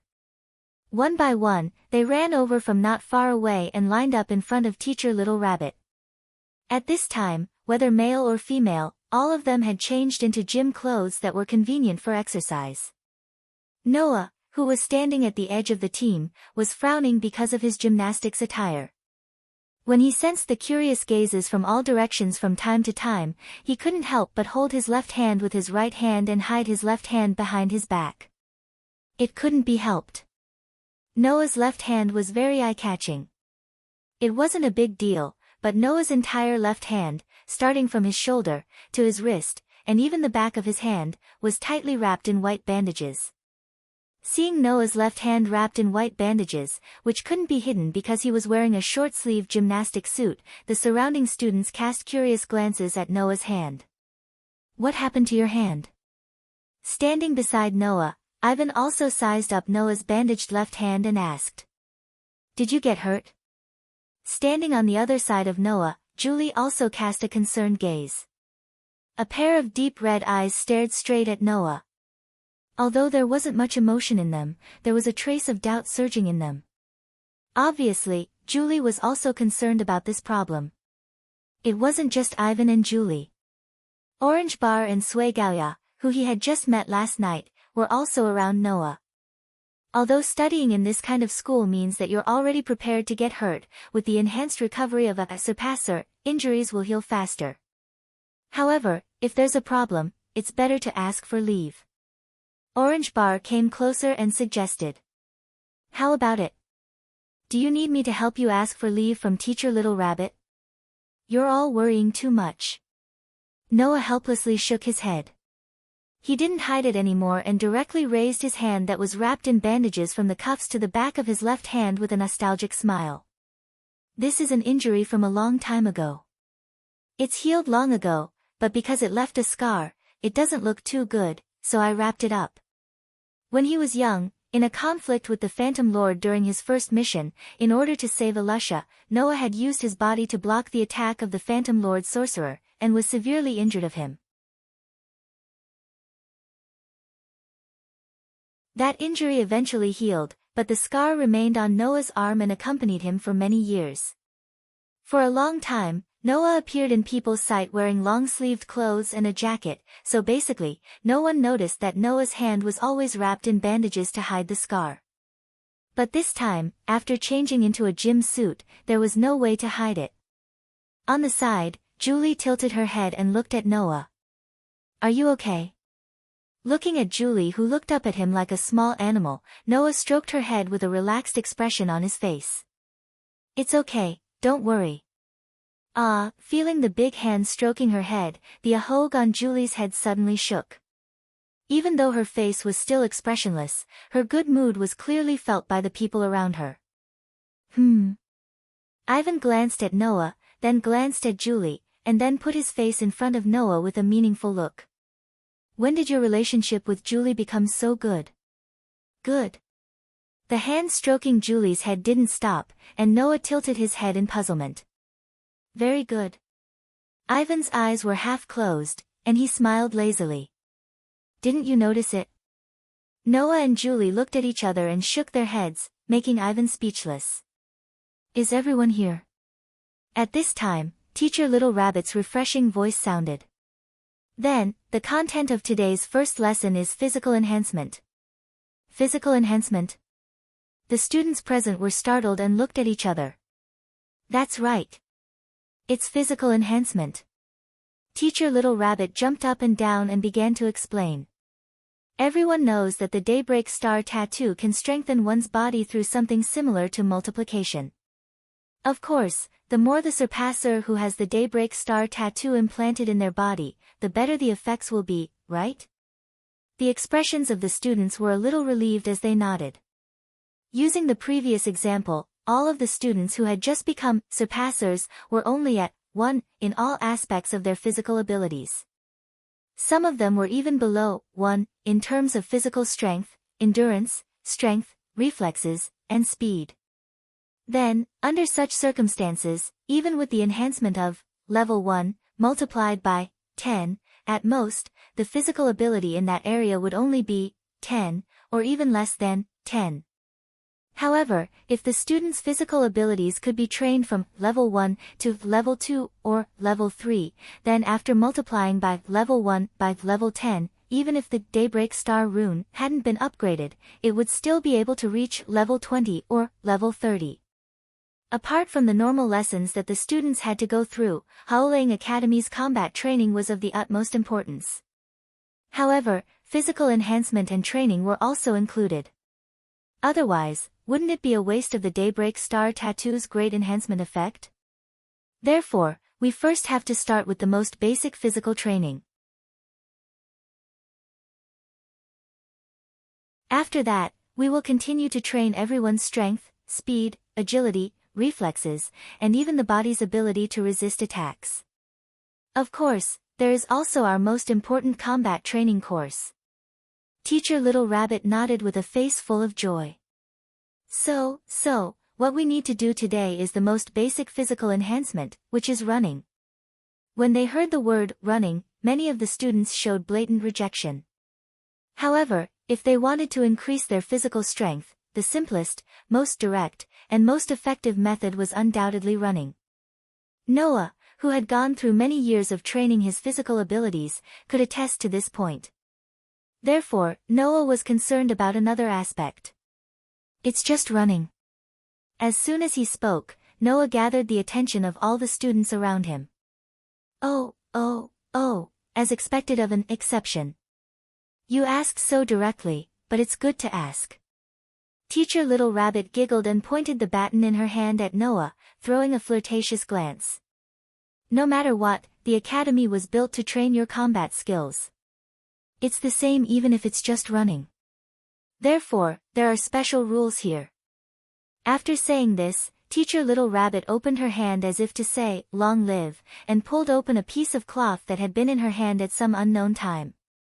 There was only one word written on the cloth. Running? That's right. It's running. Teacher Little Rabbit seemed to be excited as she jumped up. First of all, everyone will run 10 laps around the entire academy. The first to complete 10 laps will be considered to have completed the task. However, in the process of running, if you see someone in your field of vision. Teacher Little Rabbit's smile became even more brilliant, and she spat out words that made people shudder. Don't be shy, just fight your way up. Fight? Many people cried out in surprise. Wait. Teacher. Orange Bar raised his hand and stepped forward. In other words, we have to fight the people around us while running, right? That's right.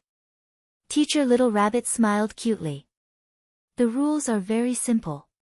As long as you don't use blaze, you can use any other means. After saying this, Teacher Little Rabbit did not give anyone a chance to ask questions. She jumped to the side and took out a colored firecracker. Then, get ready, begin. Following Teacher Little Rabbit's words, with a pop sound, the sound of the colored firecracker reverberated. The group of students first looked at each other, then immediately rushed out like a fish, scampering outside.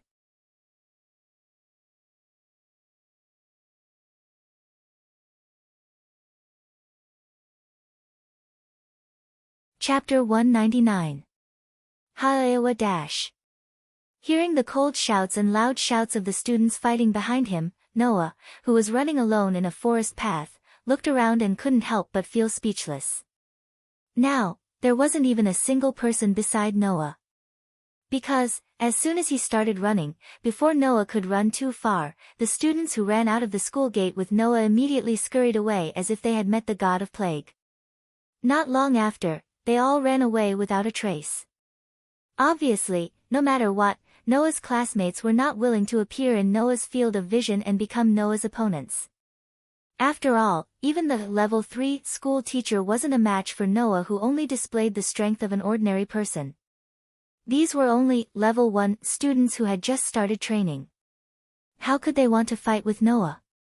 With this mentality, as soon as they started running, the people around Noah all ran away without a trace. Of course, it wasn't that all the students didn't want to fight with Noah. No matter what, these students were still young and vigorous boys and girls. There were also some who weren't convinced by Noah, or who wanted to prove their strength by defeating Noah. In the end, the dream was beautiful, but the reality was cruel. How could these children, who were just ordinary middle school students before the Daybreak Star Rune, be a match for Noah? As a result, the students who rushed towards Noah in a burst of ha-ya, filled with vigor, were all kicked away by Noah in the next second in a burst of wah-wah, even louder screams. With the strengthening of the Daybreak Star Rune, presumably, Noah's kick would at most make these students feel a bit of pain and wouldn't cause them any injuries. Noah knew that in his class, there were people like Ivanli who had experience in learning swordsmanship and other martial arts. There were even people like Orange Bar who belonged to a certain school of martial arts. In the future, these people would become the leaders of this batch of surpassers. These people would definitely be like Orange Bar, challenging Noah because of his outstanding battle prowess and skills. They would attempt to continuously improve themselves by challenging the strong. Therefore, Noah was always prepared to deal with the sudden appearance of these people. Noah guessed that these students weren't like the students who didn't dare to challenge Noah. They were afraid of appearing in Noah's field of vision, and they were also afraid that Noah would catch up to them and attack them if they ran in front. Therefore, they deliberately fell behind and ran at the back. They must have deliberately sped up and ran to the front, preparing to use the advantageous terrain to launch an attack on Noah. The school was surrounded by sand dunes, mud fields, and wild forests. Different combat styles would also be affected by the terrain. When Noah ran to the terrain that others were good at, he should be able to meet the real challengers, right? Rustle, just as Noah was thinking about this, the trees that were used to optimize the scenery suddenly shook and made a sound. Noah stopped in his tracks. Whoosh! Almost at the same time, a figure rushed out from behind the shaking trees, like a wild wolf pouncing on its prey. With the sound of the wind, he swung his fist and hammered Noah's body, landing on Noah's body. However, before the attacker could rejoice, his opponent's entire body directly passed through Noah's figure, and the punch landed on empty air. It's actually an afterimage. The attacker's face changed. However, in the next moment, with a "pa" sound, the attacker felt that his foot was tightly grabbed by a strong palm before it could land on the ground. Oh no! Sensing the danger, the attacker immediately wanted to twist his body and break free from the hand that was grabbing his foot. Too slow. Unfortunately, Noah didn't give the attacker a chance to react. With a strong pull, he pulled the attacker in front of him, clenched his fist, and raised it above his head. Hiya hiya. But just as Noah was about to punch his opponent, another figure suddenly flew out and fell from the sky. As he shouted, he threw a fierce punch towards Noah's body. Noah's fist immediately stopped. He raised his eyebrows and didn't continue to attack. He pulled the attacker's foot and threw the person in his hand out. Moreover, he threw the person in the direction of the other attacker. As a result, the two attackers suddenly collided with each other. Bang! In the muffled sound, two muffled groans were also heard. The two attackers followed the gravitational pull and fell from the air. When they were halfway down, they adjusted their bodies and staggered as they landed on the ground, stabilizing their bodies. Only then did Noah see the full appearance of the two attackers. The first attacker was a short boy who wore a pair of glasses on his face. His eyes were quite fierce, and even his face looked fierce. He gave people a feeling that he was deliberately pretending to be fierce. The second attacker was a taller boy. Compared to the first attacker, he was slightly kinder. However, he exuded a different kind of presence that couldn't be ignored. These two were also Noah's classmates. He remembered that the short boy with glasses was called Oki Hokusaki. The other boy looked quite inconspicuous, but he exuded a presence that couldn't be ignored. If Noah remembered correctly, his name seemed to be Jushu Totoro. Noah, who subconsciously called out the latter's name, narrowed his eyes slightly. On the other side, Jushu Totoro covered his abdomen that was hurt when Oki Hokusaki was thrown onto him. There was a hint of bitterness and helplessness in his laughter. Sure enough, it's not that easy. Idiot. Idiot. The boy named Oki Hokusaki covered his head that hit Jushu Totoro's abdomen and mercilessly scolded his companion. Who told you to shout so loudly when you attacked? It would be strange if others didn't react in time. If I had shouted first, wouldn't they have let go of little tiger? Jushu Totoro stood up. He seemed to be used to his companion's insults and didn't care at all. Actually, they did let go of little tiger. But we also embarrassed ourselves. Oki Hokusaki stood up and snorted coldly. Why did I become a temporary, tripping double blade, with an idiot like you? Because we sat together that day. Jushu Totoro retorted.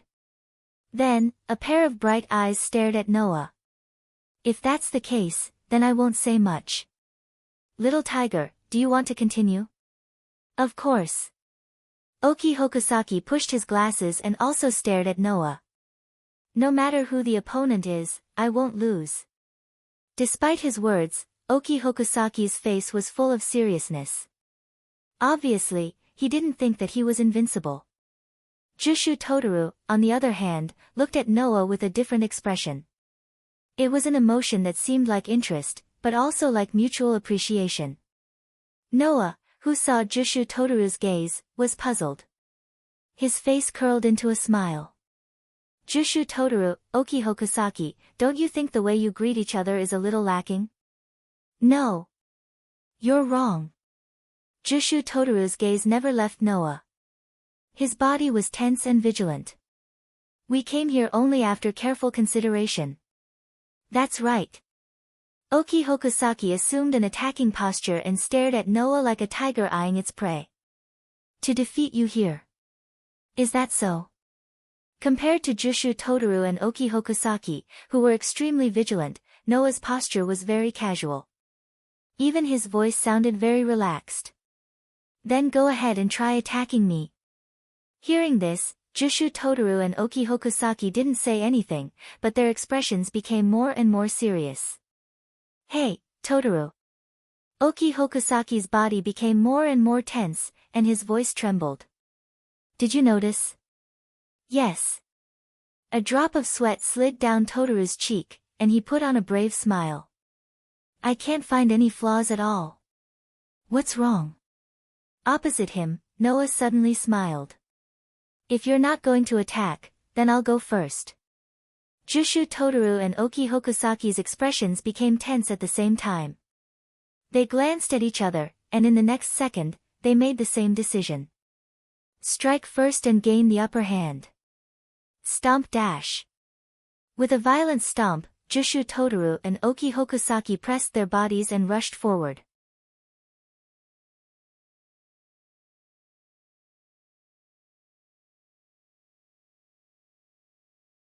Chapter 200. Ha! As the two voices overlapped, two figures threw themselves at Noah like a gust of wind. Noah's body didn't move at all. The wind blew on his face and his bangs swayed, revealing his deep and bright dark eyes. Bang! As soon as he shouted, a gust of wind rose. Ninefold Toru and Yuta Tokusaki, who were charging at Noah with a ferocious momentum, suddenly stomped on the ground. One dodged to the left, the other dodged to the right, and the other rushed to the left. Then, they turned in a half-arc and attacked Noah's side. Noah's eyes flashed. In the next moment, his body took a big step back without warning. Whoosh! Just as Noah's body took a step back, a palm wrapped in strong wind brushed past him and fell on his previous position. Ha! From the cold roar, Noah recognized Kukui's voice. In the next moment, Kukui, who had just hit Noah with his palm, arrived in front of Noah. He quickly took two strange steps and his body turned into a gust of wind, rushing towards Noah again. Duh! Facing Oki, who was pouncing on him, Noah merely smiled. As his feet landed on the ground, a crisp sound rang out from the soles of his feet. With a push, Noah's body was directly pushed out, dodging Oki, who was pouncing on him like a real tiger. Don't forget about me. Just as Noah's body steadied, a loud roar came from behind him. With the sound of wind, it rushed towards Noah's direction. Noah's expression didn't change. His right foot touched the ground lightly again and his toes quickly slid along the road. He narrowly dodged the punch coming from behind. The attacker was Ninefold Toyu. Together with Akari Tokusaki, Ninefold Toru and Akari Tokusaki were able to display a decent level of teamwork. Sometimes, they would take the front and the back, sometimes, they would take the left and the right. Sometimes, they would charge at the same time, and sometimes, they would pass each other. Looking at the tacit cooperation between Kuju Turyu and Uwe Hokusaki, these two were obviously not like Noah, Ivanli, and Julie. They only met yesterday when they entered the school. Therefore, Noah felt that Ninefold Toyu and Kukui must have known each other for a long time before they entered the school. Moreover, they were obviously trained together and even had the same style. Then, there was only one answer. Not only did Ninefold Toyu and Kukui know each other before they entered the school, but it was very likely that they practiced martial arts together. In this way, the problem of Ninefold Toyu and Kukui having the same style and skill was solved. If it was someone else, even if they could deal with the pincer attack of these two people, it would be extremely difficult. Unfortunately, Ninefold Toyu and Kukui's opponent was Noah.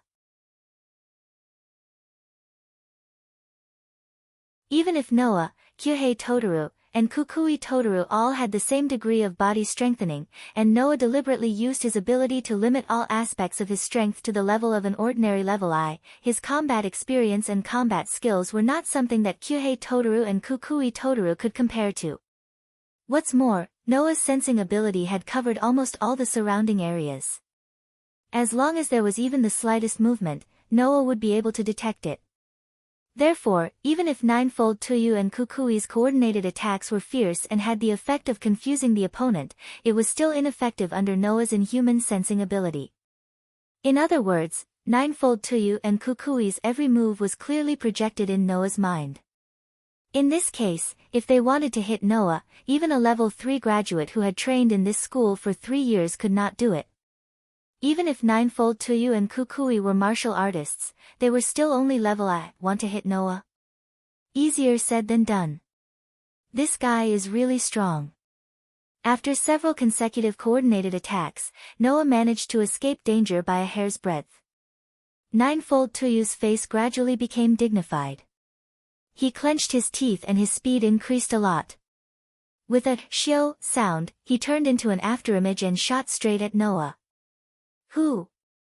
However, Noah once again dodged Ninefold Tuyu's attack with a strange arc that ordinary people would not be able to predict. Here. Kukui also overdrew his physical strength to increase his speed. He lowered his body and suddenly pounced. In the end, he still pounced on empty air. On the forest road that was full of trees, the confrontation was getting more and more intense. Ninefold Tuyu and Kukui's speed had increased to the point that every time they moved, there would be a gust of wind. People with poor eyesight would not be able to follow their movements. However, even so, the young man in the gymnastic suit still had a calm smile in his eyes. Occasionally, he would take a step forward, move back, tilt to the side, and rotate. Every time he moved, he would be able to dodge the attacks of the Ninefold Toru and Tokusaki Kue. Over time, Kuju Tuyu and Yuji Hokusaki discovered a fact with some fear. From the beginning of the confrontation to now, Noah had not moved more than 1 meter from his original position. You bastard! Suddenly, Kukui's face turned blue. With a bang, he fiercely stomped on the ground, causing a cloud of dust to rise.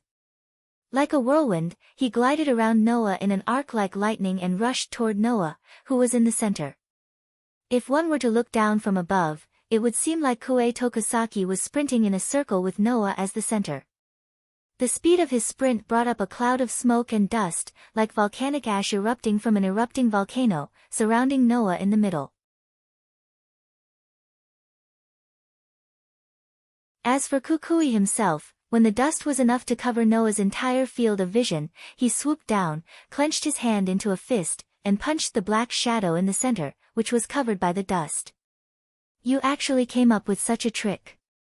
You're quite capable. Noah's surprised voice reverberated in the cloud of dust and entered Akui Tokusaki's ears. Unfortunately, it doesn't work on me. After saying that, Kukui, who was rushing toward the black shadow in the center, intended to give his opponent a full blow, saw it. Puchi. As if something was broken, in a tearing sound, a hand flashed out from the black shadow covered by the dust like a ghost and turned into a palm. It brushed past Kukui's fist and gently pressed on Kukui's chest like a leaf floating slowly. Dong! Undoubtedly, the palm seemed to be very light, but the moment it fell on Kukui's body, a dull explosion was heard, as if it came from Kukui's body. Guha! At the same time, Kukui felt an indescribable force hit his chest, causing him to groan. His body flew backward as if he had been hit by a truck. However, Kukui, who was hit by Noah, showed a triumphant smile. Whoosh! Immediately, another figure appeared from the opposite direction. It seemed that it had discussed with Kukui, who had just been sent flying out of the smoke, and it went into the smoke. In a flash, it appeared in front of Noah. It's over. In a violent roar, Ninefold Totaru raised his head, revealing a determined face. Like a longbow that had been pulled to its limit, he pulled a fist behind his back. Then, a scene that surprised Noah appeared. Buzz! He pulled the 9-layer penetrations behind him like a bow that was pulled to its limit. Specks of light flickered around his fist and converged on the 9-layer penetrations. Finally, they condensed into a golden vortex. Hiya! In an instant, Ninefold Torrent let out a loud roar. His fist, which was condensed with a golden vortex, was like a shooting star that disappeared in a flash. Amidst a dull explosion, it landed heavily on Noah's body, who had a surprised expression on his face. In the area shrouded in smoke and dust, a brilliant golden light flashed. Bang! Amidst the sound of the explosion, a storm-like impact wind swept out from the smoke and dust, blowing away all the smoke and dust that shrouded the area. However, it brought along an even denser and more violent smoke and dust, which mixed with the randomly spreading airflow, blew in all directions. Dong! The ground suddenly shook, as if it had been hit by a meteorite. Gravel flew into the sky.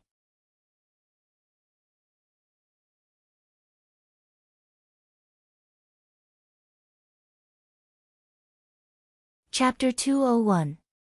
Boom! It was as if a missile had hit the ground. In the midst of the explosion, a violent gust of wind brought countless gravel and dust into the air. The ground trembled slightly, and the surrounding trees seemed to have encountered a storm. The treetops shook violently, and leaves were blown away from the trees as if they were worthless. Along with the expanding gust of wind, the leaves were blown away in all directions. The gravel was falling from the sky. Not far away, Kawhi could only raise his arms to block in front of his body. His body was hit by the gravel of various sizes, and his body was also covered in dust due to the gust of wind. After a long time, Akui Tokusaki slowly lowered the arm in front of his face. He struggled to raise his head with his glasses and looked in front of him. At the spot where Noah was supposed to be standing, a hole with a diameter of at least 4 to 5 meters had replaced the original intact ground. Gravel kept rolling down from the inside of the hole. Ninefold Totoro was standing in the center of the hole, kneeling on one knee. One of his fists was still on the ground, which proved that he was the one who launched the attack. Kawhi covered his chest and stood up from the ground. He looked in the direction of Ninefold Totoro with cold sweat dripping down his face. There was a hint of shock in his eyes. That guy, when did he learn this move? Ugh! Ninefold Totoro, who was in the center of the hole, raised his hand that was dripping with blood due to the cracked skin. His other hand was tightly hugging it, and a trace of pain appeared on his face. Sure enough, even if I've become a surpasser, the burden of this move is still very heavy. Kawhi, who was immersed in the power of Ninefold Totoro's inexplicable attack, quickly realized that something was wrong and woke up with a start. That's not right. Where's that guy? Ninefold Totoro, who was hugging his arm with a painful expression, narrowed his eyes and was shocked. Although the power of this attack was indeed extraordinary, even if it was extremely powerful, this attack was still not enough to shatter a person's body into pieces. Not even a corpse could be seen. Then, where did Noah go? This answer was quickly answered. Not bad. As this voice sounded, Kuju Totoro and Kwai Totoro raised their heads and looked in the direction of the voice. It was a sound that had not yet dissipated from the edge of the deep crater that had been created by his fist in front of the 9-layer penetrations. Not long after, the smoke and dust slowly dissipated. Noah, who was a little dirty, appeared in front of Totoro Yujue and Akui Totoro. His figure looked very haggard, but there were almost no injuries on his body. Looking at Noah's position, how could Totoro and Totoro not know what had happened? Under the protection of Yujie Hokusaki, the sure kill punch of Ninefold Torrent missed.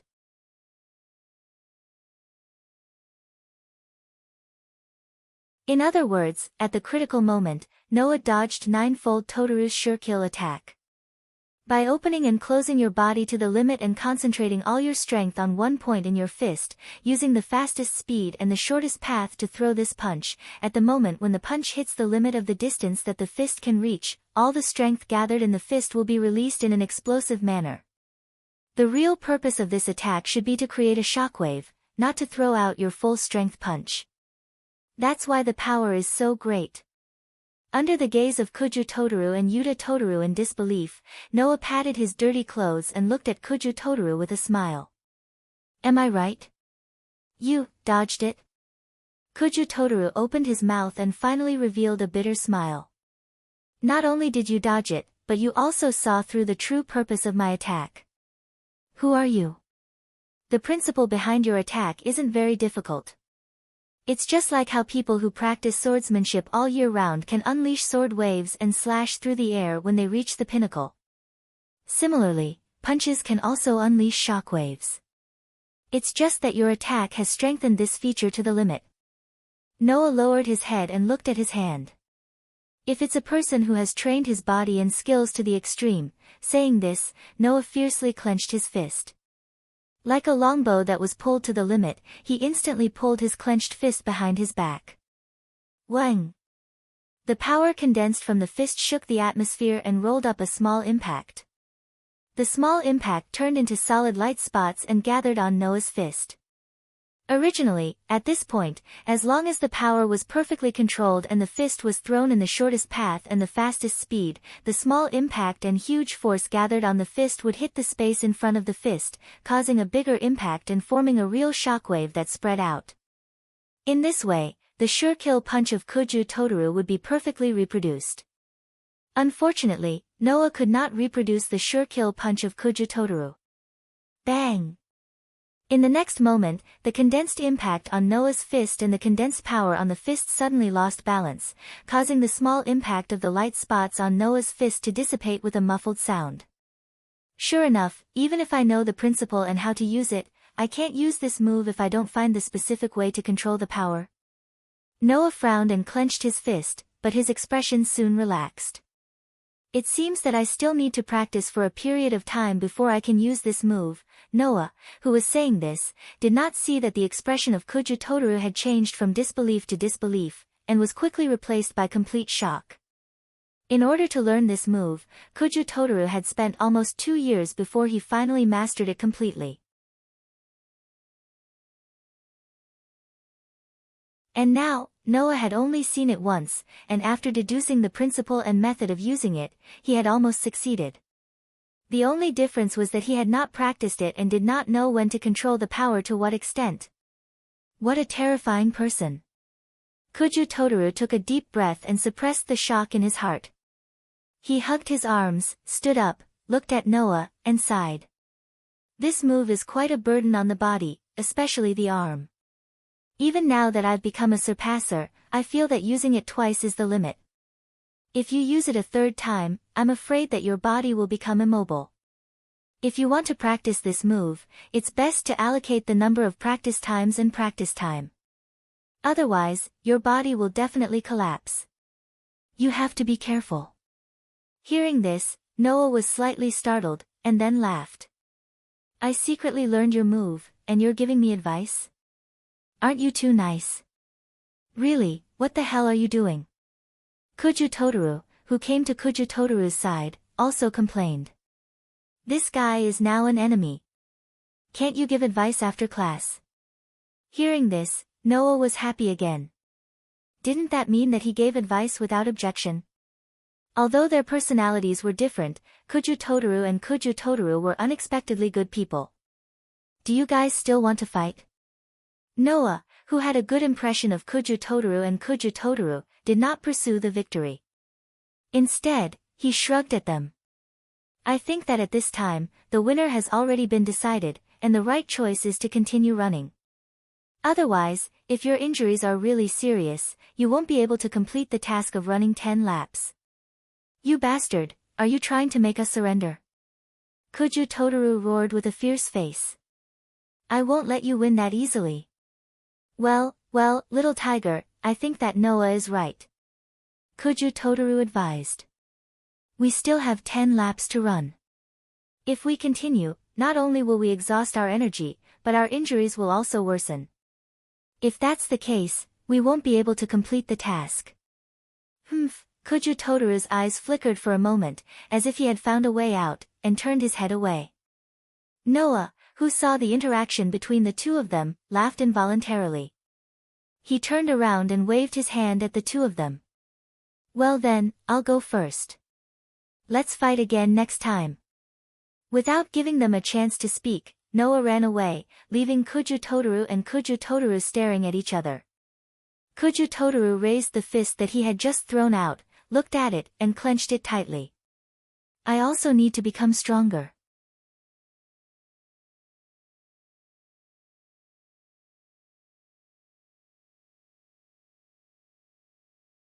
Chapter 202.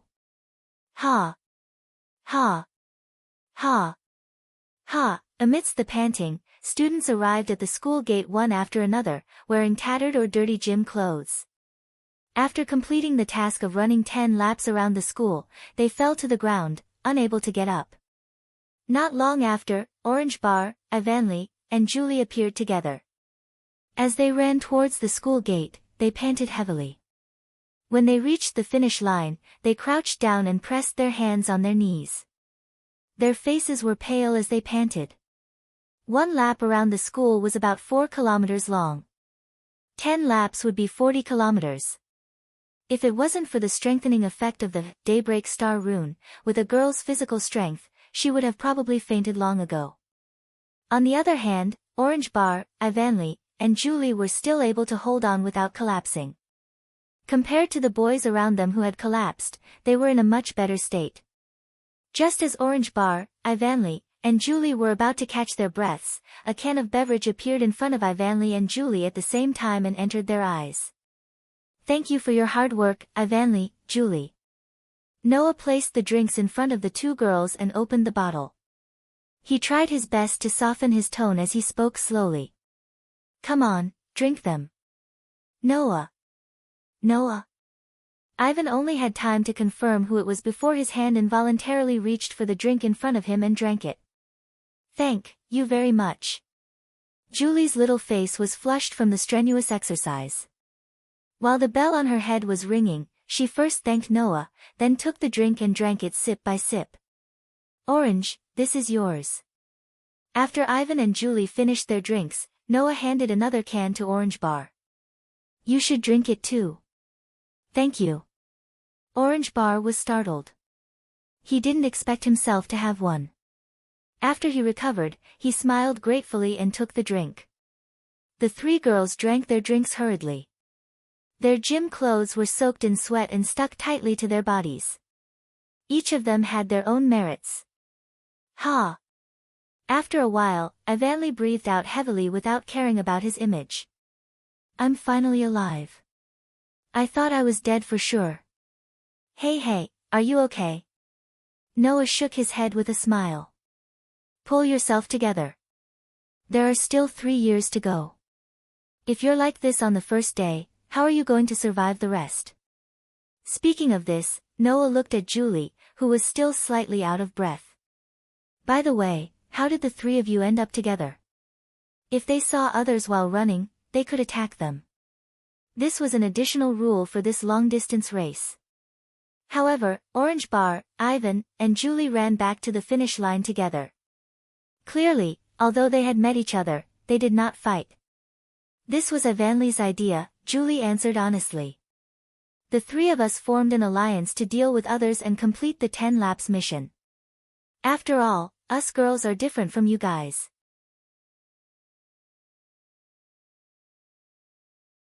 In terms of pure physical strength, we're definitely weaker. Orange Bar nodded in response to Noah's question. "So, in order to avoid wasting unnecessary energy and time, we ran back together when we met Ivanli and Julie." Noah was relieved. Even if Ivanli had learned the way of the sword and Orange Bar was a master of the 18 arts of Orange Flow, they were still inferior to the boys in terms of pure physical strength. As for Julie, Noah hadn't seen her true strength. But thinking about it, her petite body couldn't have stored much physical strength.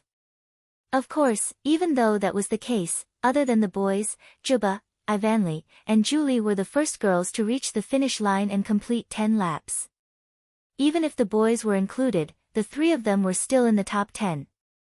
This was already considered very fast and had good stamina. After this long run, I finally know how powerful the Daybreak Star tattoo is.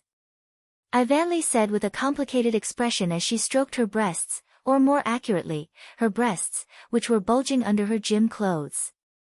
"We actually managed to run 40 kilometers. It's a bit unbelievable." 40 kilometers was already considered a marathon. For a group of girls who only went to a normal junior high school and didn't specially train their bodies and only practiced martial arts, it was really unbelievable that they could complete such a mission. Moreover, not only was there a problem with the height of the road outside the school, but because it was an artificial island facing the sea, the wind was especially strong. Running in such an environment was no different from running on a steep slope with a grade 4 or 5 wind. It was quite tiring. However, the group of students managed to finish running such a route within 2 hours. This was already close to the world record for a marathon, right?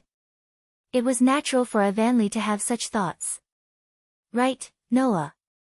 Ivanli suddenly said to Noah. How many times did you complete the task of 10 laps and reach the finish line? Orange Bar and Julie immediately turned their heads and looked at Noah. Me? Noah scratched his cheek. Well, maybe it's because not many people wanted to fight with me, but I was the first to successfully finish the race. The first one? Orange Bar choked and followed up with a question. Then when did you finish? Noah said with an innocent face. About an hour ago. Orange Bar and Ivanli were speechless. Even Julie was stunned for a moment before nodding her head. As expected of Noah, he's really strong. It took Orange Bar, Ivanli, and Julie 2 hours to finish the 40 kilometers run. And this was already equivalent to the world record for a marathon. 1 hour. What kind of concept was that? Undoubtedly, it's all stage I.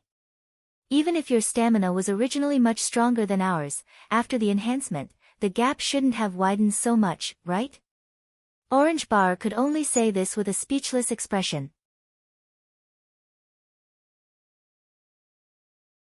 Could it be that other than your outstanding martial arts, you also have amazing stamina? My stamina isn't too far off from the average guy. After the enhancement of the Daybreak Star rune, it's not much different from the guys in class. Noah smiled meaningfully. And there's a trick for me to be able to reach this stage. Trick? Orange Bar, Ivanli, and Julie's ears twitched at the same time. Ivanli couldn't help but ask. What trick? It's the trick to increase stamina and stamina's recovery speed, extending stamina usage time, and indirectly extending stamina training and increasing stamina's duration and extent. Noah said calmly. It's with this trick that the stamina consumption and recovery are basically equal. So, I basically finished the 40 kilometers without any loss. When I came back, I didn't even pant. So powerful. Ivanli was startled and quickly asked. Then what's the trick? You want to know? Noah shrugged. Today's long-distance running class is already over, so I'll tell you next time. After saying that, Noah turned his gaze to the running track that they had been running on until an hour ago. From afar, Noah could almost see a few people running in this direction with flushed faces and thick necks. Behind them, there should be quite a few people still working hard. Suddenly, Noah muttered to himself for a while and looked at Orange Bar. Where's Sui Gao? I don't know either. Orange Bar shook his head and also looked in the direction of the running track. We saw ya on the way here. We wanted to run back with her, but you complained that we were running too slowly and insisted that we run back first. That child has a more delicate personality, so to not let her be a burden to us, we ran first. Noah nodded and agreed with Orange Bar's actions. With Sui Gao's delicate personality, if Orange Bar was really with her and looked after her, it might really make her feel guilty that she was dragging them down. Therefore, Orange Bar's actions were not wrong. In the end, when Sui Gao returned, the sky had already started to darken. The moment she reached the finish line, Sui Gao fainted due to fatigue. That night, it was said that Sui Gao had been hiding in her room and didn't come out for dinner. Then, the next day, in class, 2 students applied to withdraw from school, removed the Daybreak Star pattern, and returned to their previous world. You're tuning in to the Blissful Bookshelf YouTube channel. We're so grateful for your support, and don't forget to subscribe to join us on this incredible journey through captivating stories. Your generosity through donations truly makes a world of difference, as it's the primary source of revenue that allows me to expand and enhance this channel for you. Thank you from the bottom of my heart for being a part of this adventure.